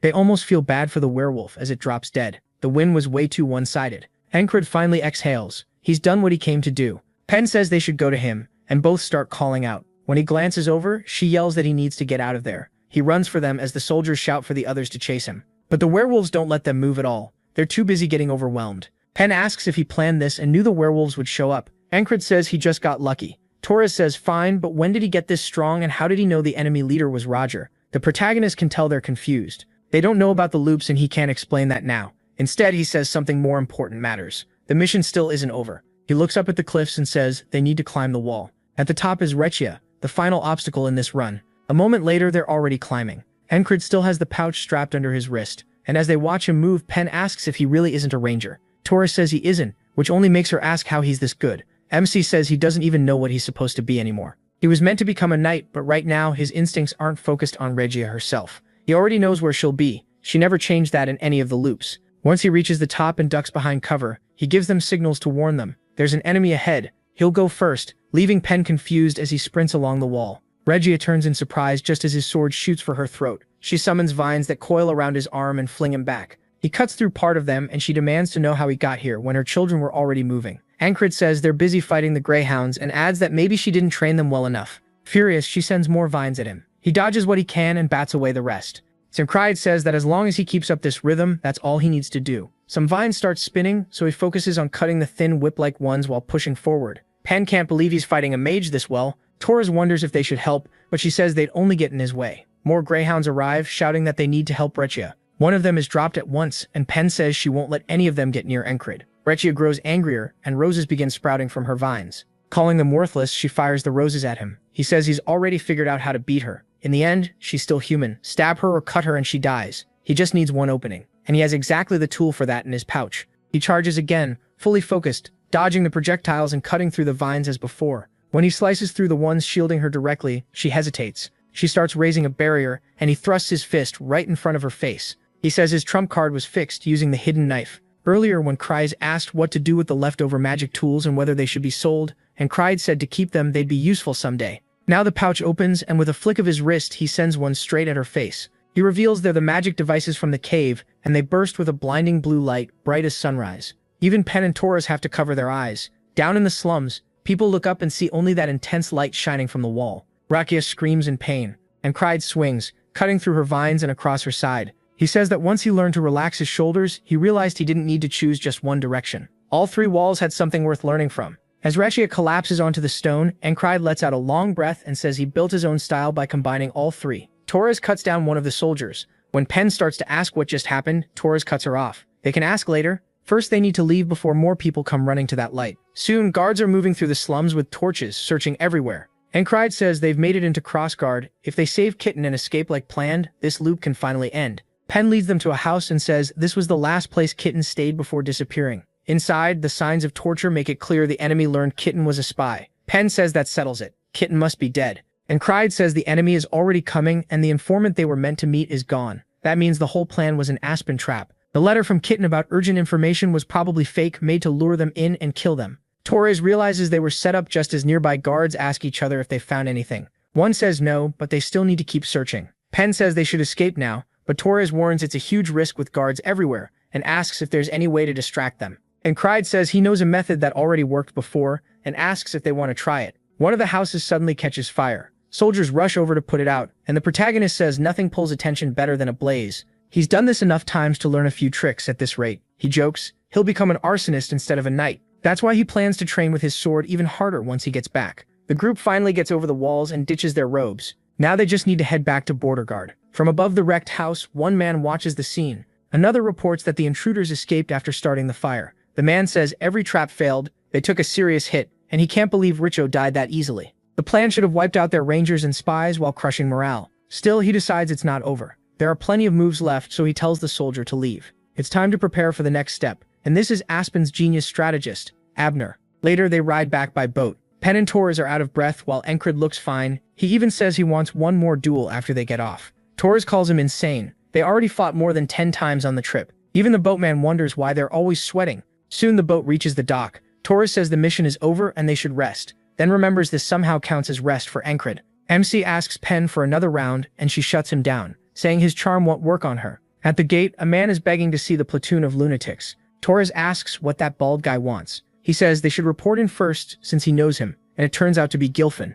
Gilfin runs up and blurts out that Guildmaster Craze is in danger. When Encred asks what happened, Gilfin says the frogs are here. He explains that when the Aspens took over his guild, their boss got paid by them. Every spring, the Aspens sent someone to inspect the guild, and those inspectors were frogs. Now one has finally shown up again. A flashback takes us to 4 days earlier, when Craze says this should be enough. They're getting ready to leave soon, and it's been about a week since he last visited camp. The higher-ups got goods because of him, so he figures this much will slide. Then Gilfin comes in with a report. An innkeeper is panicking, saying she may have seen an Aspen spy. Crazy says the boys can check, and if it's real, they'll handle it. Now that the Gilfin Guild is helping the night guards, they cover the back streets the border guard reservists don't watch. That raised the guild's name and their income, and with the citizens acting as his eyes and ears, Christ gets far more information. He even thinks that if he raises taxes now, the guild's reach will grow more. In a year, no, maybe half a year, he could control all the back streets. A guard stands outside the door, while another hooded figure waits down the hall. The guard starts to ask what he's doing there, but the stranger closes the gap at once and smashes him through the door in front of Cricey.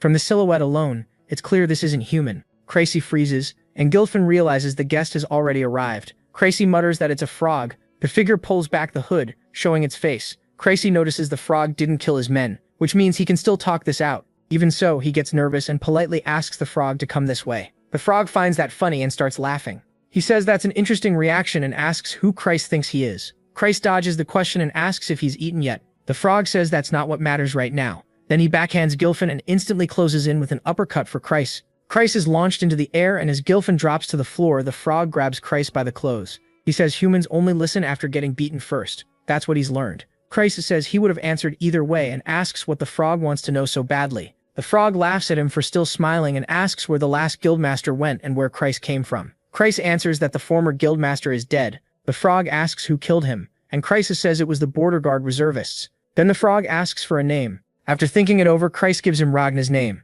The frog licks his lips and orders Gilfin to bring him this Ragna. But Christ says he should bring the real guildmaster instead. Gilfin realizes what he means. Any of those guys would do and runs to find them. Since then, though, he hasn't found any of them because they were all reassigned. And Christ says Christ thought that through pretty well. Just waking Ragna up is hard enough, so the message must have meant anyone in the squad strong enough to kill the frog. The protagonist says Christ probably never expected every one of them to be away on missions, especially since they usually only listen to him. Then he asks Gilfin if Christ is still alive after 4 days, and Gilfin says yes. And Craig follows with another question. Does he still have all his limbs? Gilfin is confused, so MC asks if he's being tortured. Gilfin says no, he's fine. He says he's wounded werewolves, fought the commander of the Greyhounds, and even killed a mage. He's far stronger now, but he still remembers how easily a frog beat him before. This time, though, he thinks he can win. More than that, he wants this fight to see how much he's grown since then. Recovering from the crossguard mission should take about a day, so he tells Gilfin to let the frog know Ragna will visit tomorrow. Christ won't die just from waiting one more day. That much Encred can tell from the frog's behavior. People think frogs are simple, but just like humans, they're all different. This one is keeping Christ alive on purpose and waiting for something, and that's not the move of an idiot. The protagonist goes to report in. The officer says he heard the rest of his platoon is already out on missions and asks if the protagonist will join them right away. MC answers that he's exhausted and will go after 2 days of rest. That night in the barracks, he decides that if he might die fighting the frog, he'll face it in the best shape possible, with Esther curled up beside him. He eats well and starts training right away. Looking at his whistle dagger, he says he couldn't recover them all, so only 2 are left. There has to be a way to get more. Esther walks over meowing, and Ancred says she's extra friendly today while petting her as she purrs. He asks if she got bored alone and wonders if she wants to come along. If she does, she'll have to stay back because he's really looking forward to this. He finally gets a chance to fight a frog. Back at the hideout, the frog says he's waited long enough. He warns Christ that he better be telling the truth about someone arriving today, and Christ quickly says yes, for sure. Before that, Christ offers him another bowl, saying this one is fresher and should fit his taste better. The frog says Christ isn't half bad, and they might even regret killing him. Christ laughs and thanks him, but inside he's desperate for anyone to show up before he dies. A little later at the Thieves' Guild, the frog is eating again, waiting with his feet up on the table. Kreisa complains that they're late and curses those lunatics for taking so long. He'd go drag them here himself if he could. The frog just tells him to bring more, holding up an apple core. Kreisa agrees, all while thinking this crazy frog never stops watching him and barely sleeps. He just has to hold out a little longer, because once one of the lunatics arrives, they should beat this thing. At least that's if even one of them actually comes. Then Enkrai starts down the hall. He gets his whistle daggers ready, and the frog reaches for another bite before sensing his presence. Enkrai bursts through the door, sending debris flying. He lifts his whistle daggers, while Kreis just stares in shock and yells, asking what he's doing there when he's the weakest one. The protagonist throws both whistle daggers, the frog dodges, and they slam into the chair. He lands on the desk and Enkrai draws back his sword and slashes, but the frog avoids that too, jumping over him, drawing his own blade and striking back. MC slips under the attack, and now the two are even. The next moment will decide who takes control of this fight. They rush each other and trade blows fast, sparks flying with every clash until the whole room is filled with the sound of steel. Kreisa can't believe it. He wonders if this is really the boss, because Enkrai is matching a frog strike for strike. He knows a beginner would keep blocking against the frog's insane power, but if he keeps that up, his bones will break. The frog comes in with a thrust, so the protagonist raises his sword and knows he has to use the flowing sword to parry. He guides the blade aside, sparks trailing down to the tip, and realizes the only thing he should aim for the frog's one weak spot, its heart. One solid stab there might stop its healing, but the frog slams a kick into Enkrai's chest and sends him flying back into a pile of boxes by the wall near Kreis. Kreis winces, saying that hit was brutal. If MC passes out like last time, they're done. The frog mocks him for going straight for its heart, and says beings like him are called skill readers. They can spot talent right away, but he makes no sense to him. He says he should have hit his limit long ago. As the protagonist pushes himself back up, the frog wonders how he keeps going past the talent his body was born with. MC grins and says, even a frog's kick doesn't hurt that bad anymore. That only annoys the frog more, so he decides to kill him now. It brings its blade down from above, and Enkrai answers with a thrust. The frog realizes he's targeting its heart again, and while they both commit to the attack, the frog's strike looks like it'll land first. He knows the only way to stop its healing is to shut down its heart, but he also knows he needs an opening first. So he changes course and cuts off the frog's arm, sending it spinning away. He presses in right after, thinking it won't regrow an arm fast enough during the fight. If he hits the openings now, this can work. The frog sneers that one arm is still enough to kill someone like him, then finishes the swing it started before. Enkrai tries to parry, but the blow is too strong and knocks his sword from his hand. The frog closes in at once, lifting its blade for the final strike. The protagonist wonders if this is really how it ends again, telling himself he'll just challenge it again in the next loop. But when the frog swings down to finish him, the blade stops right above his head, the force alone stirring his hair. The room goes silent except for the frog's low ribbiting growl, and Enkrai wonders why it stopped. Turning away, the frog says it can feel something, a terrifying spell coming from Esther, who's glaring it down. It says that beast is giving a warning. Kill this human and your life is in real danger. As Esther slowly steps into the room, the frog's throat swells as it holds back its croaks and admits it really wants to kill a human who broke past his limits. Since Enkrai is unpredictable, he's exactly the kind of human they should get rid of early. Still, when it lifts its weapon, Esther sees that it's not attacking,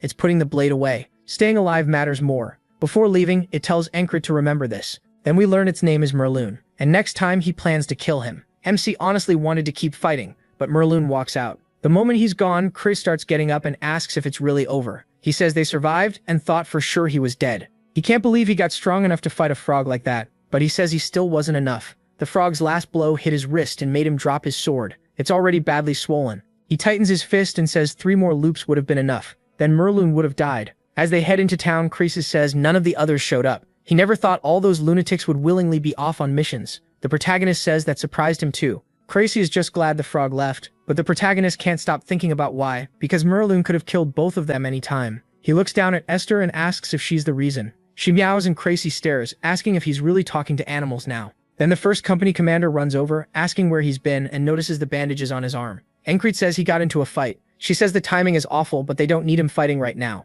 His company commander asks for him to come along. MC wonders what she wants. Looking over the battlefield, she says she finally gets why people call these men lunatics. Reem is tearing through enemies with a bored look on his face, and after killing only 3, he just walks off saying that's enough for today. Even when someone shouts there are more, Reem says that's all he agreed to. Later, Ragna stumbles into camp covered in blood and carrying a man's head. Everyone thought he died after vanishing in the last battle. Ragna says they should have told him if the camp moved, then drops the head into someone's hands and says he's going to sleep. The soldier blurts out that the camp never moved, then freaks out after realizing he's holding the enemy commander's head. They can't believe Ragna broke into the enemy base and came back alive. Aura is bullying soldiers nearby, saying they're too loud and need some manners. Then he grabs a man's arm and crushes it with one squeeze. The others panic, Shocked he snapped it that easily. As for Jackson, no one can land a single hit because he dodges everything. He doesn't even feel like trying without Uncrit around. When he starts to leave, one soldier drops to his knees and begs him to at least hit him once. The first company commander watches all of this. Later, back at camp, Marcus asks if she really managed to bring those uncontrollable bastards here. She says getting them here was the easy part. She told them she wants them to fill in for their missing leader. Andrew says they'll get ready to move out. Rem replies that she took away their squad leader and now she wants them to do his job too. She tells them a leader answers for the actions of their men, then asks if they want Encred punished for their disobedience. Rem glares at her, but he doesn't want that, so he says 3 a day, he won't kill more than that. With that, the others get ready too. She's thankful the lunatics are helping this much, but the higher-ups don't see it as a good thing. Marcus says their unit is the spearhead of this war and whether they win or lose will shape everything after. She asks if the Aspens are still provoking them into one-on-one duels. Since they lost in open battle, they've turned to tricks. The method is dirty, but they only send skilled fighters and her side hasn't won once. If they keep losing like this, the soldiers may start thinking the whole war will be lost too. Marcus says morale will keep dropping, and all they need are strong fighters. If those lunatics would handle it, that would be perfect. She says it's already hard enough just to get them onto the battlefield. Ask for more, and they may refuse to fight at all.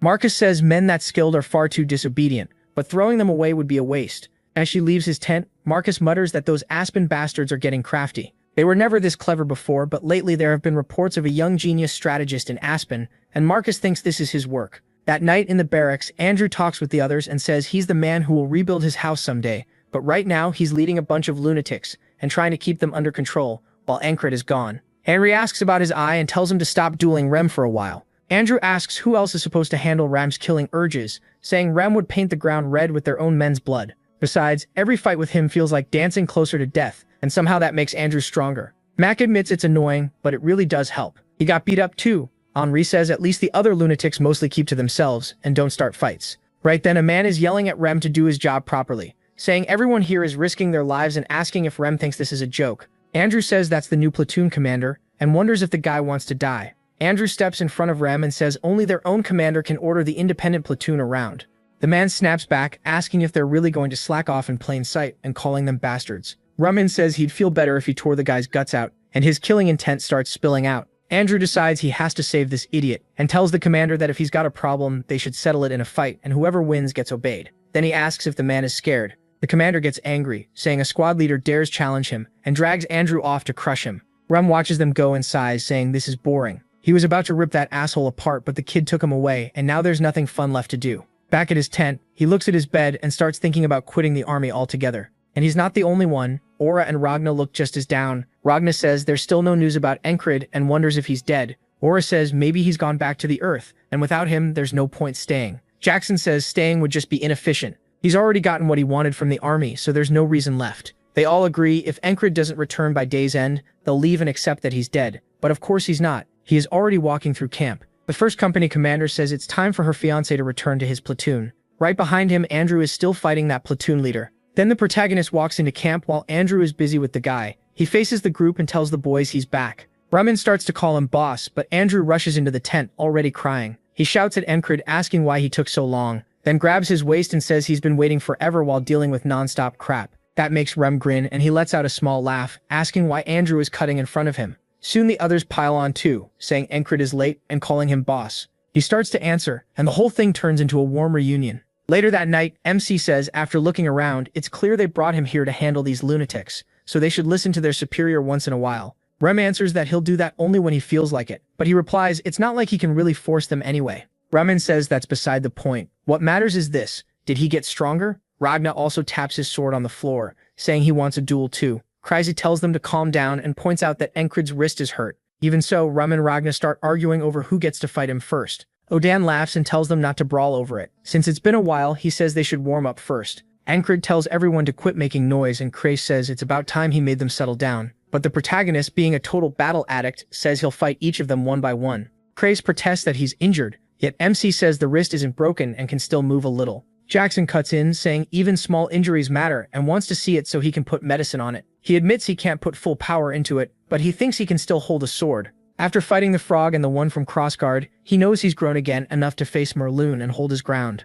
Of course, he says he's still nowhere near a knight. The level he wants is still far away, but he's climbed a long way already, and that progress matters. Now he wants to show them how much stronger he's become. Jackson warns him not to push too hard, though if there are side effects, he'll deal with them. Encrid smiles as the boys head outside, ready to throw down. Rem goes first. He says the protagonist looks pretty sure of himself, and he wants to see if that confidence is real as he charges in. His axe comes straight at Encrid, but MC tracks the swing and strikes back, knocking it aside. Rem immediately notices that something about him has changed. There's no hesitation now. He moves like someone who knows he's improved. Rem laughs, excited to see more. Encrid raises his sword again as Rem attacks a second time. Jackson says they were apart for only a week, yet he has changed more than he had in a long time. Odin says his patience is running out, and for once his eyes are wide open and clear. Ragna tells Rem to hurry up and end his turn. He's not the only one thinking that everyone is staring holes into Rem's back. Rem feels it and says he wouldn't be able to wait either. A while later, after all the duels are done, Jackson tells Encrid to explain what happened. The protagonist shrugs it off and says he just fought a frog before coming back. Andrew snaps that this is definitely not just anything. Then Rem says he heard MC went to Crossguard and asks if the frog was there. Crazy jumps in, saying they met one at the Thieves Guild, and the injury happened only after MC came back. Odin asks how the mission went, so Encrid explains they walked into a trap. There were greyhounds, lycanthropes, and even a mage waiting for them. Andrew just stares confused. He says he's been trying his hardest too, fighting these maniacs every day, but he still can't catch up to him. The others point out that he survived even with everything against him. He only says he got lucky, while Esther sleeps on his chest. He adds that today's duels taught him a lot. Still, he could tell they were holding back because of his wrist. He wants to heal up and face them at full power, and he's already thinking about how much stronger this platoon can get. Rasmus says he doesn't want them losing to a frog again. Ragnar agrees there's still a lot to learn, and Odin says the answer is more training. Jackson adds that he can still see openings in Encrid's fighting. The protagonist says he'll win next time, and Reem laughs at how confident that sounds. Little by little, the boys start drifting off to sleep. Just when MC is finally starting to doze, Reem says they'll fight again once he's healed. The others keep adding advice. Fix your bad habits. Keep training. Use your other senses more. Encrid agrees they can do it after he recovers, while Esther covers her ear because they still won't shut up. They start nodding off again, but the talking keeps going, and both she and him are amazed these idiots are still at it. Rem says the protagonist only needs to block first, then crush the enemy's head, and keeps coaching him. Ragna says he needs to learn more about heavy sword fighting, while Oden says he just needs better muscles. Jackson warns him not to get arrogant, because that leads to mistakes. Finally, Encrid tells them all to sleep, and they instantly lie down and say goodnight. Honestly, getting them to be quiet might have been the hardest battle yet. By morning, MC sits up and says he overslept. He hasn't slept this late in a long time, and it looks like Esther slept in too. When he wakes up, Krysa asks if he's ready to go. Encrid asks whether the men are at the front, and Krysa says everyone who can fight is already there. Only guards and the logistics platoon are still in camp. He starts doing planks and feels the pain in his wrist. It's worse than yesterday, so he knows he shouldn't have fought, but they were all so fired up, and he couldn't turn them down. Thinking about it just makes him want to swing a sword again. Then he notices a sword on the rack and goes to pick it up, saying he's supposed to use both hands. Still, he's handled a sword with only his right before, so maybe training his left could work too. But the moment he swings, it's clumsy and awkward. He calls it a pathetic sword path like when he first started, but that also makes it the best way to review everything he's learned. The next morning, Encrid is still training with his left hand. Starting over is hard, but thanks to the isolation technique, strength isn't the problem. Vincento watches him and says that even injured, he's still training. He must be insane. The protagonist thought Vincento went to the front, but Vincento says his platoon is on defense duty. Encrid then notices the strap on his sword is loose. Vincento says both the sword and its owner are a mess, and there's no way MC can fix it one-handed. While tying it for him, he says Vincento used to pick fights with him all the time, but now he's being nice. So what changed? He ends up asking why Vincento hated him before. Vincento looks up and says it was because of Genors. The protagonist just blinks and asks who that is. Vincento tells him she's the herb merchant. Encrid is totally lost. So much time has passed for him that he barely remembers. That only makes Vincento mad. He shoves the sword back at him, says he's done, and stomps off. MC calls after him that he was never interested, and then it clicks. She ran the herb shop near the border guard post, and he used to visit a lot because her stuff was good. He figures she must have started liking him. But Vincento liked her too, while Encrid only cared about the products. Vincento says he knows that he only cares about swords, not women. He was just jealous. Genfritz never looked his way, but fell for the protagonist's face instead, so he curses him and clicks his tongue. The protagonist wonders what his problem is, and Vincento just tells him to look after his sword before heading to work. Encrid can only wonder how this guy's mood changes so fast. Seriously, he's weird. Back in the tent, Esther is stretching hard, and MC says she looks worn out, asking if she's sick. She glares at him and says it's his fault. He kept fighting while injured, and she pushed herself too much trying to ease his fatigue. Now she won't be able to use magic for a while. Encrid tells her to rest. Outside the barracks, some guards head out toward the lake. One of them notices the water acting strange and keeps staring. His friend asks what he's looking at, He says he thought he heard something, and then an arrow hits him in the head. Bells ring out, and Ancred and Esther snap awake. Vincento shouts that the enemy is attacking. They can't let their supplies fall, so they have to hold this place. He only asks where the attackers are, and Christ tells him to stay inside because he's basically crippled right now. Then soldiers start climbing out of the water, and Ancred stares, saying he never thought he'd run into that man again here. It's Aspen troops, and leading the Greyhounds is Mitch. The protagonist says he didn't expect to see him, and Mitch looks over, spots Ancred too, and realizes they're face to face again. Mitch says God answered his prayers. He's wanted this meeting for a long time. Ancred says surprised Mitch still remembers his name. Mitch says he made him see how arrogant he was, and because of that, he's reached a new level. Now he wants to kill Ancred with his own hands. The protagonist yells at Christ to take Esther and leave. As he draws his blade, he lifts it high and swings to meet Mitch's strike head-on. The moment their swords crash together. But because of his injury, MC can't match Mitch's power, and his sword gets knocked away. Mitch asks if he's hurt. He says that's a shame, then lifts his sword to end it. The blade comes down, but Vengeance jumps in and blocks it, shouting. He tells Ancred to run. Then he rushes Mitch, but he warns him to stay back. He's no match for him. A second later, Mitch's sword cuts right through Vengeance's skull. The protagonist freezes in horror as Vengeance's head flies through the air and drops beside him. Ancred turns and sees it, while Mitch coldly says weaklings should stay out of this. Esther rushes forward, and Christ yells for her to stop and come back. Ancred tries to stop her too, because if she goes in, she'll die, and she's already leaping straight at Mitch. He swings, cutting her down in one hit. Ancred runs to save Christ, but Mitch closes in too fast. It's too late. He reaches out helplessly and watches Mitch stab through his throat, killing him instantly. Ancred can only watch as everyone gets slaughtered. Mitch says it's disappointing. If the protagonist's wrist were fine, he could have shown how much stronger he's become. Then he slices through MC's head and sends it flying. This was brutal. Ancred wakes up back in camp and gently pats Esther's head, saying he couldn't save anyone because his wrist is injured. He stares at it, trying to figure out what to do. Outside, Christ says he's glad he's awake. He answers that there's no one he can rely on for help. The Greyhounds will attack before afternoon, so he's already outside training, working on his sword with his other hand and searching for a way past this wall. He remembers someone telling him that weak, pathetic losers are why people die protecting them. As sweat drips down, he wonders if that's exactly what he is right now. Vengeance walks over and asks if he's training with his left hand because the right one is hurt. He says training this hard feels like a sickness, and asks if it's even doing anything. Ancred says he'll make sure it does, and this time he's saving everyone. Vengeance just stares at him, confused. When the protagonist suddenly apologizes about Jenny, Vengeance is shocked he knew, and says it wasn't on purpose. Ancred tells him to cheer up because some girls don't care about looks. Vengeance asks if he's trying to die, accusing him of bragging about being handsome, and MC laughs.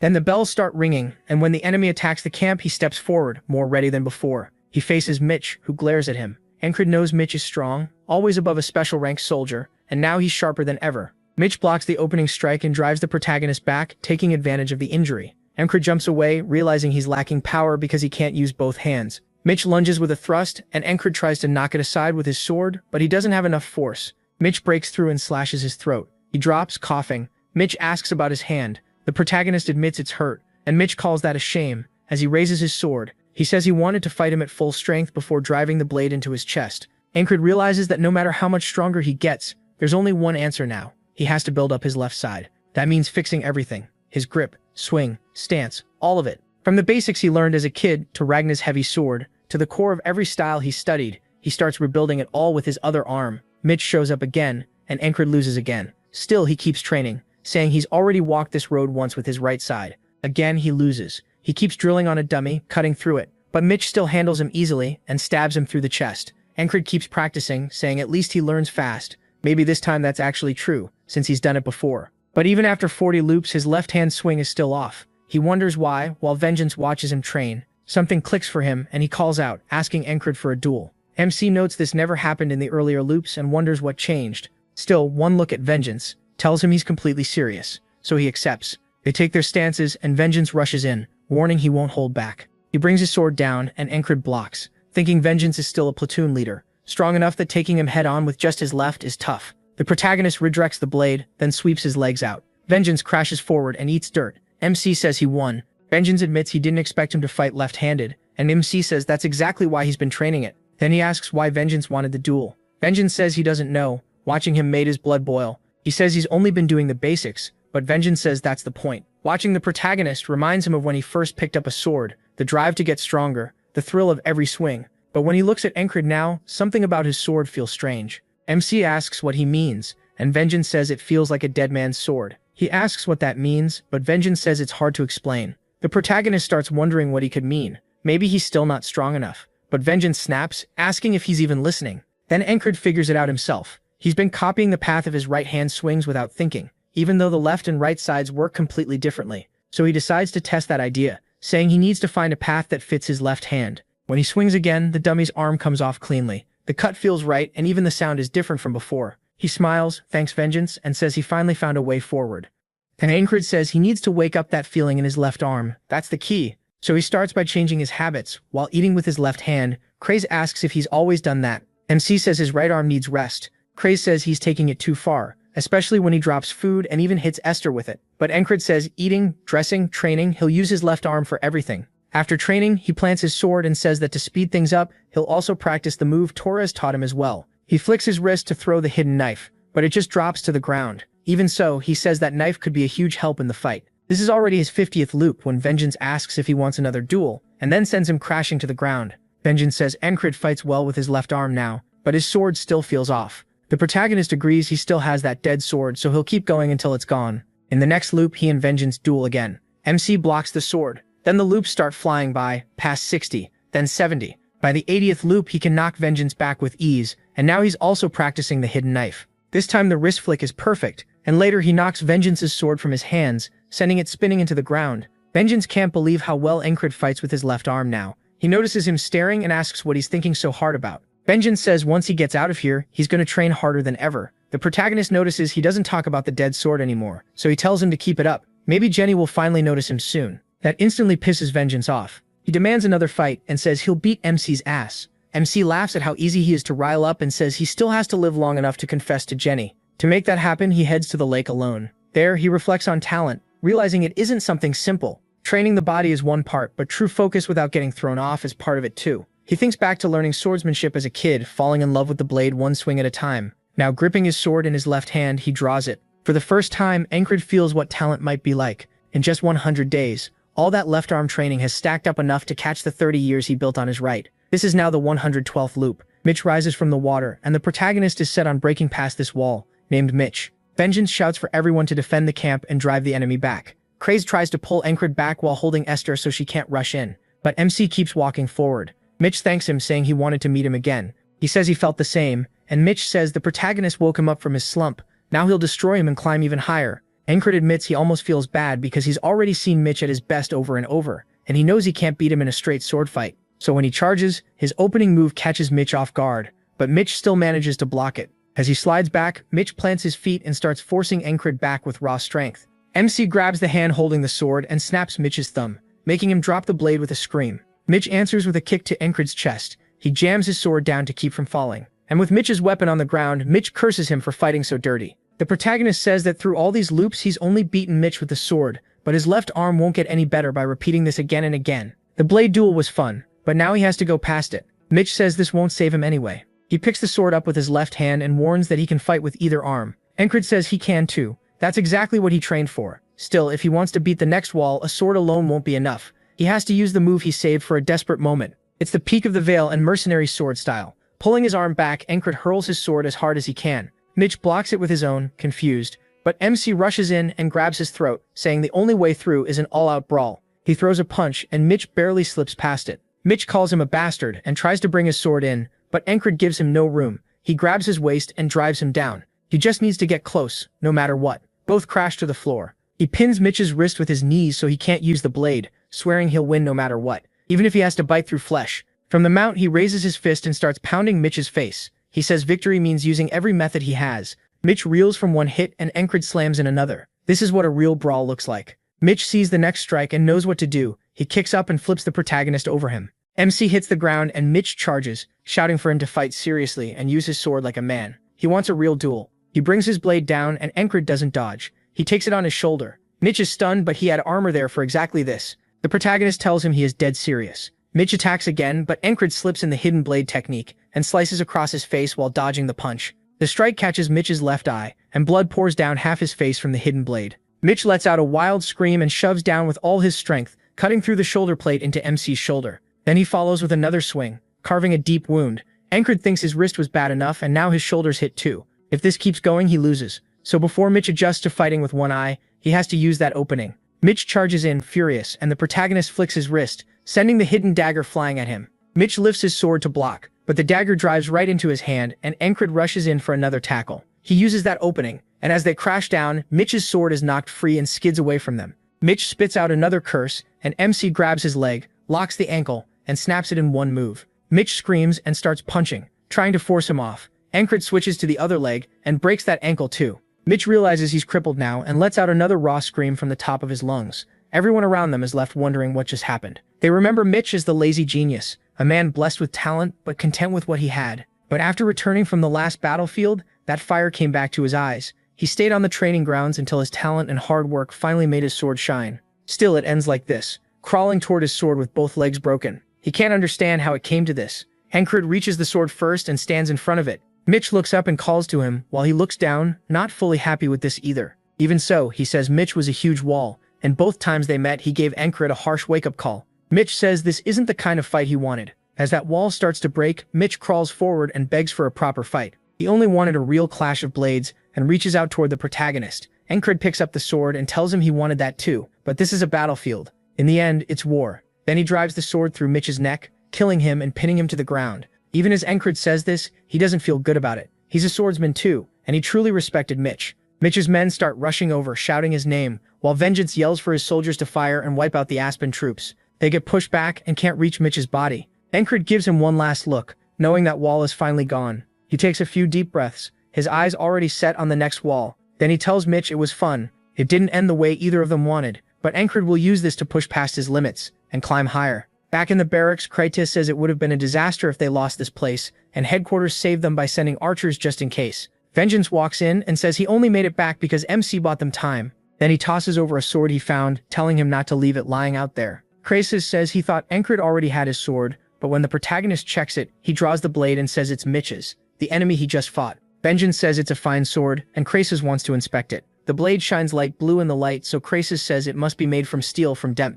MC asks what that is. Kratos explains it's a famous Aspen iron mine, and the metal costs more than the Valerian or Noir steel Encred's been using so he could sell it. But he ignores that and asks Vengeance if he's heading to the front. Vengeance asks if he wants to come too, but the protagonist says he can't leave his men alone that long. Kratos asks if he'll use Mitch's sword now, and Vengeance says he should stick with the blade he knows. But MC grabs it and says there's no reason to choose just one. He wants to use both. Back on the front lines, the squad is there while Rem whistles. He says the boss is ready for the next step, and he can't believe he started liking someone from the mainland. And Cred might even go further with Heart of the Beast and learn that secret move now. Odd is thinking the same thing. His muscles are built up, so now it's time to work on his joints. After that, his posture and whole body can change, making him harder to break with joint locks and heavy hits. But doing everything at once would be too much.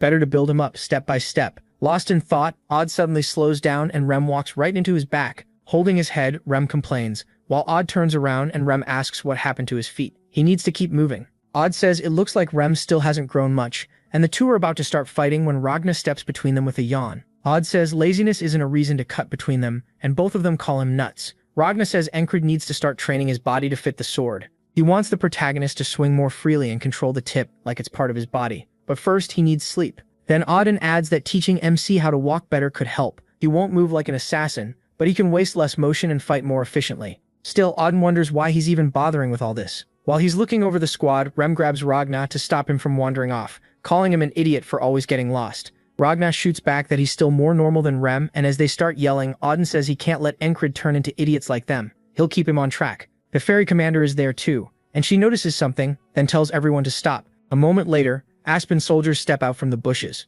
She wonders if they're about to start a fight, but a man named Oyul steps forward and asks if anyone will face him one-on-one. She says, here it comes, their usual cheap trick to force a duel. It may not look like much, but they keep losing these matches and morale keeps dropping. They can't ignore him either, or people will think they're scared because they can't win them. She can't step up herself since they'd call that cowardly, and one clean win would boost everyone's spirits. She remembers Chryse saying to use the lunatics. Encred is back so they'll be in a good mood and listen for a while. She looks over and asks Rem if he wants to go. He has no idea what she means, then looks toward the soldiers as they start talking trash about him. He says he'll take the duel to kill his boredom. The men burst out laughing, mocking them for sending a barbarian. Then Rem chops the man's head clean off. Before the others can move, they look up and the severed head drops back down, spraying them with blood as they scream. Rem laughs like a madman and asks who's next. The soldiers call him insane but admit he can fight. When the Aspen side starts begging for mercy, the ferry commander figures that win should raise morale. But her face twists in disgust when Rem keeps beating the man even after he surrenders.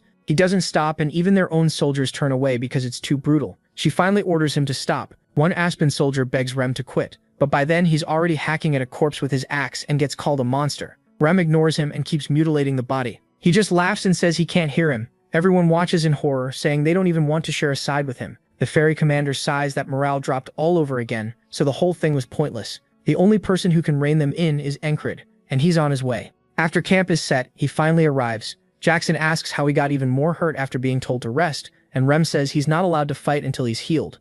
Then the ferry commander walks in, joking that her fiancé really does play rough. Encred greets her. She tosses him a small vial and tells him to use it. He asks what it is. Jackson recognizes it right away. The ferry's medicine isn't something money can buy. He even says it's better than his ointment, and Ram teases that she really does care. The protagonist thanks her, but asks why she's giving it to him. She says they promised a future together, and she never gave him anything before, so this is a small engagement gift. He still can't believe she's keeping the joke going, but she just says welcome back and tells him to rest. The three of them watch her leave, and Cray says they should sell it. Encred tells him to get lost. Ram jokes that MC is smoother with women than with a sword, and Rania agrees. He, though, is just stuck wondering why she still keeps up the engagement act. A few days after they reach the front, the Aspens keep starting small clashes while avoiding a real battle. Because of that, his wounds get time to heal while he trains. Odon notices him early in the morning and asks if his body feels better. Encred says the fairy's cream helped a lot. Odon asks if he's trying to get himself beaten up again, and the protagonist says maybe. Then we cut to the result of that fight.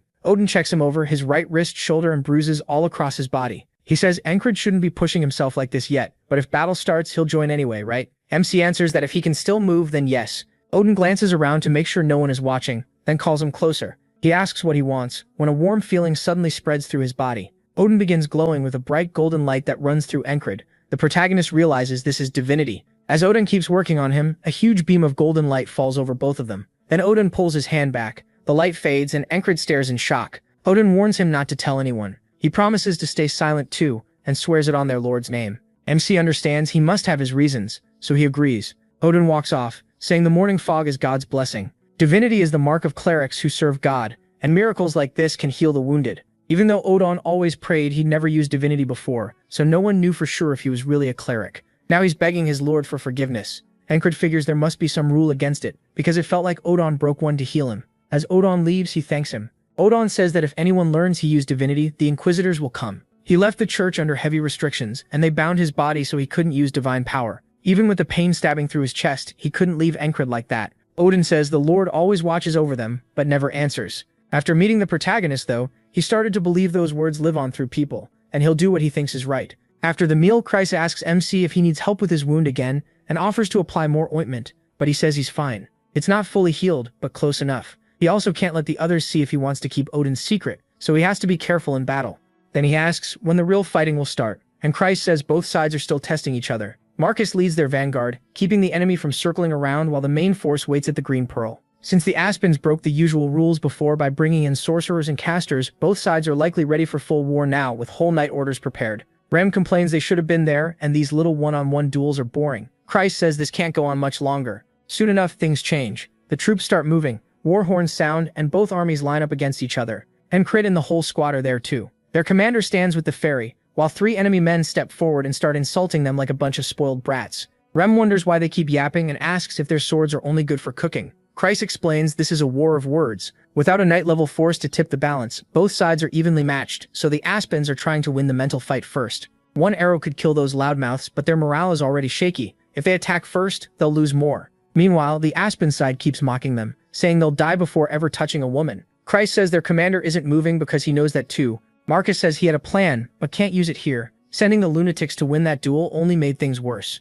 All they need now is one victory. Kreis hopes for the same thing. Just one moment to turn morale around, while the enemy keeps calling them virgins and laughing. And Kreis tells Andrew to calm down. He says Andrew will get his chance to let that anger out later. Andrew just looks confused and asks what he's talking about, so the protagonist tells him being a virgin isn't a big deal and to save that rage for battle. That only leaves the nearby soldiers even more confused. Andrew insists he's not angry, but Encred tells him to calm down anyway. Then Henry and Max start laughing, and even Rem joins in. Odin says if Andrew's come this far, maybe he should just walk the holy path. Ragnar says he'll probably get his chance later, while Andrew wonders what he did to deserve this. The other soldiers whisper about him, asking if the taunt really got to him and how a guy his age who looks normal is still a virgin. Andrew snaps at them to shut up and says he's not mad, which only makes them laugh harder. They even offer to introduce him to a shop when they get back, and he refuses. Jackson says MC was mean for teasing him on purpose. MC says Andrew is still young and might have taken it personally, so he was trying to keep him steady, but Rem thinks it's hilarious. Christ can't tell if he is joking or dead serious, and he grins. He says the protagonist really is an odd one, and tells him to answer the enemy.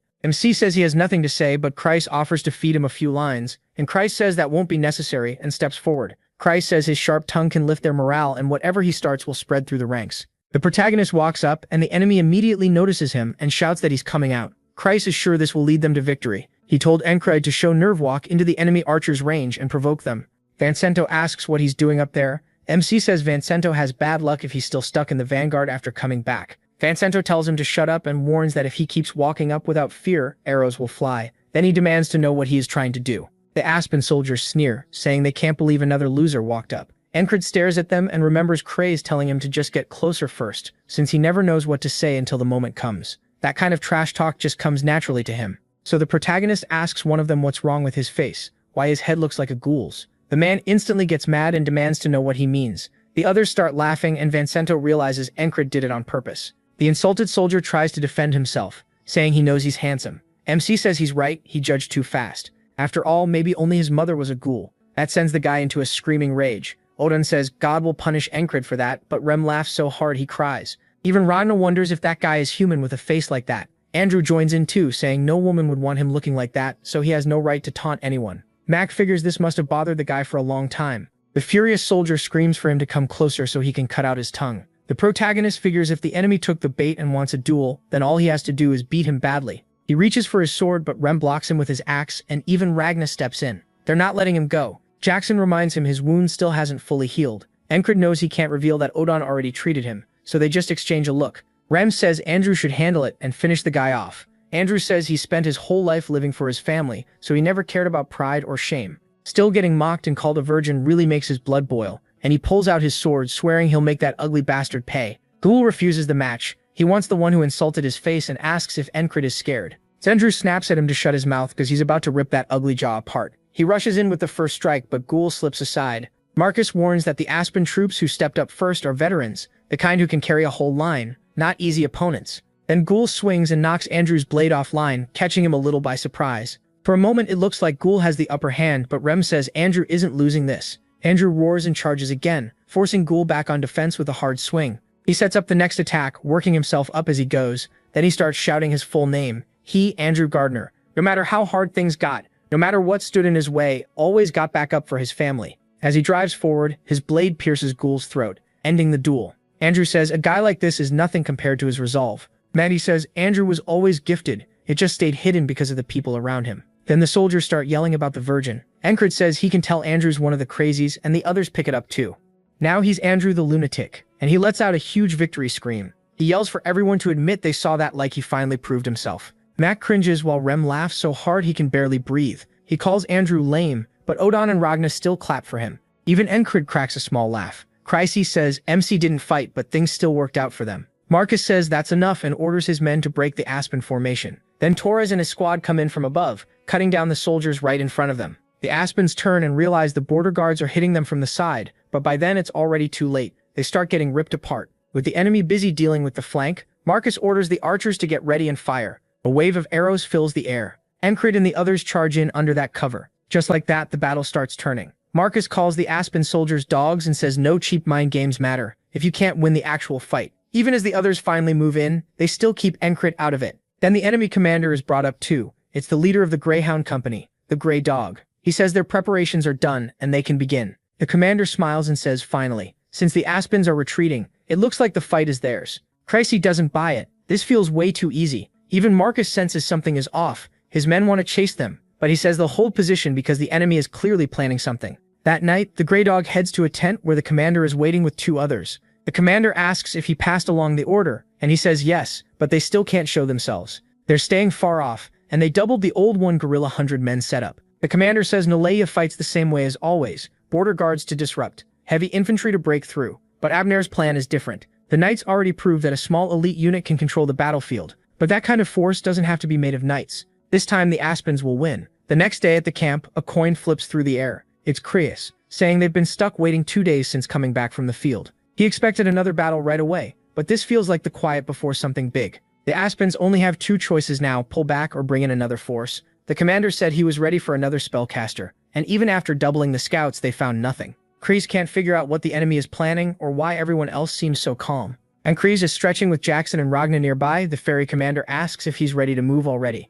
He asks why she's here, and she wonders if it's strange for a commander to check on her troops. He says most company commanders don't do that themselves. And Cringes steps forward, saying enough time has passed that he'd have healed on his own, and he should be fit enough for a duel. Ragna asks what he's doing. He says Ragna held back last time because he was hurt, but that won't be needed today. Ragna says he had no plan to go easy anyway. Then he swings straight at the protagonist, who blocks it but gets pushed back. And Cringes says Ragna's swordsmanship is clean, almost pretty, while his own is rough and messy. But that's the style he's built until now. He rushes in, using what he's learned, dragging his blade through the ground to kick up dirt and fling it at Ragna, who guards with his sword. Ragna recognizes it as the Valen technique, and Kral says this is the road he's walked, then comes down with a hard overhead strike. Ragna steps back and says that's the technique he taught him. MC says it's also time to try something new. He grabs his other weapon with his left hand and draws it as Ragna comes right in. And Kral's thrust at his head, but Ragna reads it and slips aside in time. He asks why he is using 2 swords. The protagonist answers that this is the path he's chosen to move forward. Ragna says that's interesting and attacks again, and Kral's catches it with both blades. Ragna tells him to do better. The match still isn't over, and MC smiles. Their swords crash together again and again. Nearby, Rem bites his nails, saying Ragna's serious today. He hates that stupid bet and wishes it were his turn already. Jackson says he doesn't like going into battle, but he'd gladly fight Encred. That thought makes him stop short. It doesn't sound like him. Odon is deep in thought, saying next time he'll be bolder in training, even if he ends up breaking his joints. He's not quite there yet, though he almost sent him to meet the Lord already, and that makes him laugh. Kreis stares at them and says they're all insane, then admits they've always been like that. The ferry commander says they're like kids waiting for their turn to play. She points out that Ragna and the others only get this fired up around Encred, and wonders what it is about him. He has a strange pull, even on her. She says she'd like to test her sword too, and Kreis sighs, asking if she's a freak as well. Remy finally snaps, yelling that he can't take it anymore and that it's his turn. He even says he'll kill her if she cuts in line, commander or not. She asks if that's mutiny, and Encred says everyone here is so strong. They've never really shown him everything, but now he can finally see a piece of it, because they're all hungry to win. As they all stare at him, waiting for their shot, the protagonist says that ever since he came back from the recon mission in the tall grass field, these were the faces he wanted to bring out. If they have time to talk, they have time to fight, and he won't rest until he's dueled every one of them. Later that night, he gets tossed face first onto a bed. Andrew tells him to wash up, but Rem says he's dead tired and should be left alone. Kreese says they fought so many times, even though Encred had barely recovered and could have opened his wounds again. Rempel asks if he wants to get hit, while MC sinks into deep sleep. When he opens his eyes, he's in a forest. Confused, he wonders what kind of dream this is. There's no boat and no flower field like before. This place is new. The animals start running from something. Then he hears a man yelling for everyone to fight. Encred realizes this is from his past, back when he was a mercenary fighting harpies, and he sees himself running too. Someone is hiding in the trees, smiling. He knows at once this is the man who said they all died because of him, and he's stunned. Another memory hits, one of his comrades telling him to get behind him, right before a harpy attacked. Encred says those mercenaries were good people. They accepted him even when he was useless, except for the one man who stabbed his own allies in the back. The protagonist couldn't believe it, and the wounded man asks why. Then the harpies tear into him, and another mercenary calls to Encred, only to get killed too. They realize they're in real danger, shout that they need to retreat and call him Enki, but that man betrays them too. He was the strongest of them all, and he used that strength to murder the people who trusted him. He tells Encred there's no escape. He dies here. MC asks why, and the man says he got a better offer than this trash mercenary group. He doesn't want any loose ends. He says it also annoyed him how untalented they were while still talking about friendship, then spits on a corpse. He charges him, but his sword gets knocked away. The man slams him to the ground and says he'll let him live because he'll never become anything anyway. Then he pats Encred's cheek and calls him pathetic. The protagonist says he was strong, or maybe MC was just too weak. He could only watch his comrades die, and the worst part was that the one spared by that man's mercy was him. That shame is one reason he trained so hard, because he was the one left behind. He kept chasing his dream with his fallen friends in his heart, still thinking that if he'd had enough power back then. The man cuts in, yelling, asking if Encred wants to be killed by him again. He rushes him and hears Esther telling him it's just a nightmare. She tells him to break free of it, and the moment he does, his heart starts to settle, as Esther presses a hand to his chest in the real world. He slowly comes back and she calls him a real pain. Back at the rear base, she did everything she could to take away his tiredness, but when he truly needed help, she couldn't do anything, and she refuses to let that happen again. A horn suddenly sounds through camp, waking everyone up. Encred asks what's happening, and Rem says the Aspen bastards are back, so it's time to move out. The squad starts getting ready. Craig grumbles that they came too early, and it's bad for his skin. Encred looks down at Esther sleeping and thinks the voice at the end of his dream sounded just like her. He quietly tells her to guard the tin, rubs her neck, and leaves. On the way to the battlefield, Rem says the enemy must have prepared something, if they waited this long, and he has a feeling today will be fun. Encred agrees and wonders what kind of trick they brought with them. Then the ground starts to shake and panic spreads through the soldiers. They shout to fire at once. Then a giant steps forward. The archers draw and loose a full volley, but the arrows just bounce off without piercing its skin. Even Encred is caught off guard when it lifts its club and swings. Everything in its path is crushed apart, flesh flying everywhere. The men who survive the first hit freeze in fear, and then they see there's more than one giant. Several of them push past the front line, laughing. Now we learn more about this continent's races. Frogs live for dreams and desire. Fairies worship nature. Dwarves are obsessed with metal, while half-humans care most about reproduction. Half-dragons live alone. Giants, though, crave slaughter. They love killing with their own bodies and are known as the beasts of red blood. Jackson warns that enemies are closing in from both sides, not just the front. Mercenaries have appeared on one side, and fairies on the other. Crace says if they don't stop them here, they'll be surrounded and wiped out. And Crace just says they only need to stop them, and Crace can't figure out why he's so calm. Then the commander shows up and says he's right. Her own people are on the left, so she'll take that side. Encred asks if that's really her plan, and she teases him. Will he at least give her a good luck kiss? He turns her down, so she calls him cold. He says she's really joking at a time like this, but if she's taking the left, that leaves the giant ahead in the right flank. Remy grins and says that part is his. If the protagonist watches closely, he'll see what he's meant to learn next. MC wonders why Rem looks so excited, and what exactly he plans to do. Rem steps forward, calling this fun, saying it feels like the first time he ever stood on a battlefield. He raises his axe and says that even before Heart of the Beast, he never flinched when an axe came for his head.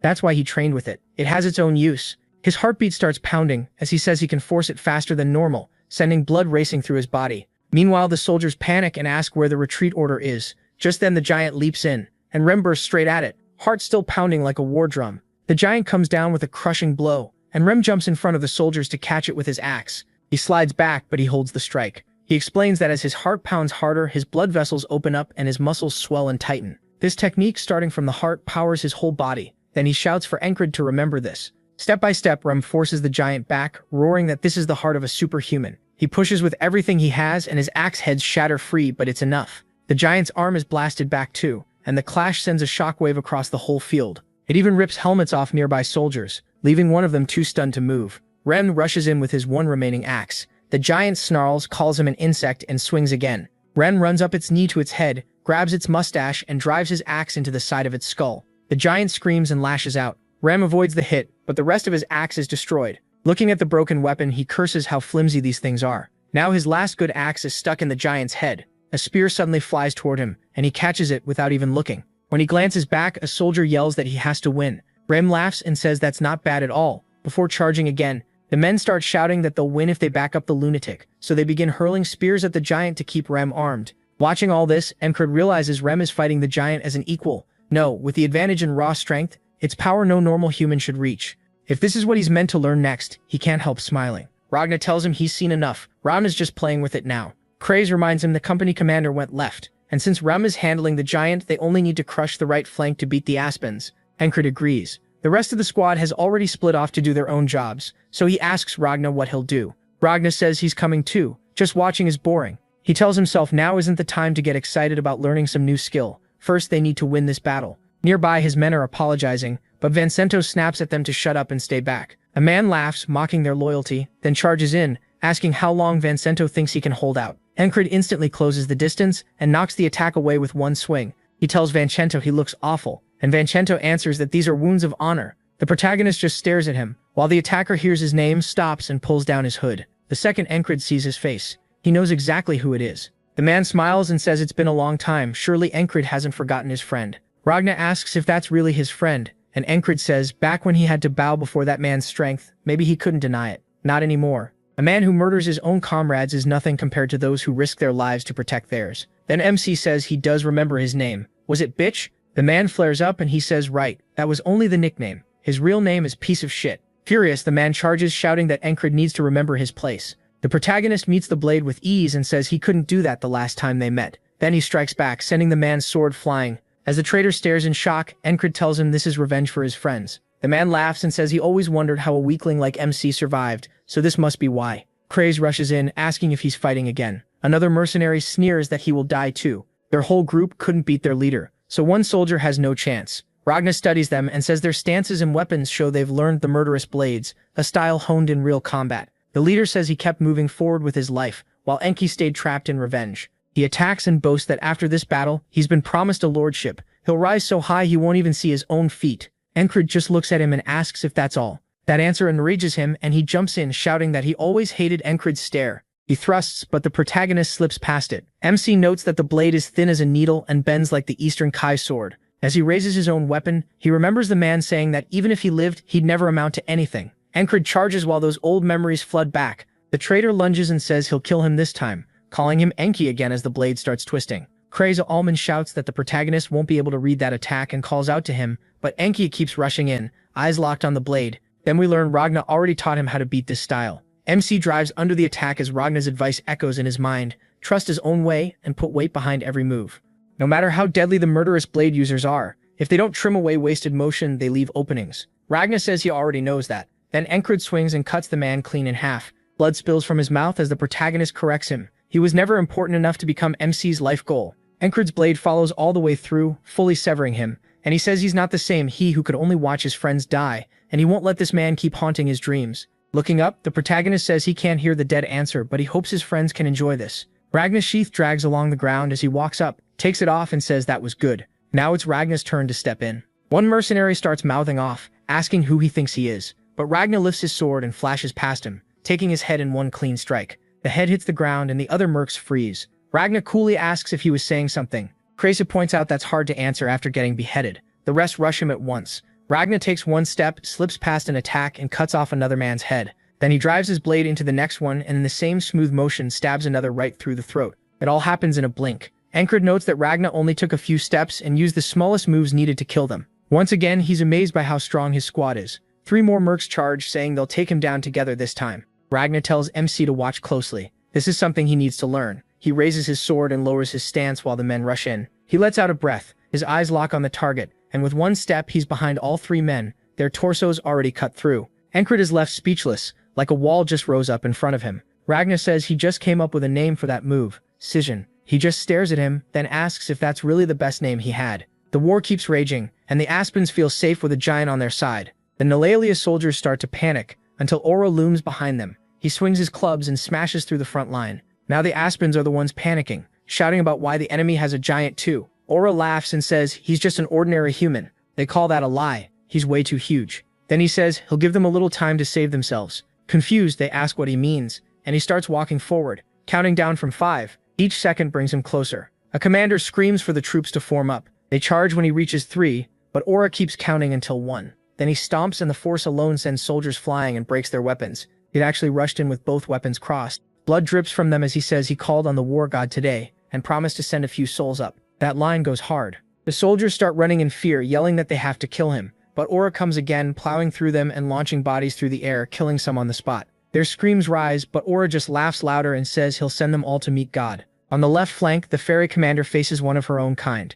She says fairies usually live hidden away in forest villages with their families, but times have changed. When one of them calls to her, she explains that some fairies now sell their skill and their nidals for money, becoming mercs or joining armies. The man lifts his nidal and says he won't chase her if she runs. She draws hers and says she feels the same. He wants to see whose nidal is better. A leaf drifts between them and both vanish. Only the clash of blades gives away where they are. She pulls back, throwing sparks. He twists his arm, reverse grips the blade, and drives it into the spot where she stood. That's when he realizes he's in trouble. She appears behind him and says no fairy weapon is above another. It all depends on the one using it. He yanks at his blade, barely managing to block her and save himself. Then he grabs her by the throat and orders his men to jump in. But in the same moment, they all drop dead. As the bodies fall, a blade slides from one man's throat, and Jackson calmly wipes it clean. He's basically the Flash here. The man asks how that happened, and the commander says trying to distract her with his men was clever, but not clever enough. Then she drives her blade through his head, lifting his corpse with her nidal. She tosses the body aside. After that, she asks Jackson if Encred will be fine.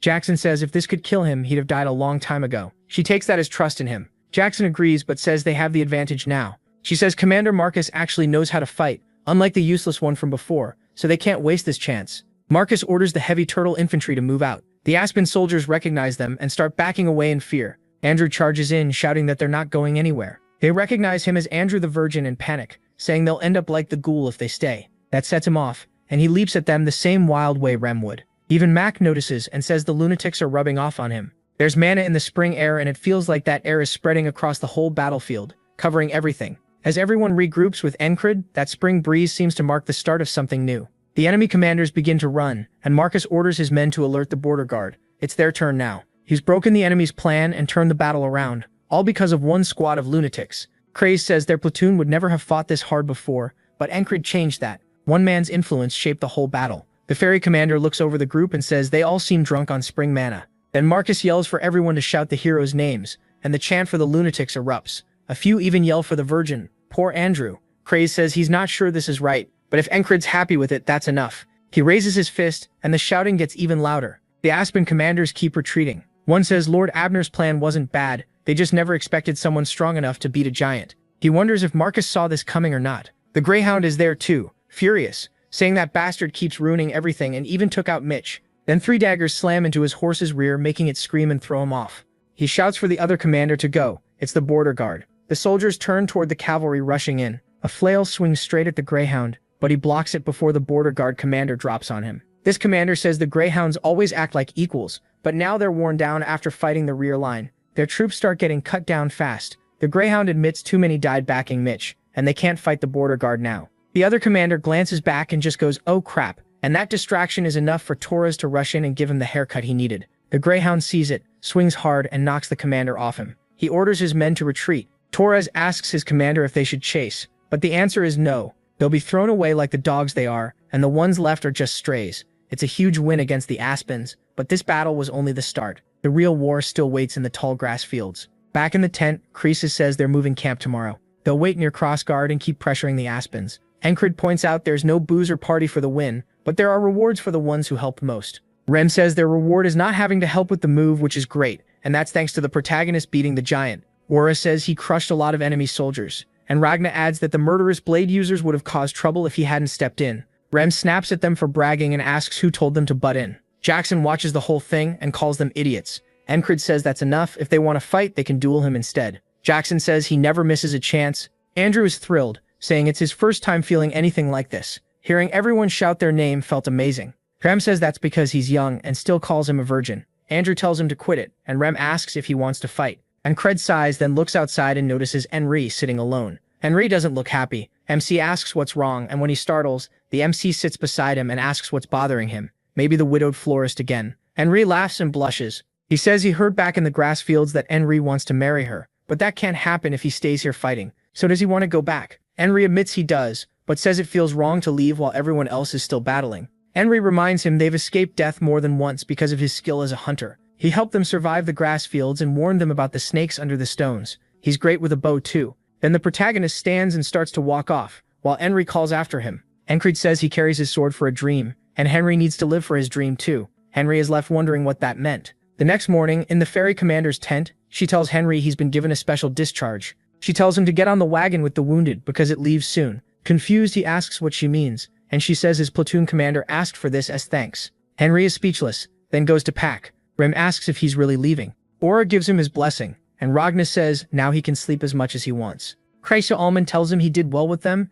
and Andrew pats his shoulder and tells him to get home safe. Entree nods and heads outside, where Encred is waiting. MC says that unlike Andrew and Mac, who blended in fast, Entree never really fit with the group, probably because he was never meant for battle in the first place. He puts a hand on Entree's shoulder, and says he hopes he wins her heart. Entree smiles and thanks him for everything. Entree climbs onto the wagon with the wounded and heads out. The commander asks Encred if he came to see him off. He thanks her for granting his request, and she says she'd do that much for her fiancé. Then she asks when he plans to marry her. He answers, 10 years from now. She says that works for her, but she doesn't like old men. He fires back that if they're being honest, fairies aren't really his type either. She stops and gives him a hard look, saying he really has no idea how much words can hurt. Encred says she seems fine to him anyway. She clicks her tongue and tells him to come with her before they head back. As they walk, she says Marcus is looking for him. On the way to meet him, Marcus is waiting with his back turned. Kreisa had warned Encred this might happen, that all his missions so far, including what he did in yesterday's battle, could earn him a transfer. The protagonist stops in front of him, and Marcus asks if he likes tea and wants a cup. Encred declines. Marcus says he must be busy with the relocation, and hopes he's not keeping him from work. MC answers that he's free. He barely has anything to pack. Marcus laughs and says he didn't expect him to flatter him. He replies that he was only being honest. Marcus says fair enough, and it's also true the protagonist has done a lot. MC points out that if Marcus is trying to take him while his own commander is right there, then he must want him badly. Marcus asks if that means he already knew he favored him. He says yes. So Marcus asks for his answer. Ancred says no. Marcus says he's heard the protagonist has turned down other commanders before, but this offer is different. MC says he has a dream, even if it sounds huge. Marcus asks what it is. Ancred says he's going to become a knight. Marcus says a man with a dream shines bright. He used to be like that too, back when he trained to become the crown sword. But time wore that down, and he settled for reality. Now he just drifts through a dull life. A life with no dream becomes a chain that holds others back. He says he has no right to keep Ancred under him, then lifts a hand to dismiss him. He bows. After he leaves, Marcus asks her if she thinks the protagonist will really become a knight. She says she doesn't know, that depends on him. Marcus says that kind of blunt honesty is a fairy's strength and also their flaw. Still, he respects Ancred's dream, and it makes him want to chase something again. Norelia is ruled by the royal family, but lately the nobles have gained power, so their influence runs deep. Marcus says he once stood with the nobles too, but now he wants to go after his own dream again. As the base starts moving, they have nothing to do in the middle of it. Ram says having no duties is nice, but he's bored out of his mind. Odon tries to get Ancred to train, saying muscles only grow through non-stop work. Ragnar cuts in first. Before that, he wants MC working on sword skill. When asked about the blanket, he ignores it and says dual wielding means he needs better balance. Jackson says Ancred should sharpen his senses instead. With all this chaos, it's the perfect time for that. He asks if Jackson yelling from far away counts as training too. Ram tells them all to piss off. The protagonist still needs to learn Heart of the Superhuman, but the commander cuts him off, saying the tent needs to be set up there and they're in the way. Also, Ragna is sprawled out on her blanket. She says she enjoys the chatter, but they still need to move. They get shoved off to the side by themselves. Ram complains Odon should have been folded up because he's taking too much space, and Odon says Ram is great at blaming others. That starts another fight while the others watch. Max says they didn't even do anything. Andrew thought only Ancred could talk to them like that, but Max says the commander is built different. Chrysis says she's just as crazy as the rest of them. Andrew asks if he can really say that, and Mac tells him not to get dragged in with the lunatics. Chrysis says these planes feel wrong, like this used to be the enemy's base. He starts checking the ground and says he found something. Ancred asks what he's doing, and Chrysis says soldiers often hide valuables before going to battle. MC asks how he knows where to look. Chrysis says it's obvious if you think about it. If he were a soldier, he'd hide his things somewhere easy to find, even if the base got wrecked. Then he asks him what kind of spot that would be. He answers, somewhere easy to recognize. Chrysis says exactly. He points to an odd tree root, easy to spot and easy to reach, so something has to be there. Ancred tells him he's seriously smart. Even during battle, Chrysis watches the bigger picture and reads the flow better than most. Chrysis says that came from struggling to survive, though his real dream is opening a salon for rich women because he's still a money-crazy freak. Then he digs up a map. The moment the protagonist sees it, he realizes what it is and wonders why it's here. Ram says he's getting way too worked up. If they're here to deal with Big Eyes, Ancred looks up and says there's still time before dark and they need something to do while the tents go up. Then he asks Rem what he was about to say earlier. Rem grins and says it's about Heart of the Superhuman. He explains that he made it to push past normal human limits. It puts huge stress on the heart, and using it wrong can kill you. Ancred tells him not to worry, death alone won't stop him. Rem says that's insanely greedy thinking, but because of that, he can't help putting his hopes on him. He places a hand on his chest and MC mirrors him. Rem says now they can blow up their hearts together. He smiles while Ancred gets fired up to learn the new move. Rem says humans only tap into superhuman power in desperate moments, and this technique lets him call on it when he wants. But it all depends on focus and sharp senses. Looking at him, Rem says he's learned something from all of them, so he should be able to handle this too. What he needs now is faith. He just has to try making his heart swell without letting it burst. Ancred asks what that means, and then he feels Rem's heartbeat. It pounds so hard it feels like it might leap out of his chest, and the protagonist can sense it through his fingertips. Now he finally gets what Rem meant. Rem tells him to start small, maybe a quarter of that. Any more, and his heart could burst and kill him. Ancred says that means he just has to do exactly what Rem said, and make his heart swell. Everyone watches as Rem starts moving his hand for a while, then admits his worries were for nothing, because Ancred isn't getting anywhere. Usually he improves like a genius, but this time he suddenly hits a wall. Rem asks if he's messing with them. Odon says he can't even argue with that, and Jackson and Ragna agree. MC asks if controlling his heart is even possible. Rem glares at him, and Ancred says he's trying his best. It goes on like that. The next morning, Rem asks if he's even trying, and the same thing repeats day after day. Then Rem storms into the tent. Chrysis asks where he is, and Rem says Ancred went off to swing his sword again. Jackson says maybe he can't learn the skill because it's useless,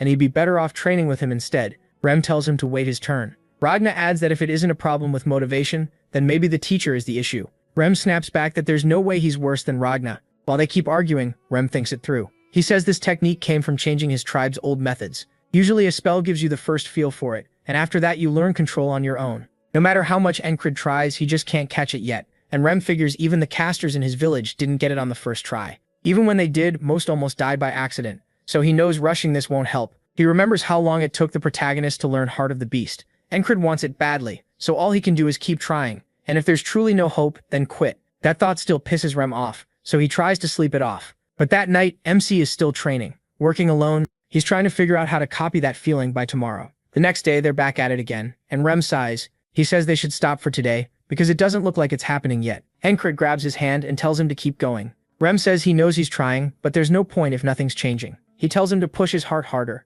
That catches Rem off guard. He says Encred must be forgetting something. If his heart gets forced too far, it'll burst. Surely he's not asking to be killed. The protagonist tells him to just do it, and Rem hesitates. He says going along with this won't make MC learn it. He'll just die or survive as a cripple. Even if Rem isn't the one suffering, he still doesn't want to refuse him. So he starts, wondering how someone can be this stupid, then figures Encred must be asking, because he's sure it'll work. Rem pushes harder, and his heart starts racing wildly. His face tightens, and his eyes turn bloodshot. Cedric says this was the right choice. Rem asks what he means, and then feels his heart burst. Blood pours from the protagonist's mouth, and Rem realizes he messed up. Jackson pulls his hand away, Odon yanks Encred back, and Randa nearly chops Rem's arm off. They all start shouting, demanding to know what he did to their brother. As MC's vision fades, he finds himself back in the underworld. The boatman says he doesn't get it. Today wasn't a wall. Encred answers that he chooses his own walls. The boatman asks what he's thinking. He says he's using the only method he knows to learn Heart of the Superhuman. We cut back to just before he started looping. Encred is trying to feel his own heartbeat. He can sense what Rem is doing to his heart, but he still can't copy it. He remembers Rem warning him not to force it, that he has to know his limits, and sometimes just stop. The protagonist hates that idea. To him, giving up means being fine with staying weak, and if he stops moving forward, he may as well be dead. So he picks the method that fits him best, the same kind of approach that once let him fight someone far stronger without freezing up. Now he needs to learn a piece of the superhuman, and the first step is simple: control his heart. On the next loop, his heart explodes again, and everyone rushes in, trying to wake him. The boatman asks if that's really all he's got, but Encred keeps dying the same way, his heart bursting. He explains that Heart of the Superhuman lets him call on that superhuman power he only reaches in life or death moments, so putting himself there should make it easier to trigger. The boatman calls him insane, and asks if he's even thinking about the pain. Encred says he can endure it, as long as it helps him move ahead. In the next loop, Rem says it still won't happen today, and tells him to wash up, sleep, and stop trying alone. This is already the 27th loop. MC admits he still can't do it by himself. Then he tells Rem to push harder. Rem snaps back. Does he seriously want him to kill him? Encred says yes. That only makes Rem mad. He tells him not to drag him into this madness. He doesn't want to kill his superior. That catches the protagonist off guard. He points out that Rem clearly doesn't care about rank, considering he killed nobles before. Rem tells him to keep talking like that and see what happens, while Encred wonders why he's reacting differently this time. Even if this wall is one MC made himself, failing just resets the day, so he can keep training. He can't figure out why Rem won't listen, but he decides to keep going until he understands. By the 40th loop, he's still telling him to press harder. The same thing happens in the 50th and the 60th. Then he finally gives it as a direct order. Rem obeys, and Encred realizes that this is the only time he listens when he's commanded, so he starts focusing again. He thinks Rem and the others ended up with him because they don't really follow orders, and he never truly tried to command them because he assumed they wouldn't listen. But at some point they started obeying him, and he wonders why. Still, that can wait. Right now, he has to focus on himself. He feels his heartbeat speeding up more and more. Encred tells Rem not to stop. Rem looks uneasy but keeps pressing until the protagonist's heart bursts and blood spills from his mouth. That's how every loop went. He kept dying from his heart exploding until he finally understood the feeling and could do it himself. Rem asks if he really learned it in one day, while Encred sits there with his heart racing. After all those loops, he finally pulls it off on his own. He grabs his sword and says there were over 100 loops, though he stopped counting. Then he steps up to a cliff while the others watch. Rem realizes what he's about to do. Without drawing the blade, Encred thrusts a sheathed sword forward and forces his heart to beat faster and faster until the strike hits the rock. The cliff cracks at once and stone bursts apart. MC says he finally saw it. He broke through the wall he made for himself. Ragna and the others are shocked by how powerful it is. Then Rem says he has two questions. First, was Encred born in the West? Second, is he actually a genius? He answers no to both. A while later, he's stuck in bed, saying he did learn Heart of the Superhuman, but not the side effects. Steam rises from his body as he asks Rem if it's normal that he can't move at all. Rem says his body still can't handle it. Auden adds that he pushed his muscles past their limits for the first time, so this was bound to happen.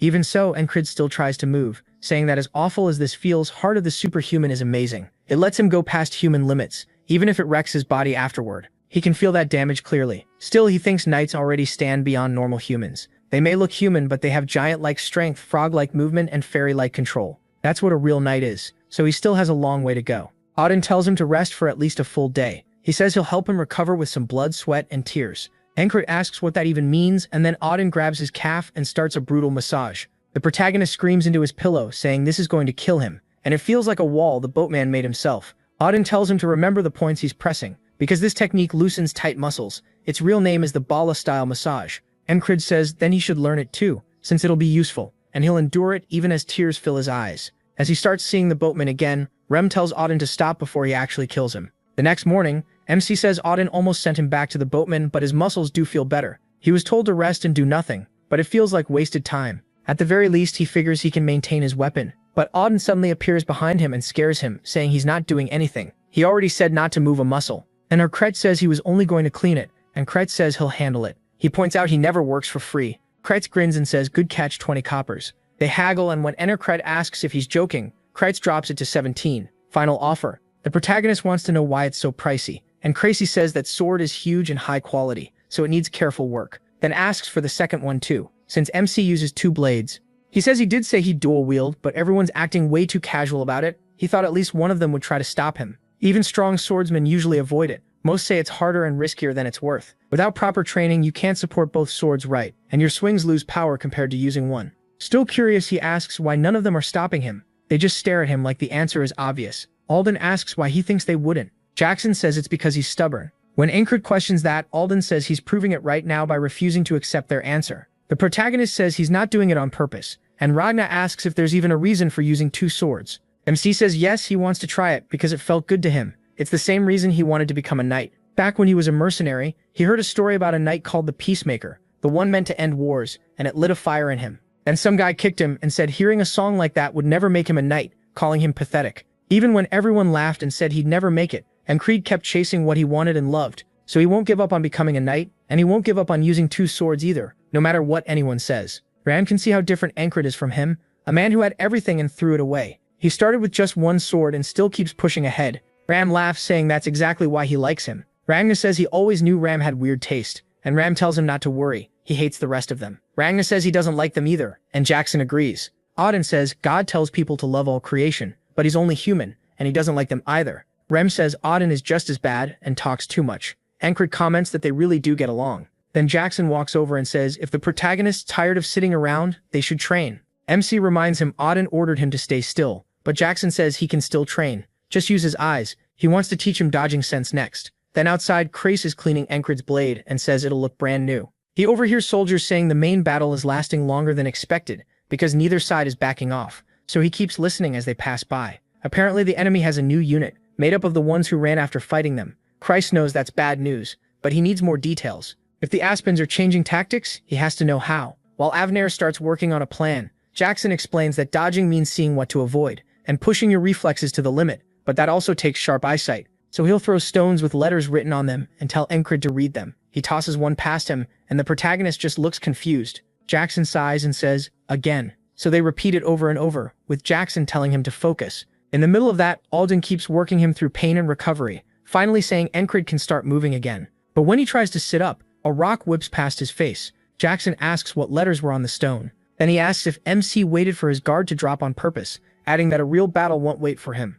Outside the fortress, someone is hiding nearby, getting a weapon ready. Meanwhile, Jackson keeps tossing stones. Encred turns and catches a quick look at the writing before the stone drops beside him. He starts to answer, but before he can get the words out, the camp erupts. Men are shouting that they're under attack and everyone needs to gather. Even then, Jackson still asks about the letters, and Encred can't believe he wants the answer right now. The letters were CR. Jackson says he finally got it after 40 tries, congratulates him, and says it's time to carve out a new skill. He asks if that was supposed to be praise. Before he gets more out, the ambush sends Ram charging from the tent, yelling for the enemy. Encred wonders if Rem has finally snapped, and Jackson says he's just been holding too much in since they haven't been able to duel. Apparently, he's been pestering poor Andrew the whole time, and even that wasn't enough. Rem rushes over, then starts shouting about why everyone's just standing around, like he expected giants or something fun to fight. Andrew asks a soldier what happened, and the man says the enemy fired 1 arrow and ran. The border guard is already going after the shooter, so there's nothing else for them to do. But Rem suddenly notices something. The border guard won't be enough. He points ahead and tells them to check the arrow. It's longer than normal and the feathers are turned back so it came from a special bow made for extreme range. That means it's the same guy from before, the claw of the hawk. The protagonist jokes about what kind of hawk has fingernails, then tries teeth instead. Ram says that's wrong too, and the protagonist grumbles that his memory sucks. For the others, only a few months have passed. But for MC it feels like years. Ram reminds him of the time he got knocked out by the frog. That bowman was tearing through the battlefield back then. Encred says he remembers. A soldier named Bell saved him from getting killed. And yeah, the name was Claw of the Hawk. Later he goes back to the tent, and Ragna asks if there was really an attack. He starts to ask what he was doing to miss it, then sees the drool and sleep marks on him and drops the question. Ragna says he was thinking about fighting with 2 swords, and now he needs to train his body to handle both. When Encred asks how, Ragna says he'll explain. From now on, it's like the protagonist has 2 girlfriends. Ragna asks what his fiancée would think, and MC again says she is not his fiancée. Ragna says the answer is simple. Eat, sleep, and even take a dump with the swords nearby until carrying both feels natural. When Esther climbs onto the bed, she notices there's no room for her, so she flops onto Encred's chest and complains that even his sleep training is annoying. Then another alarm wakes them up, but it's just one more hit and run. So they head back to bed. Rem says this is boring, and poor Esther gets knocked to the floor. She lifts a paw at Encred and starts beating him up, telling him to sleep like a normal person. While that's going on, Craze watches. He can't believe there's already been a second attack. They really hit them again. Jackson's training keeps going, and so do the arrows from Claw of the Hawk. Another stone flies past, and he says it read bar. Somebody else gets caught off guard, and Rem is furious about it. Cumcrade keeps reading each stone that flashes by, again and again. Esther gets more and more annoyed because she still can't sleep. Then another rock zips past, and Jackson asks what it said. Encred answers, Ian. So far the words together spell out crazy barbarian. That makes Rem even madder. He swears he'll turn the guy into mincemeat. The protagonist notes that Jackson has been stirring up a lot of fights lately. He just shrugs as some border guards pass by, complaining they can't even catch sight of that bastard. Craze listens and realizes the attacks are happening several times a day now, and nobody can catch the shooter. The damage is small for now, but it's only going to get worse. So why are the higher-ups still doing nothing? Craze lets out a sigh. He wanted to stay out of danger, but now he steps up and tells Encred he has an idea. If they can get a meeting with the commanders. Soon the commanders are gathered in the tent, arguing that they should attack the Aspens right away. As the debate drags on, Marcus says none of these ideas are useful. He admits fighting is his strength, not dealing with this kind of problem. Then the ferry commander arrives late, apologizing, and Marcus asks what kept her. She says Encred's wild platoon requested temporary control over operations to pitch a plan. Marcus asks if MC really came up with something worth hearing. She says no, it came from one of his men, Cray. The others ask what the plan is, and she tells them. As she explains, Marcus says it's not bad, and agrees to use it. He orders everyone to get ready to move and sends the Lunatics platoon out to hunt the hawk. In the mountains, while everyone climbs in full gear, Rabin says he thought this would be fun, but now he wants to know why they aren't chasing the target directly and are moving through enemy land instead. Crace explains they aren't hunting Claw of the Hawk, they're making him come to them. Encred says their platoon will strike like a guerrilla unit. If they keep hitting the enemy's rear, the enemy will send someone after them too. Rabin asks if that hawk bastard will come, and Crasus says yes, if the plan works.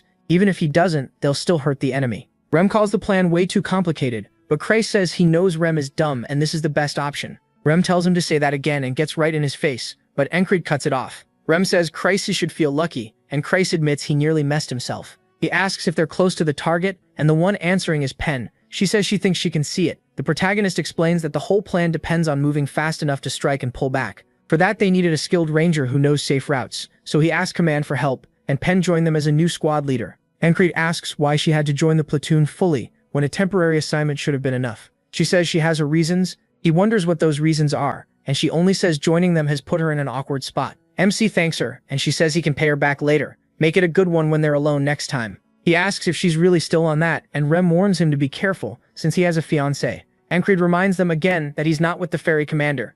A while later, they stop on a hill overlooking the enemy camp. Pen tells everyone to stay low because the base is right ahead. Crassus says if things go bad, they'll need a way out, and since he can't fight, they can leave him there while the others carry out the hit and run. Rem gets fired up and jumps down immediately, shouting that blood is calling him and he'll kill anyone in his way. He says nobody asked him to do that. Ragna says he'll use this to test how steady the protagonist's form is. Rencred realizes it's another lesson, so even here, training continues as he and Ragna get into position. Rem then yells out to the Aspens, and when they look his way, he happily greets them. The guards wonder who he is, and while they're distracted, he hurls his axe and kills one instantly. The other guard screams that enemies are here. By the time Encred and Ragna get close, they see Rem driving himself low and bursting forward at insane speed, already using Heart of the Superhuman to close the gap. Encred asks what the hell that was, and Ragna grins, saying it's the fastest charge he's ever seen. Rem still has techniques MC hasn't seen yet, and that only makes him more excited to learn. Now the Aspens know the Gunalias are here. He tells everyone to pull back before the enemy can regroup, while Ragna complains he didn't even get to join in.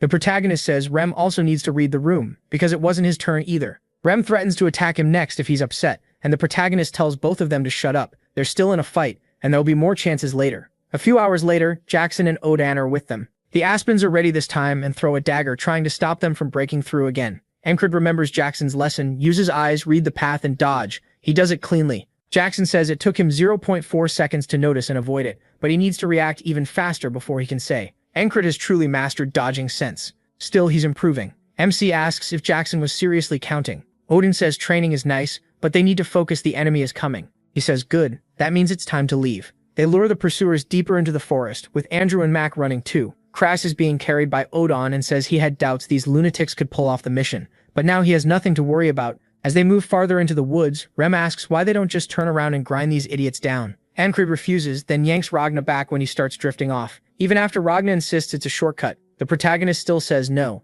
Kras admits he honestly didn't expect himself to lead them this well. He didn't even know he had it in him. When they finally stop, MC says the pursuit is over for now, so they can make camp here. After that loop where he learned Heart of the Superhuman, handling his squad got a lot easier. They follow his orders well now. Still, Remy's charge from this morning was on another level. Remy's actually been listening lately, and Encred wonders if he'd teach him that move if he gave the order, so he calls out and asks about the charge. Rem shuts him down right away, saying he needs to rethink the question. He points out that Rem never refused to teach him before. Rem says wanting to learn is fine, but the protagonist is missing something important. That's when Encred gets it. He admits he hadn't thought of that, he got too used to ordering people around. But growth handed to you by someone else stays shallow. He needs to return to the basics. Rem smiles, glad he finally understands. Rem adds that if MC figures it out on his own, it'll mean more. MC sits there thinking hard about the skill. The next day, they're on the move again. Andrew is wiped. Keeping up this pace for so long makes him feel like he could pass out any second. He expected the maniacs to be fine, but even Christ keeping up this well surprises him. And then there's the boss. Encred definitely wasn't this strong when Andrew first met him. So how did he get so much better this fast? Andrew lets out a tired sigh. It's frustrating, but it also makes him want to grow stronger himself. Mac notices the fire in him. Ever since he came into Andrew's life as his father's friend, Mac stayed by his side. He did it for the friend he lost when House Andrew Gardner fell. Mac always saw Andrew as a kid, but not anymore. Now he can feel that something big is coming. He gets emotional realizing Andrew may really rebuild their house.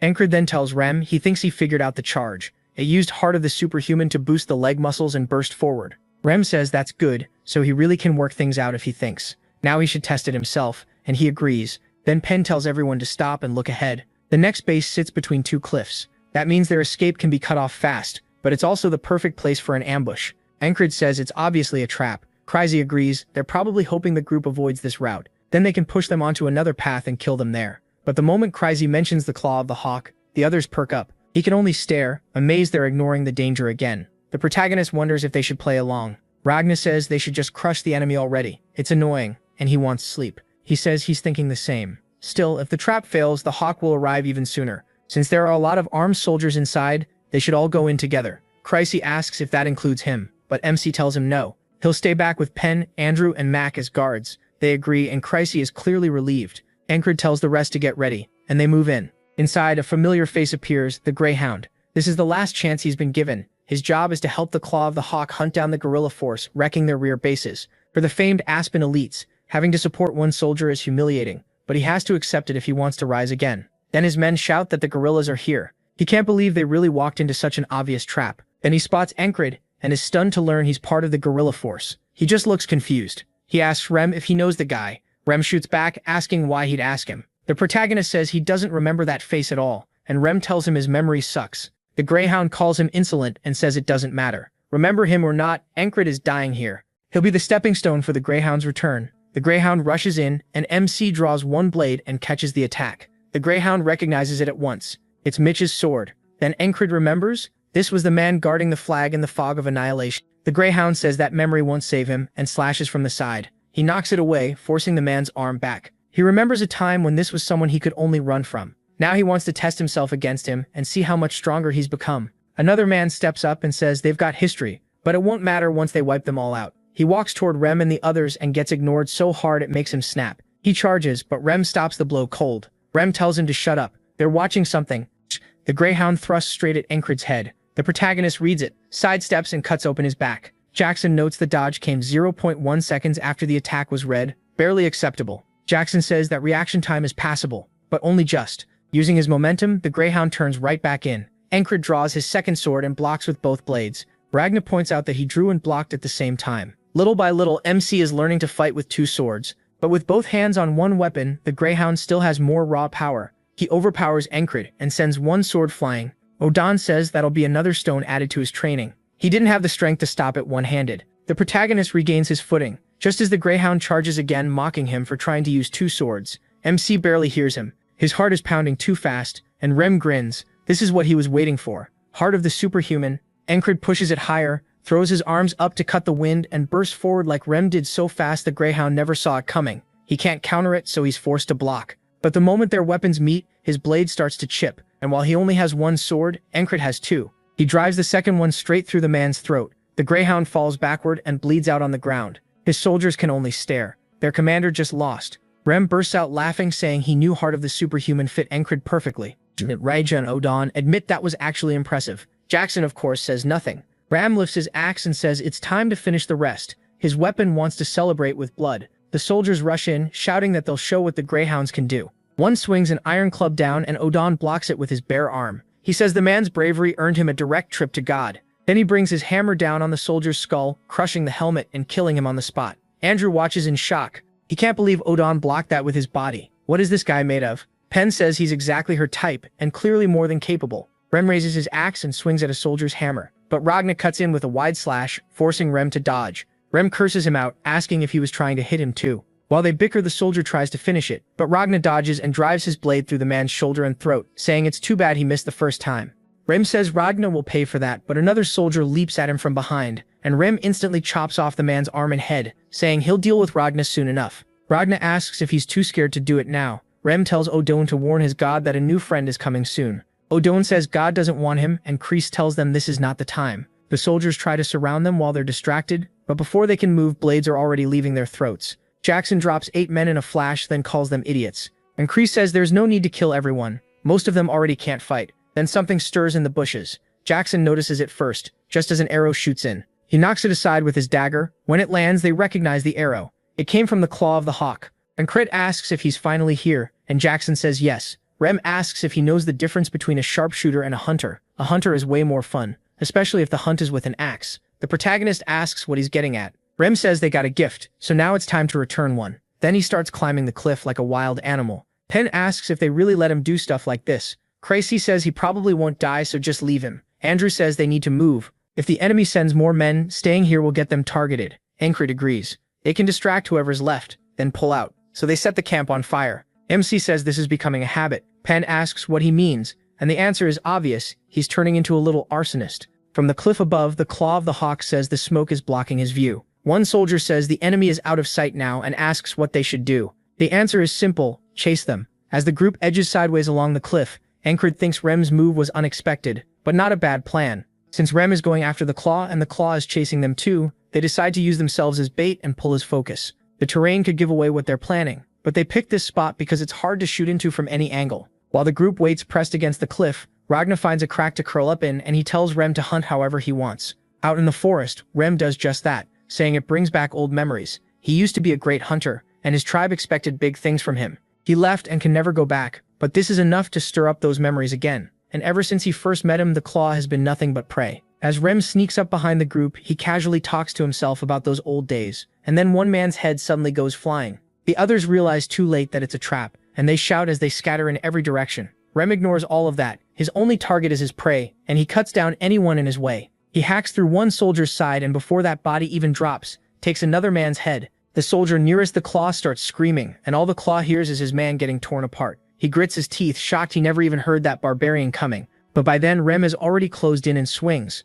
The claw snarls that he's supposed to be the hunter, not the hunted, and fires an arrow. Remilfs his axe and splits the shot clean down the middle, then buries the axe in his shoulder and drops him to the ground. Ramil tells him to quit the nonsense and stand back up. It's been a while since his last hunt, and this one was way too dull. When the claw raises his own arrow, fear flashes across his face right before Rem drives it through his chest. Ramil calls it pathetic. He wanted the man to suffer longer, but this was still enough to wake up his hunting instincts. Then he notices he was acting like Encred, wondering if staying by his side too long rubbed off on him. The protagonist fully accepts that he has no talent, so he always looks for ways to get better. If Rim took that same mindset, accepting himself and improving step by step, he wonders how far he could go, and the fire in his eyes starts coming back. He admits he doesn't know if the choice he made means anything, and maybe it means nothing at all, but he still wants to try. Just like his boss, it's his turn to chase growth. After the platoon takes down the Claw of the Hawk, the story shifts to the tall grass fields, where a knight stands waiting. Across from him is an Aspen knight. The Gnolian knight kneels, then bursts forward and swings straight at the other's helmet. The blow is blocked, but the impact alone sends a wave through the field and catches Encred's attention. Even from far away, he hears it. Jackson points out those at the front aren't full knights. They're squires. MC says he wants to watch. Ramilth says he wants to head over, but he says no. Winning matters more, and by Chrysa's plan, Marcus and his men should reach Crossguard soon. Back at the Aspen camp, everyone panics, yelling that the enemy is at their gates and they can't let Crossguard fall. Some want to send part of the Night Force back. Avner says the city already has troops, so they should stay focused here, but they snap at him, asking what a dumb peasant could know. He understands no one will listen while nobles are in charge. Even losing a few knights shifts the whole battle, which means the war is over, so he orders his men to return to the capital. At Crossguard, a man on the wall asks where the enemy is. He says they're right over the hill, but when he looks, no one is there. Marcus explains the whole plan was to fake an attack on Crossguard. Once the Aspens sent troops back, that was enough, because their knights would seize that opening. With the enemy spread out, they couldn't stop their force, and the squires cut through them easily. Marcus says this single plan won them a huge victory, all thanks to the lunatics. After that loss, the Aspens had taken too much damage to keep fighting. They asked for an armistice, and offered the land around the tall grass fields, and Nalili accepted. Back in the city, the gates open and spring has arrived. The long war with the Aspens is finally over, and everyone can breathe again. Encred says it's been 10 days since they returned to Border Guard. Most soldiers have gone soft, only doing the bare minimum, but he refuses to live that way. He still has battles to study and skills to sharpen. Then a soldier comes up and asks for training. Introducing himself as Paul, a low-ranking man, Encred recognizes him as one of the few who kept training like he did. He says Paul seems familiar and asks why him, since he's never taught anyone and doesn't think he can give good advice. Paul still asks him to do it, his eyes burning with passion. Even the protagonist can see that fire. He can't ignore it because it reminds him of himself, so he agrees to spar with him. While they train, Radya nearly falls asleep standing up. Encred rushes in with one sword, and the sound of Paul hitting the ground wakes Radya. MC tells Paul his legs need more strength, but Paul asks to go again. Radya is shocked he is actually teaching someone. He should be decent at it since he learned from a great teacher like Radya, but he forgot the basics, so Radya says he'll remind him later. As the training goes on, Encred remembers something an instructor once told him. To improve, you first need to know where you stand. After being surrounded by platoon members far stronger than him, he's finally facing someone weaker, and now he can clearly see his own level and what still needs work. He'd been chasing flashy techniques for too long, and now he goes back to the basics, tightening his form. Ragna notices right away Encred figured it out and fixed it. That starts to fire Ragna up too. Ramos asks what he said, and tells Aura that Ragna must be possessed, since he keeps muttering. Aura says people aren't possessed that easily. He's probably praying. Aura asks what God said, and Ragna tells him to piss off. Rem laughs that those are pretty harsh words from a god. The two start bickering until Aura tells them to stop acting like idiots. Encred says they're at it again, and Jackson points out they have a lot of people watching. The protagonist jumps a little since he didn't notice Jackson there. Jackson says the crowd is pretty lively and asks if he's really been training his senses. MC doesn't get it, so Jackson explains the eyes aren't on those idiots, they're on him. Nearby low-ranking soldiers are all jealous of Paul. They're sick of wasting away, and now they think if they train, they can improve and maybe become like Encred too. Soon it's time for the announcements, and Marcus walks onto the stage. He says the man who went from leading the losers to leading the lunatics has become a model soldier through constant growth and a war hero everyone knows. He called both nobles and soldiers of Border Guard here to honor the ones who mattered most in this war and made the biggest difference. If he has to explain who that is, then their heads aren't even fit to hold a helmet. Some nobles are shocked by how blunt he is, but Marcus says those fools may not understand, while the soldiers absolutely do. Then Marcus shouts that the man who led them to victory is the lunatic. No, platoon leader Encred. He thinks back to the last time he stood on this stage, when he broke the spell. Back then, people looked at him with disgust. Now the crowd falls silent instead. Marcus says he spent a long time thinking about what reward a soldier like the protagonist would want, so he prepared something special, a gift he put real thought into. He opens a chest and Encred realizes it's a royal dagger. Marcus explains that this blade is given by the royal family to those who gave them great service. It's a symbol of honor and gives its owner the right to be welcomed by the royal household at any time. Encred sees the dagger is covered in decorative engravings, but as a weapon it means little. Even so, he finally understands what honor feels like as the crowd chants his name again and again. He realizes a knight who only chases strength is no different from a mercenary. A true knight needs honor as well as skill. He clenches his fist and lifts it high, saying, "This is what defines them all." He knows this moment will be the first step toward becoming a knight and one he'll never forget. Rem grumbles that he fought too, so why is only Encred up there? Aura says it's like the gods themselves are answering the cheers. The noise keeps going and Ragna asks if they can leave already. Andrew starts yelling too, calling MC amazing while crying his eyes out. Marcus says he's glad he likes the reward, but he shouldn't be satisfied yet. Marcus also prepared a personal gift for him and he'll see it soon. Encred wonders what that could be when Marcus suddenly shouts that there will be a banquet. He brought the best wine and everyone can drink until they drop. The nobles mutter again that he's too harsh, but the protagonist can tell Marcus is just fired up. A banquet sounds pretty good to him, and that night, everyone gets completely wasted.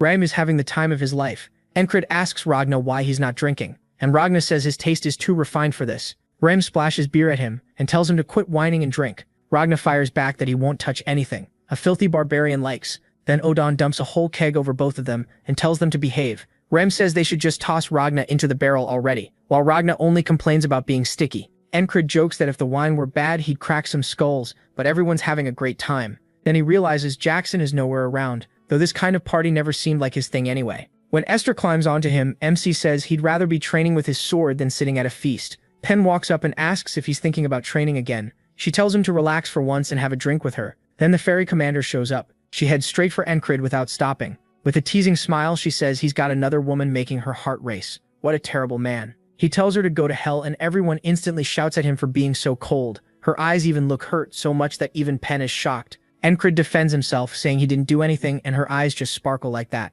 Esther cuts in, saying she gets it now. While everyone else is trying to help someone, he's just sitting here flirting around. Then she headbutts him. The others laugh that even the leopard is jealous, and Encred's charm works across species now. Poor Vengeance groans that after Jenny, now this too, he can't take it anymore. He says he'll show the protagonist what he can do. MC just smiles and Vengeance immediately realizes he messed up. He says this is exactly what he wanted. Vengeance instantly shoves his sword back in its sheath and gives up, but the others push him forward anyway. Soon they're cheering for a fight, and Crid spots a chance to make money, so he starts taking bets. A man walks up to the ferry commander and says it looks like everyone's here. He adds that this is the guy he wanted to introduce to Encred. The man is clearly taken with her. She says the protagonist is usually posted at the border, so he probably hasn't met many of the battalion's famous people. Still, they picked the wrong moment. Right now, MC only cares about sparring. The crowd starts yelling at Vengeance to give their money back. Encred says if they think fighting him is unfair, then this still isn't enough. Once he gets started, he only wants to fight more. If he's going to spar, he wants someone stronger. So he turns toward the ferry commander, but she immediately shakes her head. Then he looks at the man who came with her, but that guy is too drunk and too busy staring at her anyway. Encred asks why no one wants to duel him. Cries says nobody's as crazy as he is. Meanwhile, Mac asks Andrew if he's really doing this. Andrew says yes, this is how he'll prove himself. Odon and the others turn to look, shocked to see Andrew step forward next. Encred doesn't look upset at all. As Andrew draws his blade, he says he taught him what it means to never give up. He always dreamed of restoring his family name like his mother wanted, but his own weakness made him nervous and impatient. To someone like him, the protagonist charging straight at his goal became both a role model and someone he truly respected. Andrew tells him he even asked his commander for a duel, and he's been training too. He won't fall behind, and he'll prove it right here, right now. Encred takes in the wind. He says people claim the spring breeze carries mana, and this wind feels like the start of something new. Looking up at the moon, he says tonight really is perfect for a fight, and he accepts Andrew's challenge. He'll face him with everything he has. Andrew looks nervous, but excited too. Andrew attacks first. Encred blocks and reminds him of what happened before, when Andrew said he could take command if he beat him. Embarrassed, Andrew tells him to quit bringing that up. That was in the past. Encred agrees, then swings and knocks Andrew's sword up. Andrew says he's changed now. Encred answers, of course. From the side, Rem yells at him to stop taking it easy, since their squad leader never lets up. Andrew strikes down again and he blocks. He can tell Andrew's old arrogance is gone, replaced by caution and experience. Andrew sets his blade then thrusts, but the protagonist slips under it. He really is different now, and not just Andrew. Their bond has changed too, along with their level. Encred counters and Andrew manages to block, but the force alone drives him backward to the ground until he loses it completely and gets launched away. After rolling, Andrew pushes himself back up. Encred reaches out a hand, waiting for him to take it. Instead, Andrew says he's leaving. MC stays quiet. Andrew says it's time for House Andrew Gardner to rise again, and if he ever comes to the capital, he can stay at his manor. Though with the royal dagger, he could probably stay at the palace too. Encred ruffles his hair and says he's looking forward to that. Andrew fights back tears, then smiles and says he can't wait either. Ragna asks Mac if he's going with Andrew, but finds Mac crying his eyes out instead. Ragna calls it disgusting, while Mac wonders when Andrew grew up so much.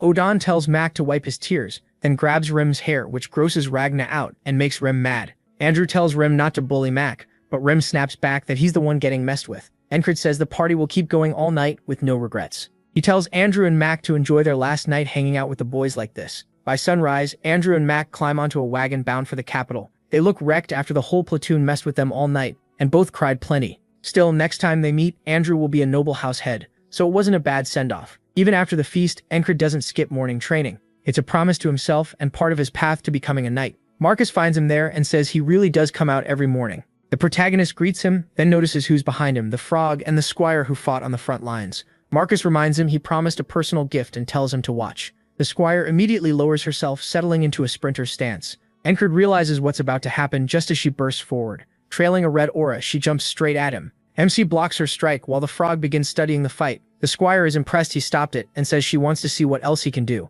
Then she unleashes a storm of thrusts at his head, and Encred feels only one thing: death. Blades seem to come at him from everywhere. In his mind, his whole body is pierced, his arms are cut off, and his head is severed. Every one of those blades tells him the same thing: step back and live. Stay forward and die. But to Encred, death is just another step forward. So he calmly chooses death. He forces himself ahead. Every instinct screams at him to run, but he refuses to leave his dream as just a dream. Even if he dies hundreds or thousands of times, one step closer is enough. If he can't walk, he'll crawl. When Encred actually pushes a full step forward, the squire is truly shocked. That's when the frog speaks up, saying this is enough, and stops the fight. The squire admits she's never seen anyone like him. He endured all of that without even being able to control it himself. Taking off her helmet, she says one more moment and he really would have died. Encred asks who she is, and she introduces herself as Asia, a proto-knight. His vision starts to blur, and he falls backward right into Jackson's arms before passing out. The others are ready to jump in, and Rem says being a proto-knight doesn't mean she can just get away with this.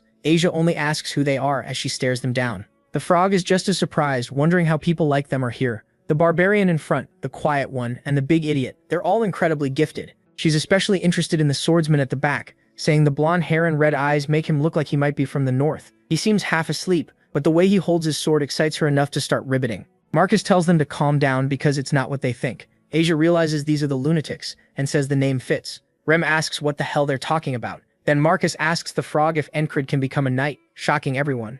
Now they understand what this was about. Marcus brought Asia because the frog can judge someone's talent and tell if Encred has what it takes. That was Marcus's real gift. But sadly, she says it's impossible. His limits are too clear, and getting this far is already impressive. Instead, she's more curious about Ragna, asking if he's interested. Ragna answers with a hard no, and she says she heard these lunatics only follow their leader, which seems true. Turning down the Red Cape Knight order is insane. Asia tells Marcus she did him the favor he asked for, and he thanks her. She then tells the frog it's time to leave, but the frog wants to stay. Asia asks why, and Marcus asks if she really will. She says she has a request. Asia assumes it's about the blonde one again, since frogs always chase whatever catches their interest, but the frog says she's more interested in Encred. He endured her aura and even stepped forward, something she's never seen before. She says if he ever awakens that power, he'll become a monster. But if it were easy, anyone could be a knight. As they carry Encred away, vengeance starts brooding. He'd heard a commotion while standing guard, but what he just saw left him stunned. The protagonist's dream of becoming a knight was never a secret. Everyone in the battalion knew it.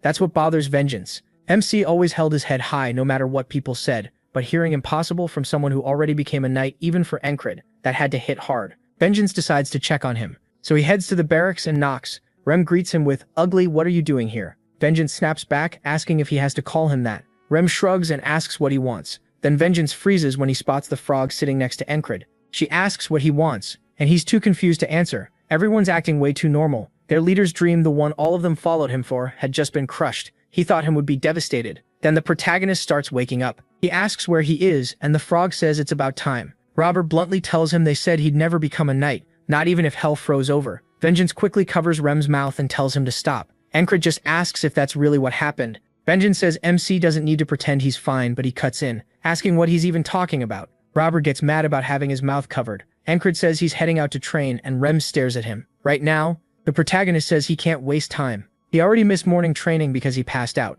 Once he leaves, Ragna wakes up and asks if MC really went out. Then he says he's going too. The frog follows, saying this looks interesting, and Vengeance can't understand how he is so calm. Rem says it's simple. Bro's just stubborn. Odd adds that Encred would act the same way, even if a real knight had said it instead of a frog. Jackson says stubborn is one way to put it. Persistent sounds nicer. Vengeance can't believe the protagonist shows no despair at all, no sign of giving up. That's why nobody could ever talk him out of anything, and now Vengeance feels dumb for worrying. Rem asks if he's coming, and Vengeance says yeah, he should train too. He doesn't want to fall behind Encred. Outside, MC is doing one-arm push-ups. He says Aisha's power and that storm of blades opened his eyes.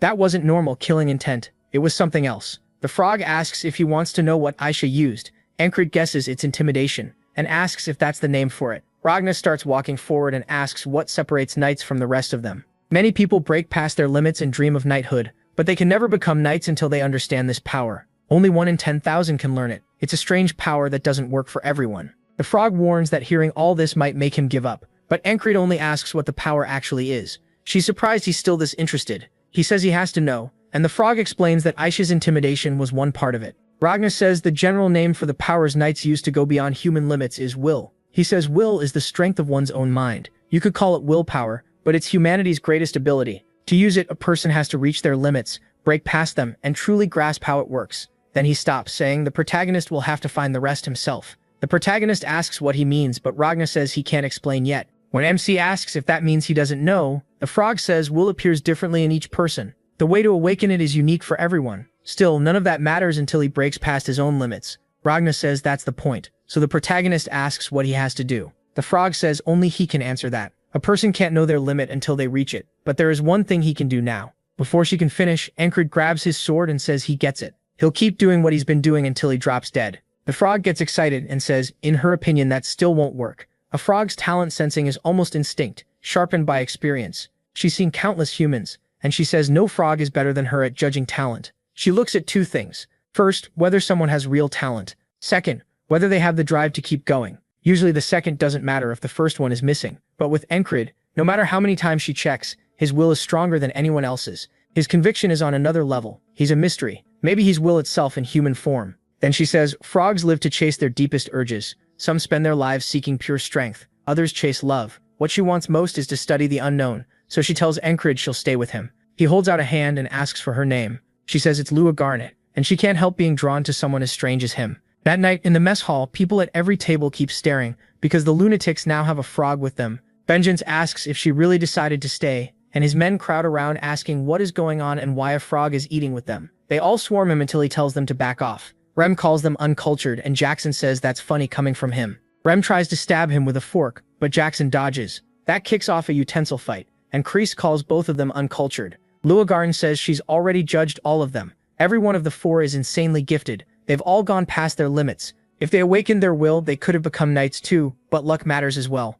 Bond asks why MC isn't stopping them, and MC says they're fine. She says he must be blind. He says they don't hide things from each other. They're close enough that they probably won't kill each other, and the fight will settle down on its own. She questions that since Ragna is drawing his sword and Rem has his axes ready, but Jackson suddenly asks Luagarni where she plans to stay. She says somewhere near the protagonist. An axe comes flying, and Encred knocks it away with his sword. Rem says that's his spot, and she better not steal it. Luagarni just says they really are all crazy. MC apologizes for him, but Luagarni says it's fine. She's more forgiving toward people who look good. He says he heard frogs care about looks, and Bond agrees, saying they're all very handsome. Luagarn says Bond gets a pass too, and asks what he wants to know. Smiling, he says he wants to duel her. She asks if he's serious after training all day. Encred says he'll train again after the duel, and she calls him the craziest one there. Bond agrees, but Luagarn says anyone else would be dead tired after what he did today. His mindset is far beyond most people's, and she wonders what he'd become if he awakened his will. The protagonist says he's just being practical, while Bond calls him delusional.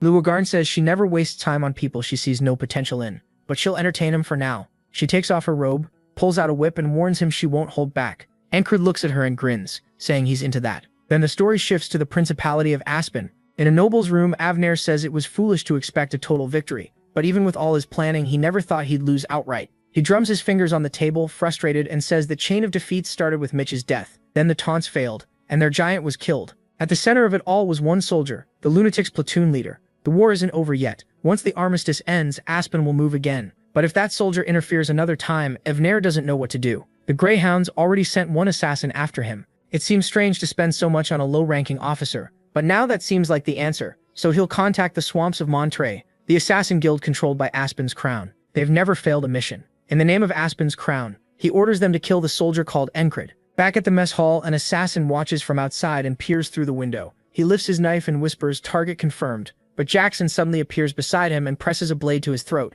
asking who he is. The scene jumps to Aspen's outskirts. At one of the Monterey Guild's hideouts, a man slams his hand on the table and demands to know if they've lost contact with another assassin. That makes more than 5. One of his men says someone keeps picking them off. They even sent an intermediate assassin this time, and he still got taken down before he could do anything. The leader says the order came straight from Aspen's crown, and since the guild serves that same crown, failing this job could put their future at risk. That leaves only one team for the mission. The best killers in the guild, the Locks brothers. And this time, they have to finish it. The next day in town, people greet Encred like a hero and ask if he's out on patrol. They keep trying to hand him gifts because many of their loved ones were saved by him in the war, and he ended the fighting fast enough that fewer people had to suffer. Even the shoemaker asks if he likes the shoes. Nearby, one assassin hides on the ground while another waits above. A third assassin waits on the second floor. The two above strike together, throwing poison needles while the one on the ground moves in. But the pair overhead drop fast, daggers knock them both out. At the same time, the man below feels a wire snap around his neck and Encred turns at the noise, but sees nothing.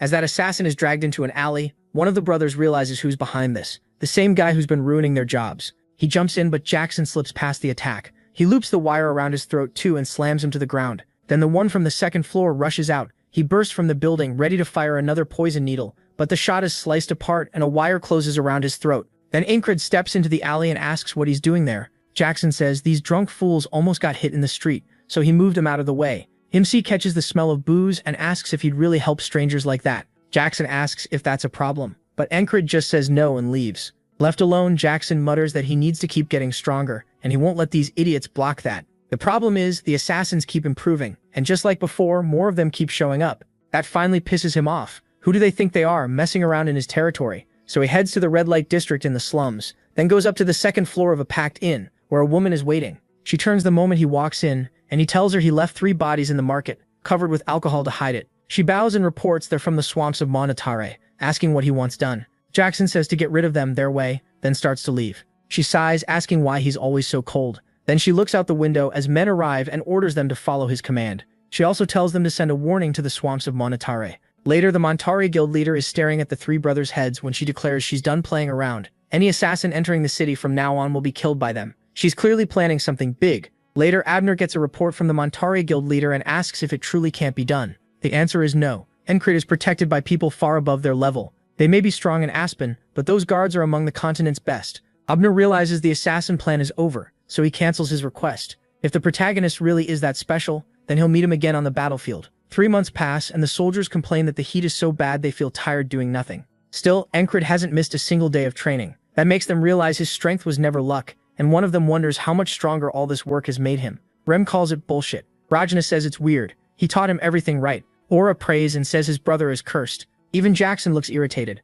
Luagarn starts to wonder if she was wrong, but decides she wasn't. He really is as untalented as he seems. She tells Encred he's hit a wall. He just smiles and says that's not true. In his mind, he's moving ahead in huge steps. They can't see. Funny enough, all their protection may be slowing him down. Without it, he might have climbed faster, even if it would have been brutal. The next morning, while everyone else is still asleep, Kraz lies in bed trying to figure out a strange letter tucked in a book. He's muttering loudly enough for Luagarn to hear, so she walks over, yanks the sheet off him, and asks why he's making so much noise and talking to himself. Kraz shows her the writing and asks if she can read it. As sunlight starts to cross the mountains, Encred jolts awake and announces it's time for morning training. Even while he's doing lunges with rocks, everyone agrees he doesn't seem to be improving. Jackson says Encred probably knows he's stuck too, yet he still looks happy. Rackham wonders what goes on in his head. He may act like the dumbest one there, but he's probably one of the smartest. A soldier walks over and says someone wants him. MC asks who, and the man says Marcus is calling. Marcus says he has a mercenary job for him. He wants him to wipe out a colony near a frontier town.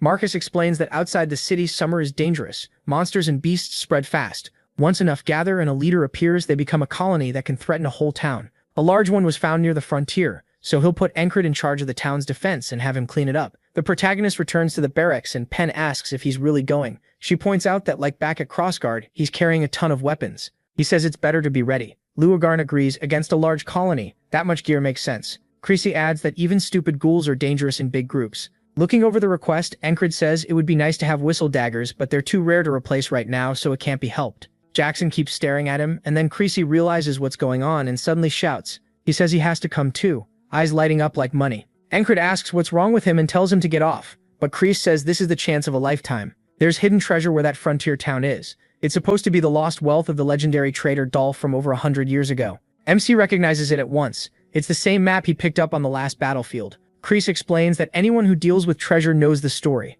Dolph's riches must be in an old dungeon, and if it's that old, the traps probably don't even work anymore. They just need to find it. Pen says she can't read any of it, and Encrit agrees that it looks like some ancient script. Luagarn says she already helped Kreise with it, because she's a scholar and old writing is easy for her. Everyone stares, shocked that a battle-crazy frog is a scholar, even Pen. Luagarn tells them not to judge people like that. Kreise asks if he can come explore it with them. Encrit agrees as long as it doesn't take too much time, and Kreise starts yelling. He tells everyone they're leaving tomorrow morning, so they should get ready.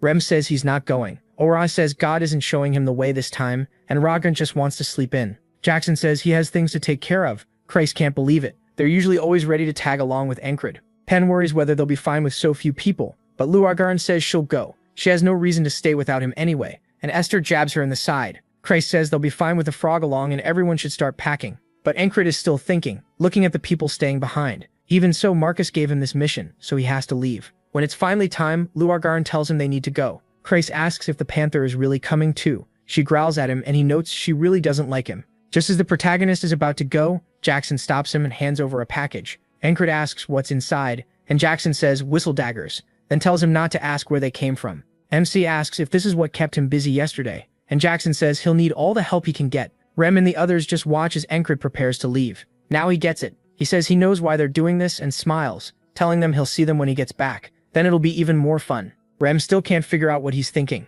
and even Ragan says there's no sign Encrit's improving. Jackson answers that there were still moments when he got a lot better without anyone noticing. Ora says he believes in him at least. The others start wondering how he will surprise them this time, and how much stronger he'll get. Rem calls him odd, grabs his axe, and tells Ragan he wants a fight at least 50 rounds. Ragan agrees, but says not to blame him if Rem dies. Even Ora and Jackson decide to join in. Rem says it better be as fun as Encrit promised, and they'll use the time to get stronger before he comes back. Since colonies draw in nearby monsters and beasts, they expected the trip to the town to be rough, and the protagonist is already cutting monsters down. Luagarn and Kreise fight too, and they've run into more than 6 groups since setting out. Pen sighs, saying she was sure this was the right way. Encrit tells her not to stress over it, they'll just keep going. By night they reach a thorny path. MC says this route probably won't have monsters and Pen should know the road, but he's wrong again, because more beasts come charging at them. Pen asks how this keeps happening, and he says they run into monsters no matter where they go. Luagarn says that's strange. Even with a colony nearby, this isn't Devil's Gate, so why are so many coming here?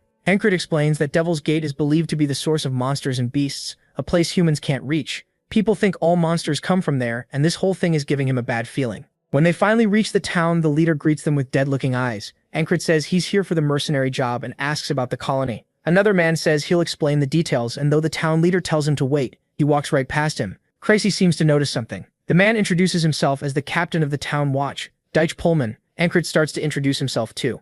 But the man cuts him off and bluntly says they already dealt with the colony. He claims the town watch is made up of skilled mercenaries, so monsters don't stand a chance. He also brags about their wall, saying a local engineer built it. With defenses like that, he says no normal beast can get in, so the protagonist isn't needed here. He'll report the job is finished and Encrit can leave. MC answers that he'll decide for himself when this is over. Kreise steps in and says they've been on the road a long time, so they should rest before heading back. Deutsch Pullman agrees to give them rooms and calls for Hugo to take care of it. Hugo smiles and says he'll handle it, but Luagarn immediately feels something wrong. When Kreise asks, she says she can't even stand looking at him and wants to smash his face in. Kreise tells her to calm down, but she can feel something from him that's wrong, like one of them. She doesn't say more, and Hugo leads them to their rooms while Luagarn tells herself it must be a coincidence. Once they arrive, Kreise says the watch was openly hostile. Encrit asks why, and Kreise explains that he came with authority over them, so Deutsch Pullman probably feels his control slipping. The protagonist says there's gotta be more to it than that. Pen asks Luagarn if she believes they really destroyed the colony,